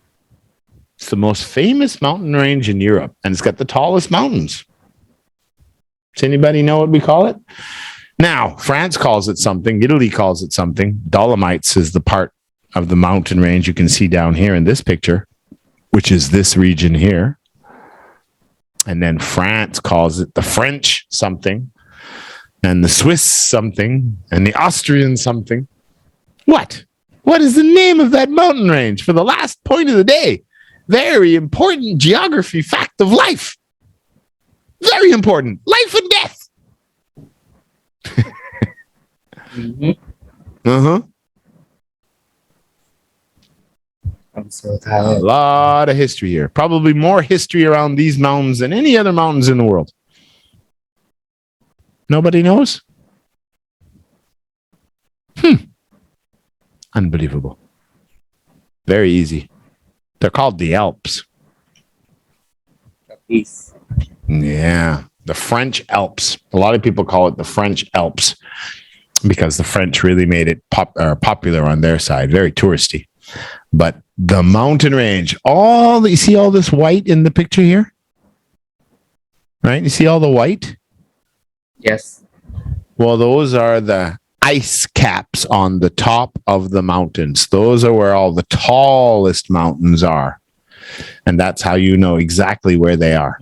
The more white it is, the higher the mountain is. See, if you look at this picture down here, notice that there's no snow down here. There's all trees. There's no snow here either. But over here, look at the top, full of snow. And the trees stop growing at a certain point. So if you have a mountain, all right, let's just draw a simple mountain.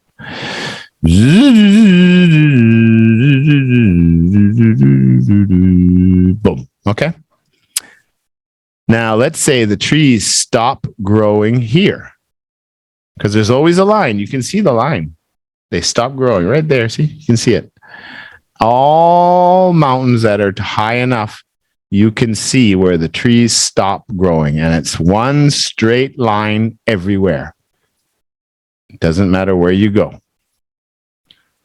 The reason, well, can anybody tell me why the trees don't grow any higher than this line?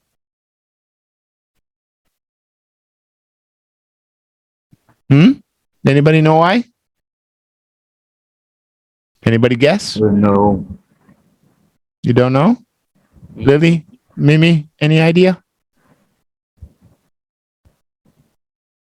Hey, you could have a big forest down here, but no more trees. What the hell? What happened? No one can explain. Does Miss Lay remember? I think I can guess. What is it? What's the reason? Is it too cold? Oh, it's not about temperature, because then we wouldn't have any trees in Canada or Russia. It's about how thin the air is, not enough oxygen to breathe. The trees can't breathe. The higher you go into our atmosphere, the less oxygen there is.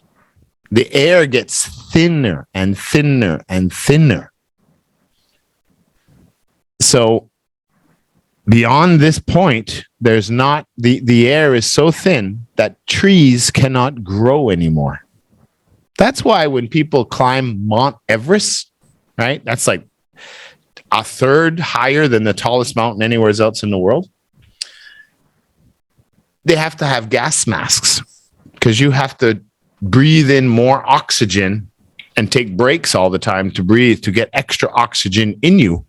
Otherwise, you're going to get sick and you're going to have liquids or something in your lungs and you'll die because the air is so thin.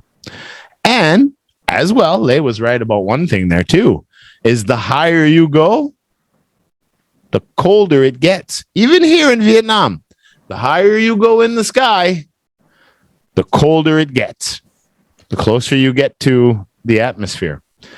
When you're in a plane up there, if you were to jump outside the plane at 30,000 feet or whatever, I forget what the heights are. It's like minus 50 or minus 60 or something crazy like that. It's very, very cold. And that's why you have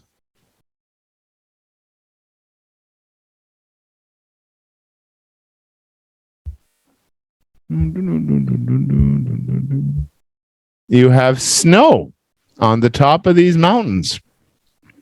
And even in the summer, when it's 30 degrees down here and you're swimming way down here in the lake, and it's a beautiful 30 degrees and it's so hot, and you're looking up at the mountains and you see all the snow up there. It's like, how is that possible? It's 30 degrees outside. Well, it's 30 Celsius here, but it's probably -5 here. Oh. The higher you go, the colder it gets. Because when I lived in the Rocky Mountains in Canada, in the summertime, it's really hot. And we're swimming in the lakes and we're golfing and it's beautiful and hot. But at the top of all the mountains around our village and our town, there's still frozen ice and ice caps and snow up there. And in the summer, you climb in the mountains, it starts snowing because it gets cold. All right. So now you know. It gets colder, so that's why we have snow at the top. The air gets thinner the higher you go, and that's why the trees do not have enough oxygen to breathe. That's my history lesson today, and that's my geography lesson today. And English. And now you're all Miss Lays. It's a little bit long lesson, but we will just go through this quickly, and then you can take a break. Not have break time. Never a break. We have to do this fast, and then we can have a break time. Donnie, the first. It's easy. Some is so easy. It's just a few new words. All the others Lily first. old. But they winners, not you. Member. Yeah, we okay. now. If she wins, she first. Lady first. Donnie, we can go anywhere. Donnie, you only got one vocab the whole class. So Member. whoever is last always goes first. Member. So if you want to go last, all you got to do is win the vocab challenge. But Lily won. Member. Member. That's easy. Member. Remember the member? In November? Or was it December? The member. Go ahead. That is the same thing. Donnie, don't make me go kick your beep. I have to pay the phone to call your mom. Okay, Donnie, we still have to do all the skills. So, what is your example with member? He is a member of this club. Club. He is a member of this club. Yeah. Pronunciation too. Milo. Furious. Furious. Actually, he is full. Furious. I guess that is both. Fast and furious. Furious, yeah. Yeah. Furious is British English, and American English is full. Furious. That's not how they say it in America. So scared because a furious woman stand in front of my door of my room. Oh my God. Are you talking about your mom again? So there is a lag here. Okay, Lily, number 3. Secret. Do you know any secrets of her? No, of course not. That's why it's called secret. Donnie, breathe. Oh no, not secrets of her. It's going to be, do you know any of her secrets, or do you know any secrets about her? Not any secrets of her. Do you know any secrets about her? Yeah. Okay. Lily, you said, do you know any secrets of her?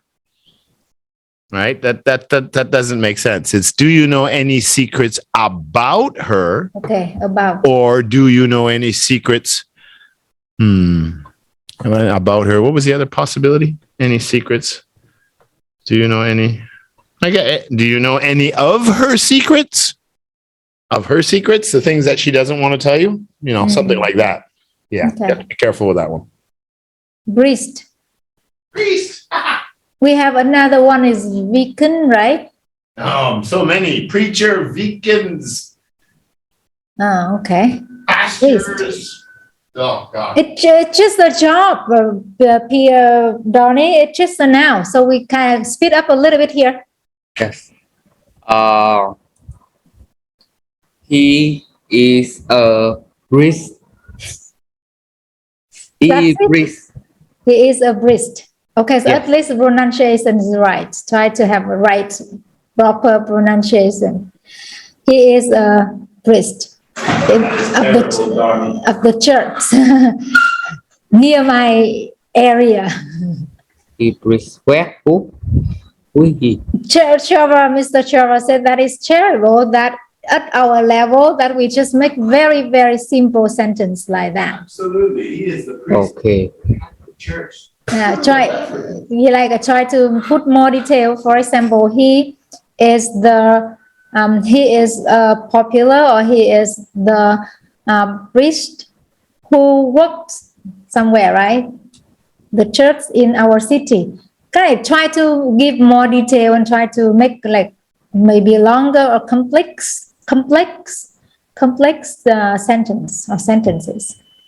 Now you really have to change the attitude and then really have to get into making sentences and grammar. We have to learn one way or the other.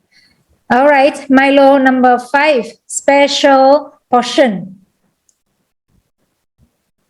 I want to have a kind of special potion to decorate my desk. Do you believe that this exists? No, of course, it doesn't exist. Just in the movie or in the cartoon or in the story or in the fairy Fairy tale? tale. Not really sure about this. Actually, I still heard people in the north, especially in mountainous area, a lot of story about this. I'm not really sure if it still exists or not. Not sure. Okay. Lily, ancient. Of course, see, a lot of easy and old vocabulary. Look at that ancient statue. Someone destroyed it. Look at that ancient statue. Okay, the next one is burgle. Burgle. It's Donny. Is this one is the noun? It's a crime. The criminal has catches because he is buckle. Because of his buckle. Because his buckle. Burgled. This one is the verb too. Yes. I heard Mr. Trevor say that it's British. Verb. Yeah. Okay. Verb. Oh, so kind of here is the verb. Okay, USA is burglarize. Okay, burglarize. Burger. Yeah. So he was arrested because he burgled, right? Burgled. Yes. Back to what? Donnie or Milo? Mess. My mom told me my bedroom is a mess, except instead of it's pretty clean than my other friends. Okay. So you have to tidy your room. All right. Mom always says something like that. Lily, thieves. Number 9, Lily. That's the thieves are very ugly. Ugly? Yeah. You're so tired too. You're so making very simple. Okay, robbery. Back to Donnie. Another crime. Number 10. Robbery. He has catches because his rope robbery. So it's the same. Yes. He got Robber is arrested. the person. Robbery No, is the the noun. 7 is buckle. The 10 is robbery. Robbery. Look at the phonics. You already learned the phonics, right? Robbery. Yes. He was arrested because he, Found guilty for. did the robbery or what? Yeah. What is the verb? He did rob. Rob. He robbed the liquor store. But the robbery is the noun, of course. So he was found guilty, or he was arrested for the robbery of, or for the bank robbery. Yeah, robbery. He was arrested because he found in the robbery, bank robbery. He was arrested for the bank robbery. Okay, for the bank He was robbery. found guilty for the robbery.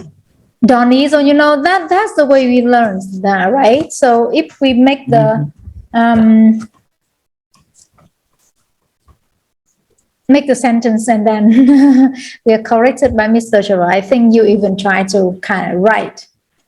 And another way to learn, I think you also can go to Cambridge Dictionary and put the word there. And of course, they have a lot of examples. We have to somehow, some way improve this, right?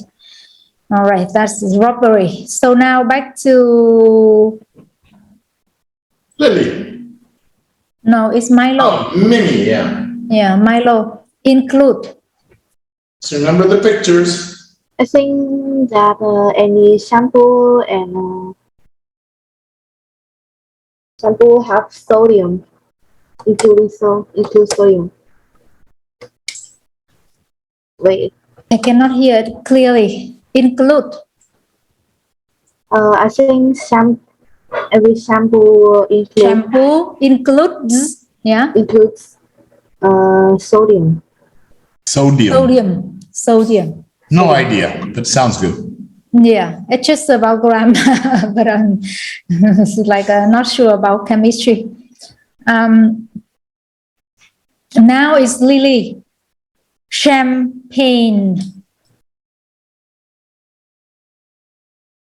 Lily? She drank too much champagne and got this morning. It's very light, right? Can people get drunk by drinking champagne? Yeah, it's just like wine. It's got alcohol. I thought that is very, very light. Maybe a It is. few degree. It is like. But for sure, someone doesn't drink alcohol, so maybe still get drunk. Well, it's quantity, right? Some people can drink two glasses of wine or 2 bottles of beer and feel nothing. Some people are like, oh my God, I feel dizzy. You know, and some people can drink 6 or 7 bottles of beer and still be half drunk, and the other person would be in a hospital.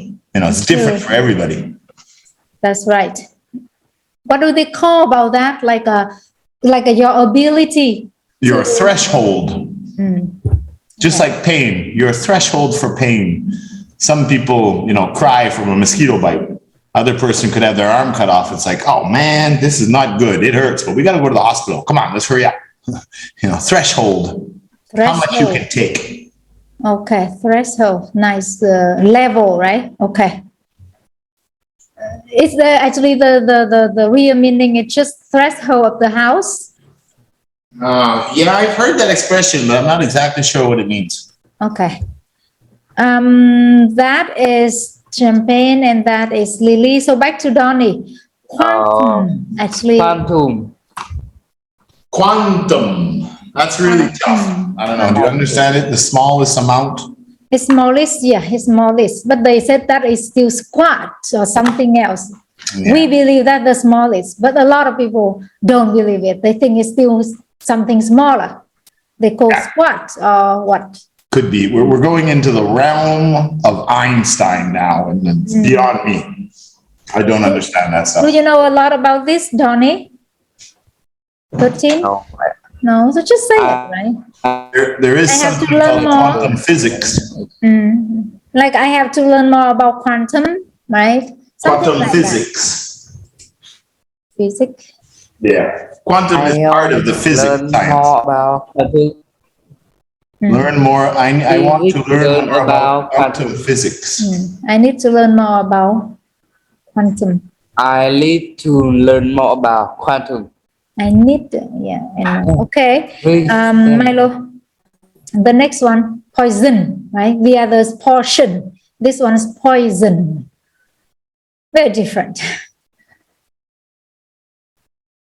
You can use the adjective like a poisonous, right?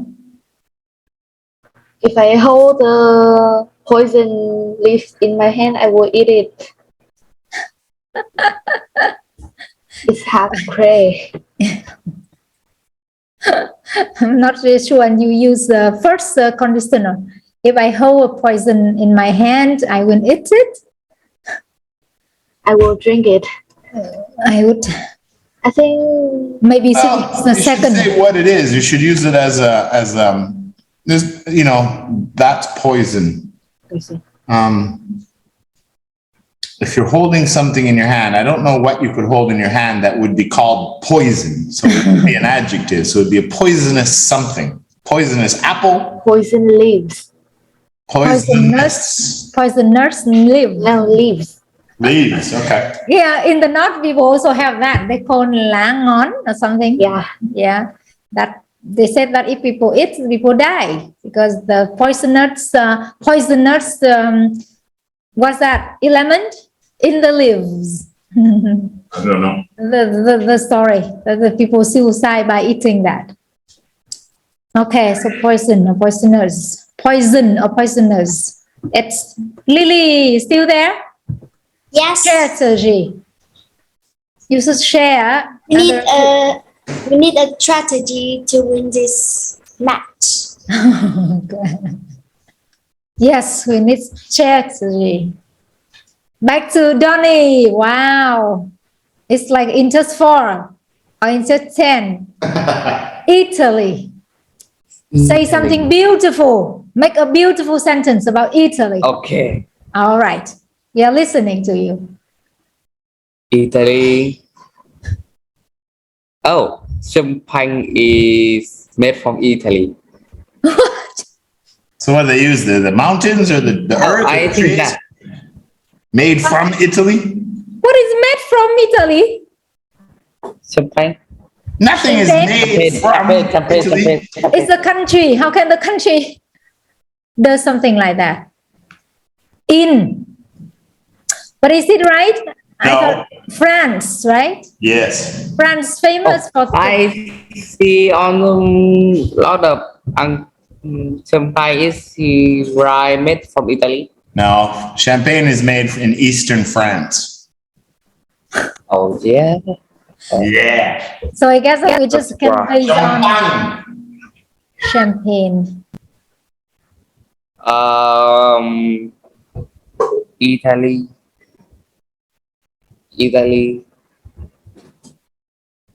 Italy is a beautiful country. Are you sure? Have you ever been there? No, How do you know? I see on the picture. They fake, they Photoshop. Okay. It can be that. Milo, olive. This is the same as ALL. All. Oh, I'm sorry, olive. Olive. I haven't eat olive. And now I don't know the taste of olive. Olives. Okay. I have never or I haven't eaten olives yet. So I don't know the taste of this fruit. I don't know how it tastes. How it tastes. I don't know how it tastes. They, right? They taste. Yeah, they. They. Actually, you know what, Mr. Trevor, this that is yummy. But for me, I know that is really, they are really healthy, right? The oil and even the olives. You know that is they are very salty. That's the way. Some, not all, some. The green ones are salty. There's hundreds of kinds. But for me, I have to say that it's really, really delicious or yummy. I don't even say that, but I think I know that they are healthy. So I kind of like want to eat them. Olive. Okay. Lily. They are a fruit, by the way. Fruit? Yeah, fruit. Lily, Rome. A lot about Italy today. Oh, story. My friend went to Rome and ate a lot of pizza there. I want to go to Rome and eat, or I went to Rome and ate a lot of pizza. Already happened, right? Yeah. You did it. Not really sure how Italy is now after COVID and everything. Back to Donnie. Pope. Pope. Very powerful, right? Powerful guy. Pope. The Pope died because of the poison. Haha. What's that, Donnie? The Pope The Pope died because of the poison. because of the poison. Yes. Poison. Who even dare to do something like that? No. It's in the movie. No, it's session. No movie. No film. You read about that. No, I think that. You made it up. No. What? Okay, Milo. The Alps. It must be plural, but here we say singular. Yeah, it has to be plural because there's many mountains, the Alps. Yeah. So what's your example about this? With this? The Alps located in Europe. Are located in Europe. Located. Plural. Are located in Europe. Okay, so they still take a short break, right? Yeah. Okay, so break time then.